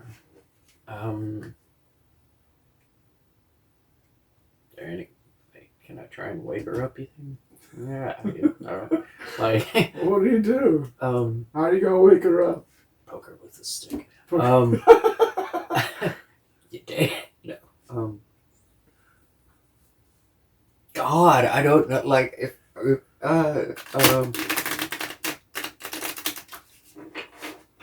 she's fucking. I don't know. She has this harness, and she's kind of slumped now because she doesn't have the stuff in the vat giving her buoyancy. And she's still hooked. She still has like a mask over her nose for like oxygen or whatever, and she still has like tubes and stuff going in and out of her for life support. So she's a medical marionette at the moment. Jesus. Okay. Mm,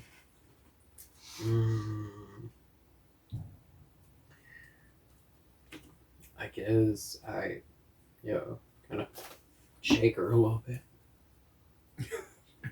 She's kind of floppy. Kind of floppy. Okay. I mean, she stirs a little bit. I mean, it doesn't. Try and pull those things out of her. Okay. It's easy enough.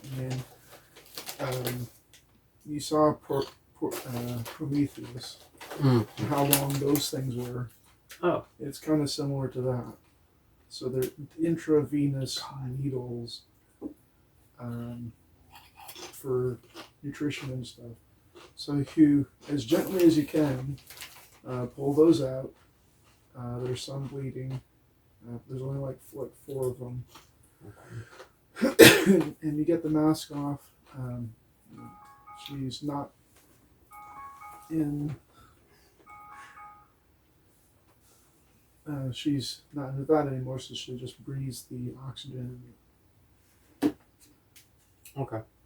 She coming The to reason why you know she has cybernetic eyes is because there's circuitry around her orbital sockets. Okay. So it's The fairly eyes, the eyes themselves are not actually open. Mm-hmm. And she's not stirring anything like that. She's still very much asleep. Most likely from whatever kind of stuff they give you when they put you in one of these vats. Yeah, I can't imagine it's fun.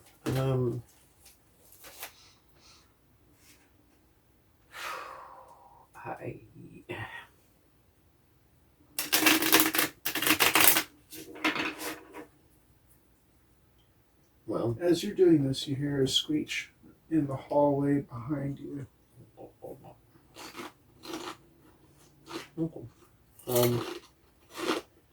And you also hear some sounds coming from down below, getting closer. Shit. Something that is alarming at this point is that you hear more of these monster sounds. You don't hear any explosions, and the gunfire has stopped. I'm getting the fuck out of this room. Like, I'm sorry, screw these people. I don't want to die, but yeah, let me get the fuck out of here. I'm gonna grab Floppy Gecko. Hey, I'll grab Floppy Gecko. God bless him. That's the only one I can save. Then okay, I've done my job. She's 4 foot tall. She weighs next to nothing. She's, but she is a floppy gecko. You wear her like a scarf, pretty much. Okay. She's on your back. Yeah. Put her over my shoulders. We're gonna try and get to this door as quick as possible. Okay. Well, you're in the hallway. The screeching sound is coming from the security office. And that is unfortunately exactly where I'm coming from. Going to be going, not coming from. Okay, so,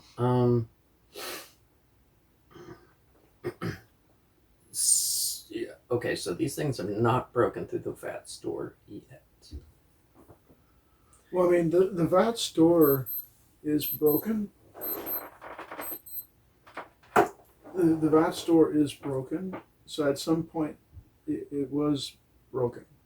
Whether it was staff that did it or the monsters that did it. But at one point, this door was closed like any of the other doors and locked with a key code. Okay. But apparently, they did. From what you've seen in the VATS room, the big hole in the floor, shit went crazy in here. The door was blocked. Okay. And because the monsters couldn't get out through the door, they went through the floor. But now they can get through the door. Right. So I'm gonna get the fuck out.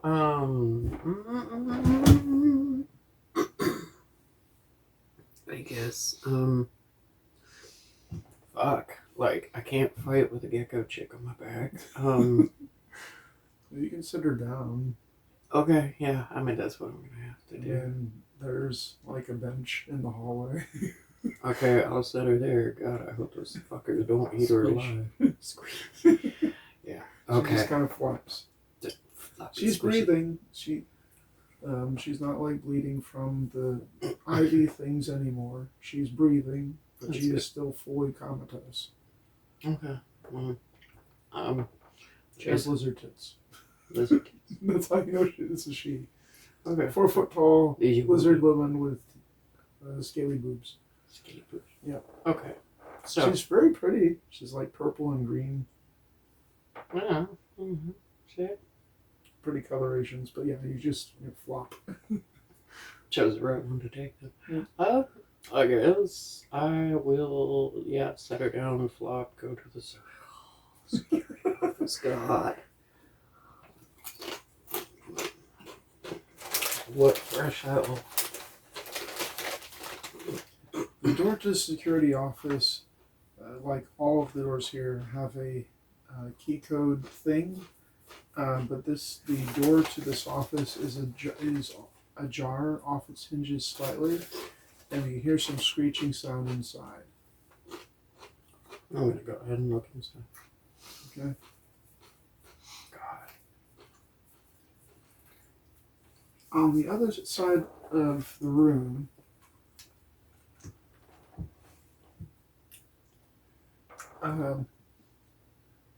behind a desk, you see what's left of Akane. And apparently a security guard that have been merged together. Oh. With a bunch of cybernetic components. And you also now know where a lot of the firearms have disappeared to. Okay. Yeah, no, that actually makes perfect sense. You cowards. Okay. Because this merged body thing that's in there screeching away and twitching. This body's arms are missing, and instead it has 2 assault rifles in place of that. Of course it does. Okay, bring it on. Okay, so wait, she... most of her body's gone, but she is one of those things, you know? It looks like her and the security guard have been welded together. Okay. Kind of like that's Pied creepy. Barker's the thing. Yeah, no, okay. So that's even worse. Yeah. And there's like tubes and wires and 2 assault rifles and a few other things. The one thing that is, it's her left side that is still mostly her, and you can see her left arm with a communications device on it. Epic. Okay. So, is there any way I can try... Well, I gotta get close to fucking grab it. Okay. It sees you when you pop your head in anyway. Oh, shit. Well. There's nothing else in this room, no other crazy bastards. Nope. Just the 2 of them have become one. The abomination of flesh and bone. Yep. Okay. Well, I kind of wish I had a flamethrower, but that made me feel better about killing her. I mean, I feel better killing her anyway, but like a flamethrower would just like, you know. Yes. Okay, so this means I've got a close distance a little bit too. Okay, so does one have like a wide enough range that I'm okay to hit them from here? If it's 7 card lengths, because you have 7 cards in. How much skill do you have in combat droid? 5. Okay, so you have. Oh, Okay. That's You what have you two would- card links from that. So it's 2 plus your hand. Okay. And you have 7 cards in your hand. Mm-hmm. Okay. So you have a range of 9 cards. Ooh. Snipey bastard. Okay. Let me not this. Oh, no. Use cards I've already used. That's right. But you do have surprise because you're looking right at her as she turns to attack. So Two. I'm pretty sure you're in range. 5. Yeah, it's within 5 cards. So you can shoot her from the doorway. Thing is that she can shoot you too. Yeah, that's fair. That's fair. Long range weapons. We like that something. Ooh, bitch. Okay.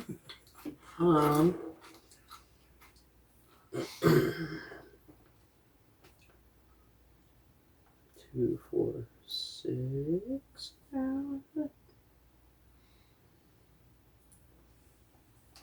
Yeah. Okay. Plus my attack. It does look. It's a similar situation to the med bay. It looks like they tried to hole up in here, but Okay. something got in. Yeah, those little fuckers do have a way of getting in crazy places. So, ha, bitch. Okay. 11 plus 6, 17, 6, 23. Okay.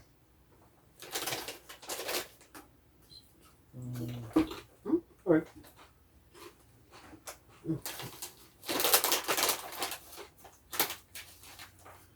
I also have a 23.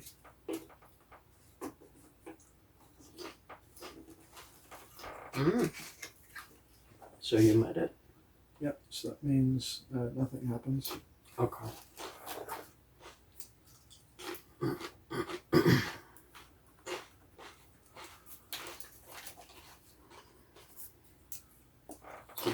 So I play. The thing raises both of its assault rifles and fires back at you for 20. Ugh.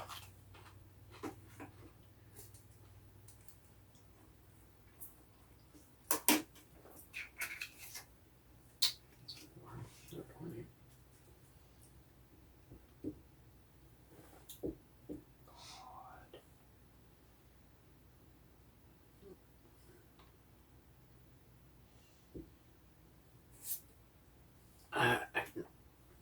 6, 4, 10, 14. 14. I definitely got hit.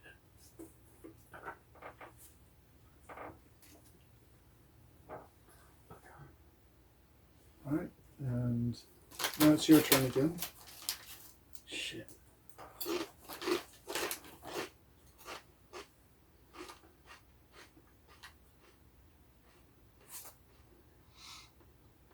$11.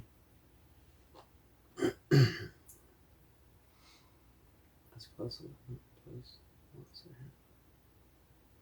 4. 11, 4, 15. 23. God bless. That took a second. Alright.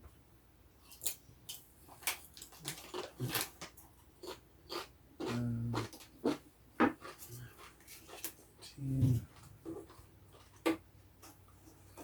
Do I get one? Yeah. Yay.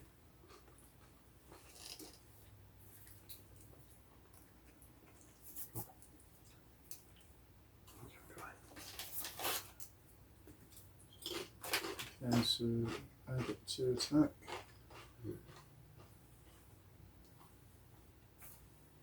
With the 19. Shit. That's 4.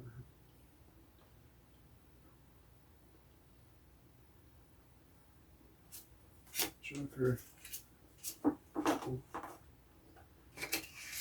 Oh. Oh,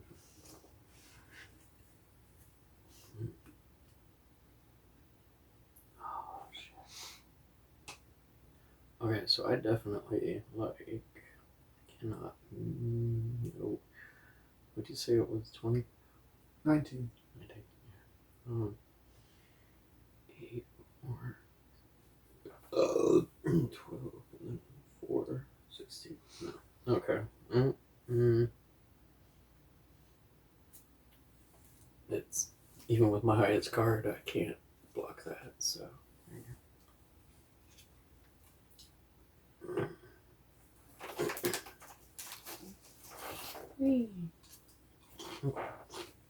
Oh shit.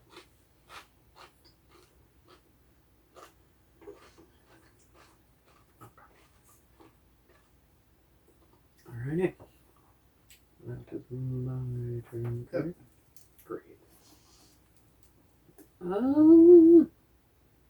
I need a joker. 11 and 2, 13, 8, 21. Okay.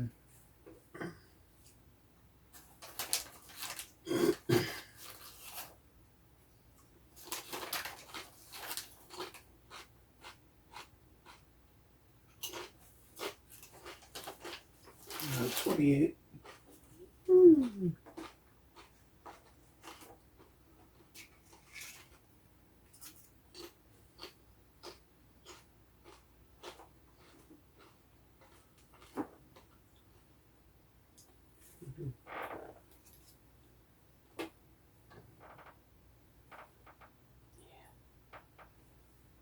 And then attacks.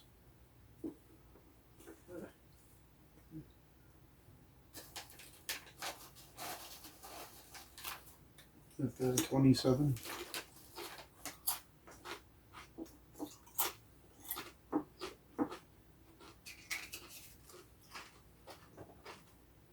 Definitely not gonna make that one. I need to run bad. Like, can I? Oh, fuck. Like, I don't know. And make sure to draw it from fully hand. Okay. Yeah, I'm focused on how futile this is. So did I already take a card? I believe. Yeah. Okay. So yeah, I need to. Shit, grab Gecko Lady and Dipset, or find somewhere to hole up, or find some way. Let me ask this: do your cards suck? Without telling me. They suck. Okay. Yeah, shit. So one of the tactics that a player can use in this game is that if your cards suck, maybe it is time to run, so you can replace those cards by doing movement. Yeah. Because doing that can not only give you better cards, but I have some good cards over here without going into it. If you move, I have to move to chase after you. I have to spend cards to chase after you. Yeah. Well, I definitely need to move back into the hallway, out of range of that shit. So if all your cards suck, then move 4 cards worth. Okay. Door right here Right. or right here? Let's see. You're right here, so move 4 cards worth. What I'm saying is the door Right in like, front of you. from me? So like between. So if you right. Move this way 4 cards worth, okay, I have to spend at least 7 cards to get out through the door. Mm-hmm.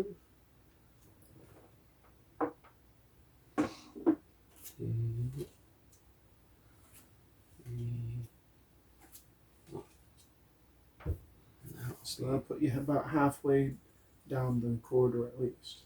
Okay. That works for me. Jesus. Okay. So. And your action can be grab Gecko Lady. Yeah. I need to make sure she's. Gotta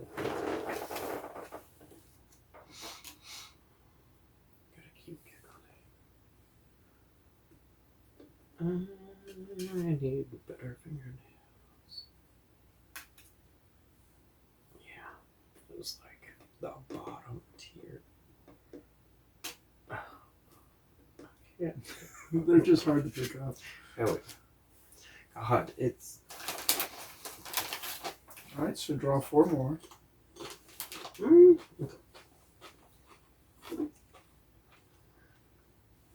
Mm.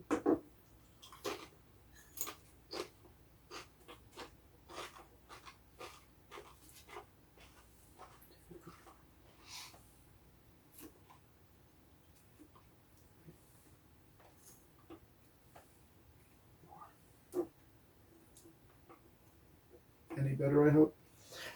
Yeah, I mean, Okay. worth keeping it. Okay, so you moved, and now it's my turn. So just to put you, let me do a thing. 1, 2, 3, 4, 5, 6. I at least have to spend 6 just to get through the door. Okay, so 1,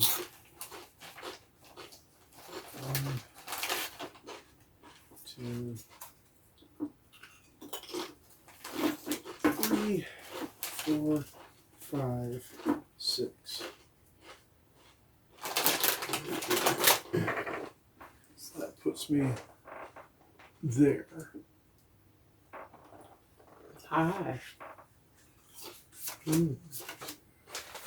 Okay.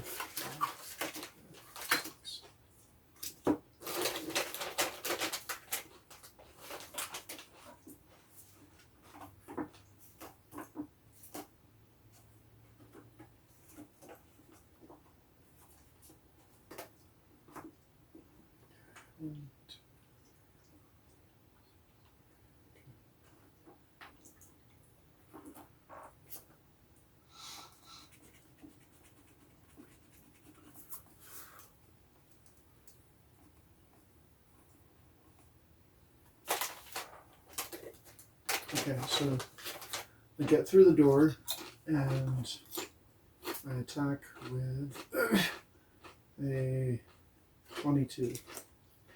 Ooh.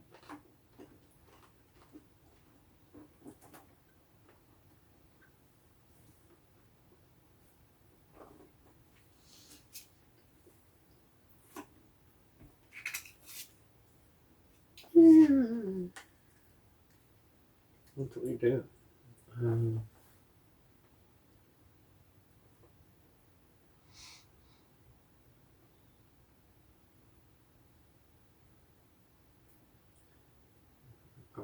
Okay. I guess I'm just gonna use this. It's not gonna succeed, but it is about the best I got right now. Oh. So yeah, that's a 13. Oof. Alright, so it's the beginning of next turn. I'm still at 8, so I don't draw anything. But you drew a card to put in your hand.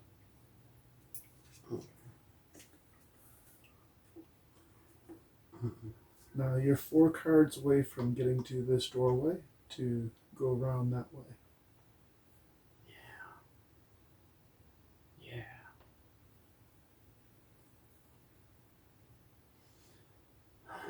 There's not many places to run. Okay.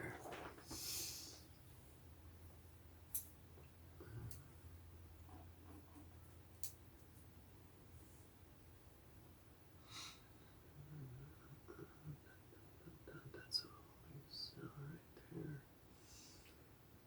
Okay. Holy shit. Once you get into here, there's the storeroom, the med bay, and the holding thing that can only be activated from the outside to just escape from.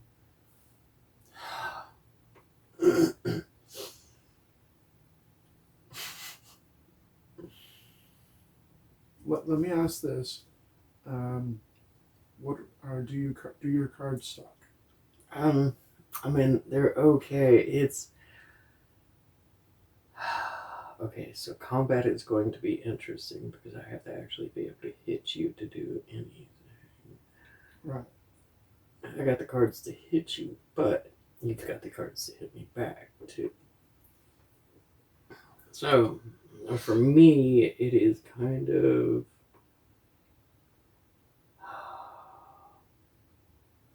I'm kind of at a point where I'm trying to determine if it might be a better idea to just try and grab that shit and run.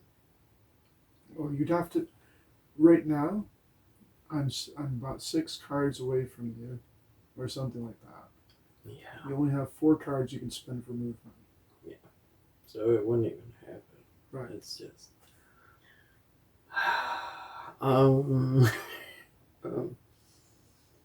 so I guess I'm gonna go ahead and take my med.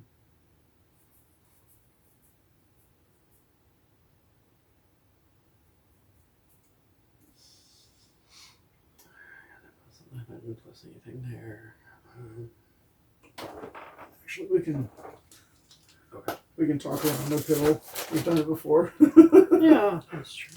I do it all the time at my job. All right. We're taking our titty skittles. Yay! Titty skittles. Mm.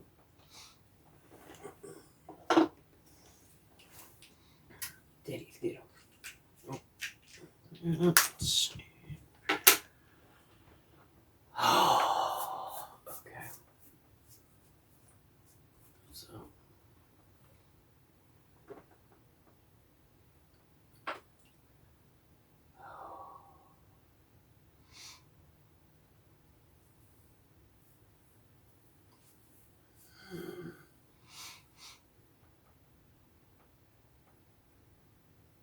All right. So yeah, I guess I'm gonna attack. God bless it.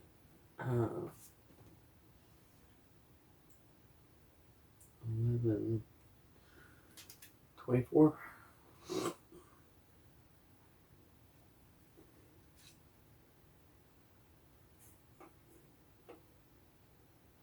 Um,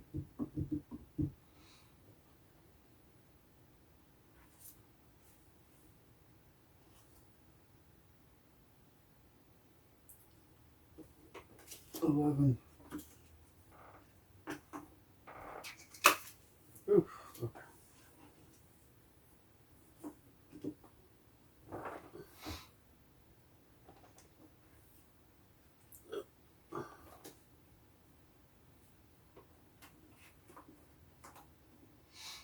All right, so attack with a 20.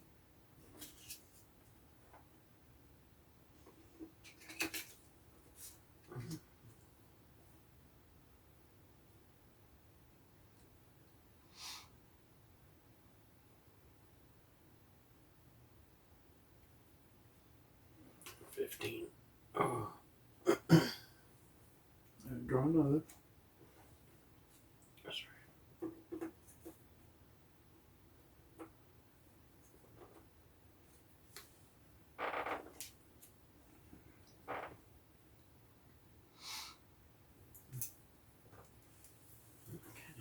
Attack.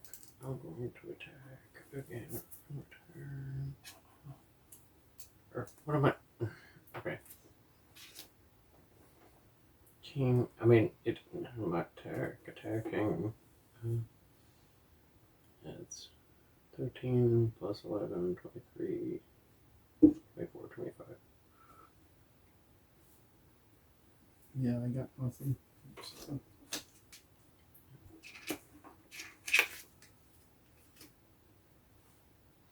Zarrakan. yeah, take a card. Oh, yeah.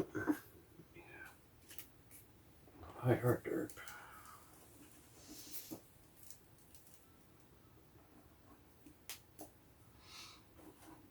All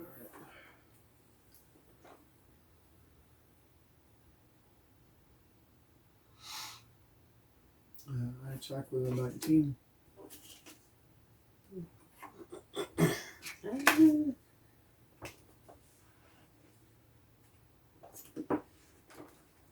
That's deepening. An 8. It was an 8 total. 4 plus 4.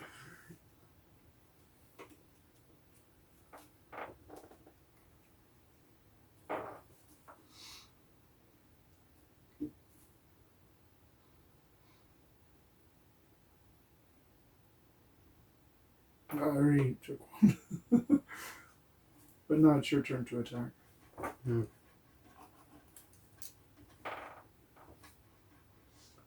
I think I'm at the point where if I attack one more time, and I may have to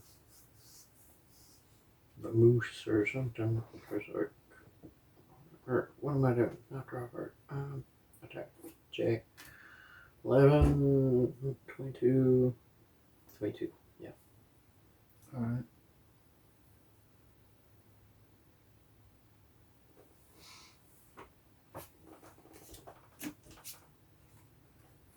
$23.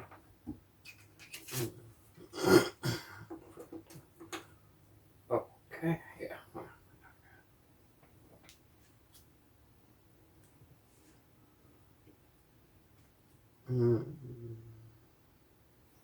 Okay, so now I either need to. There was no way to seal up those labs, were there?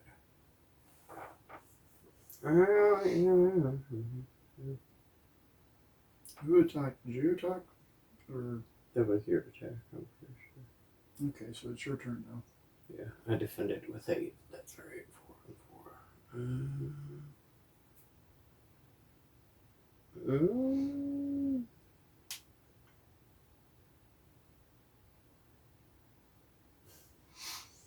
Oh no, because I can't really move. Yeah. Right.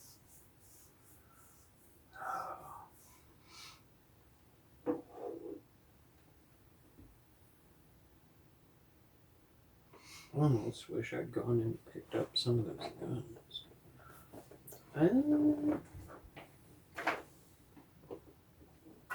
Okay, so yes, I've got 11 plus 11, 22. Might not be okay.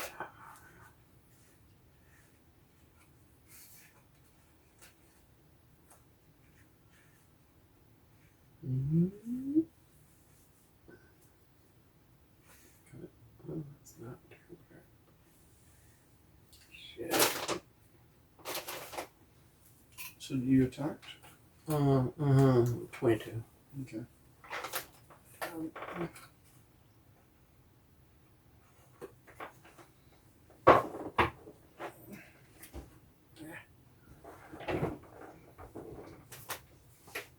Okay.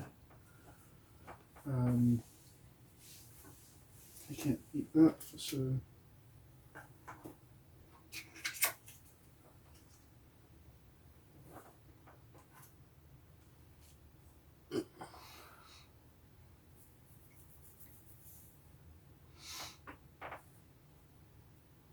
right. Now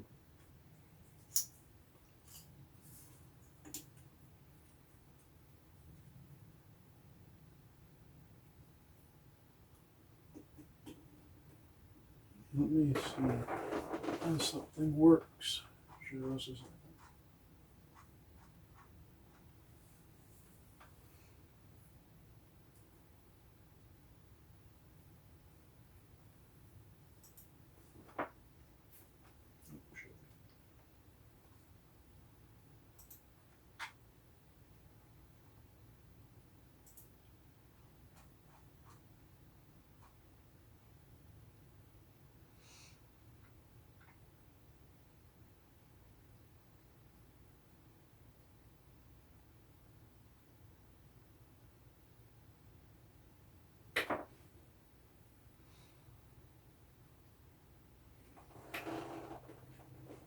all right. So cramped quarters. Okay, what is your maximum hand? 7. Okay.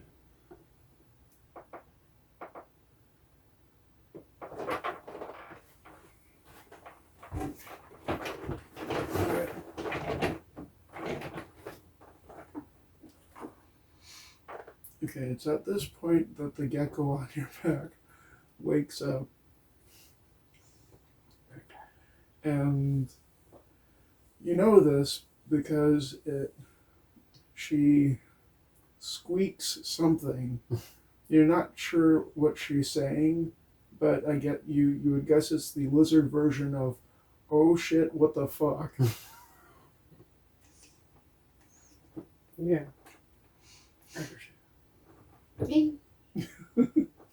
This is the gecko on your back.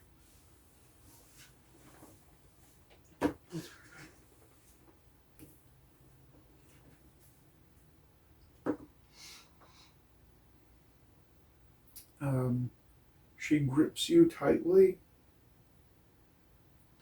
and you feel your wounds closing up. Okay, no problem. Draw 6 cards. Thank God.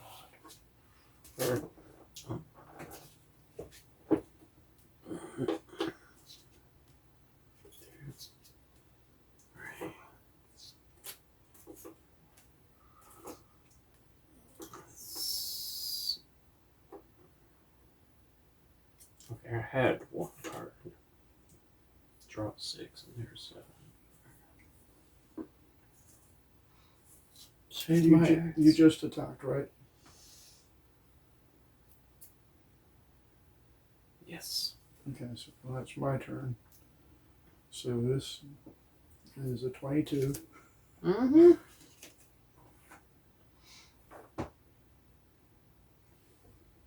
Holy shit. I don't think I got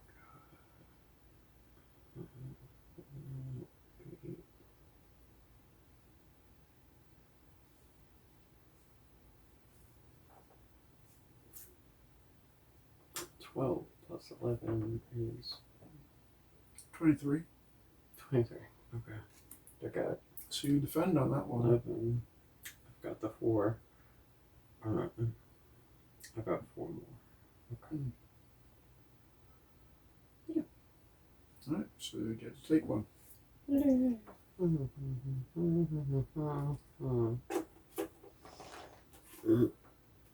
Jesus.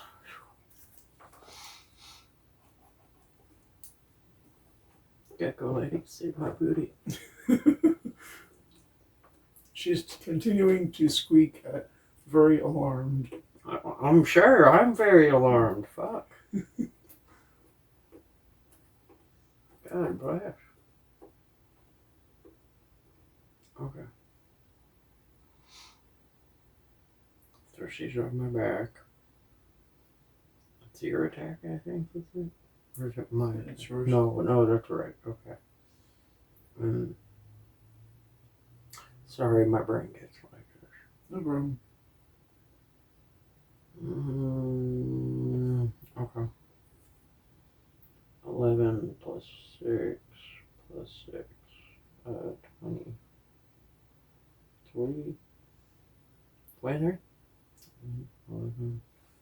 Yeah, 23. Okay. I definitely don't have enough for that, so.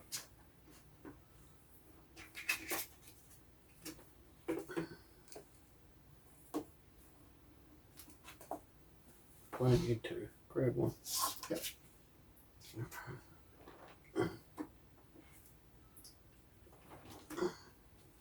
Did you just run out of cards in your stack? Mm-hmm. Okay, you have to shuffle everything then.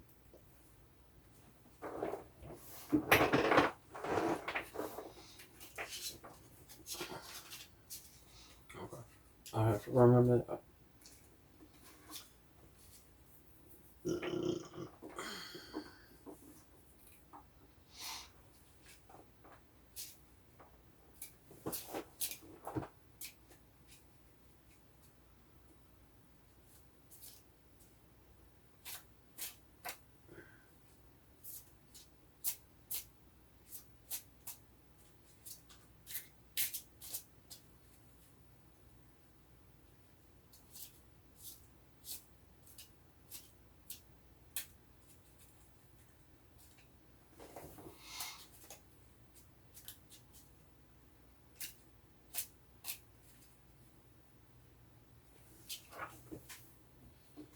Mm. Mm.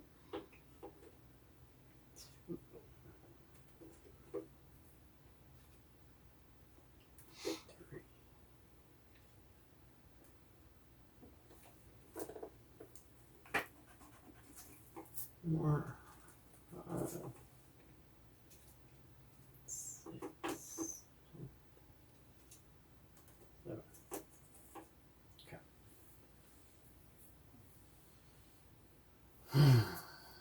Oh, so wait, did I just attack? Yep. Okay. So that's my turn. Okay.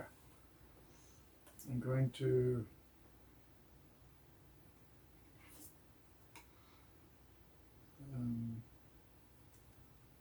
19.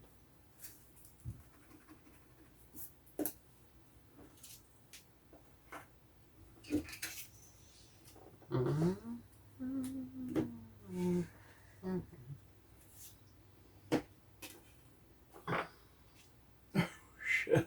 Okay. Alright, well, I lost that, so you get to take 2 of my cards.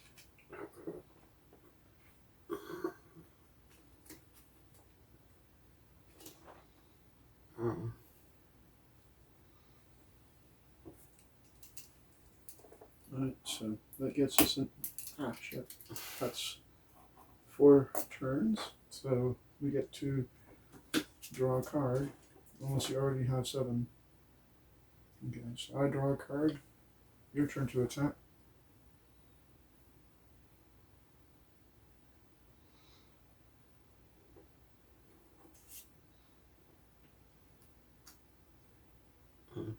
Joker plus 11 plus 4.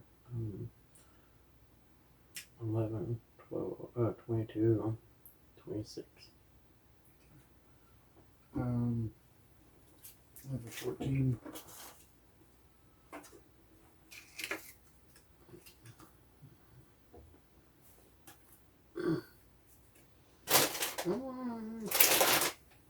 I attack with a 19.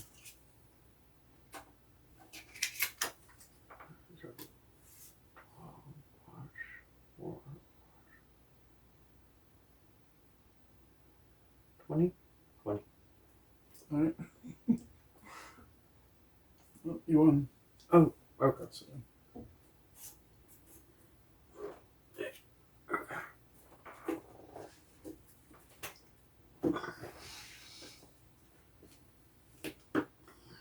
okay, so through a hail of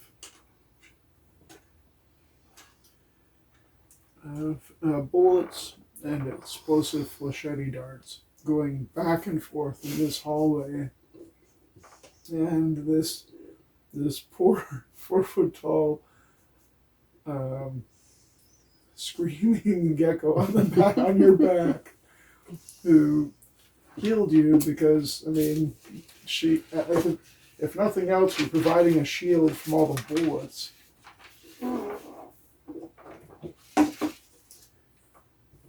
But you managed to put down the Kane security guard monstrosity with a bolt through both of their heads. Yeah. So you pop both of their heads.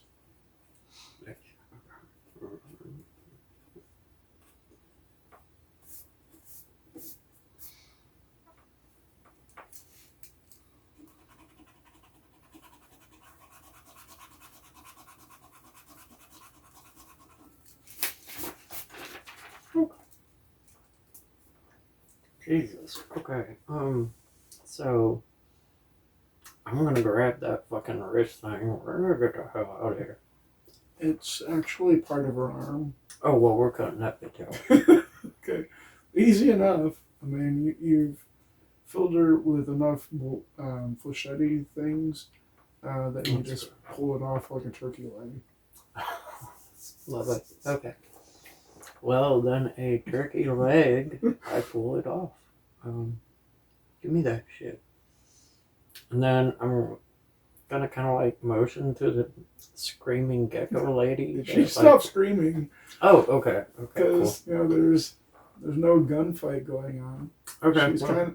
She's standing in the hallway with you, kind of looking around at the carnage. She kind of looks at you and cocks your head. I don't know. Licks an eyeball. But like the gecko does. Yeah, I'm just gonna like point her wherever I'm going. Like, if she wants to come with, she can. If not, she can die. Well, to that point, you hear more noise coming from the VATS room. Oh, yeah, we're getting the hell And looking back towards the VATS room, you see a long spear-like claw come up over the edge of the hole. Yeah. Followed by another one. And another one. And you see one of these haul themselves up out of the hole in the floor. Yeah, we're getting out of here. So you head back down this way towards the port elevator. And as soon as you get close enough with the arm, the elevator doors open. Okay. Yeah, keep running there. She follows. Okay, good. Well, yeah. So if it's on the roof, look for a button that would take us there. It's marked roof deep. Okay, well, yeah, definitely just boot the fucker. God, I mean, take off and nuke it from orbit. Jesus Christ. It's the only way to be sure. I mean, at this fucking point, Jesus. Yeah, so elevator to the roof. So you get into the elevator. The elevator's clean. Doesn't have any blood in it. So, you just were in the Hall of Horrors. Get in the elevator, and there's like elevator music as you go up. Oh, see that. It's horrifying. You're covered in blood and injuries and stuff, and she is covered with some of the same just from walking through it. Yeah, just happy times. Occasionally, I mean, it's not a very long ride, but a propaganda YGS ad breaks in. Oh, It's like, work for YJS. We have some of the best benefits and the best products in the galaxy. YJS, start your career today. Yeah. Definitely nuke this bitch from orbit. What the fuck? You get up to the roof, no issues. There's no guards or security here. If there were, they probably went downstairs to help with the mess that was downstairs. And it's easy enough to find your ship and get on board. In fact, the loading bay hangar thing is open. So you just kind of walk in. You get up front to the cockpit, and there's one of these sitting there. Of course there is. But there's a difference to it. Instead of a head, there's a TV monitor. You're fucking kidding me. Okay. And you I'm just gonna... when you walk up and you see that, it's mostly human, but with a TV for a head.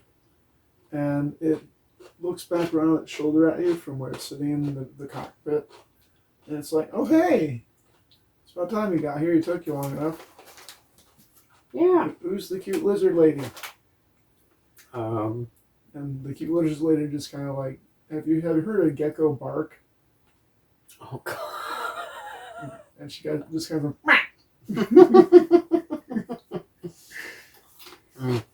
She's coming with us.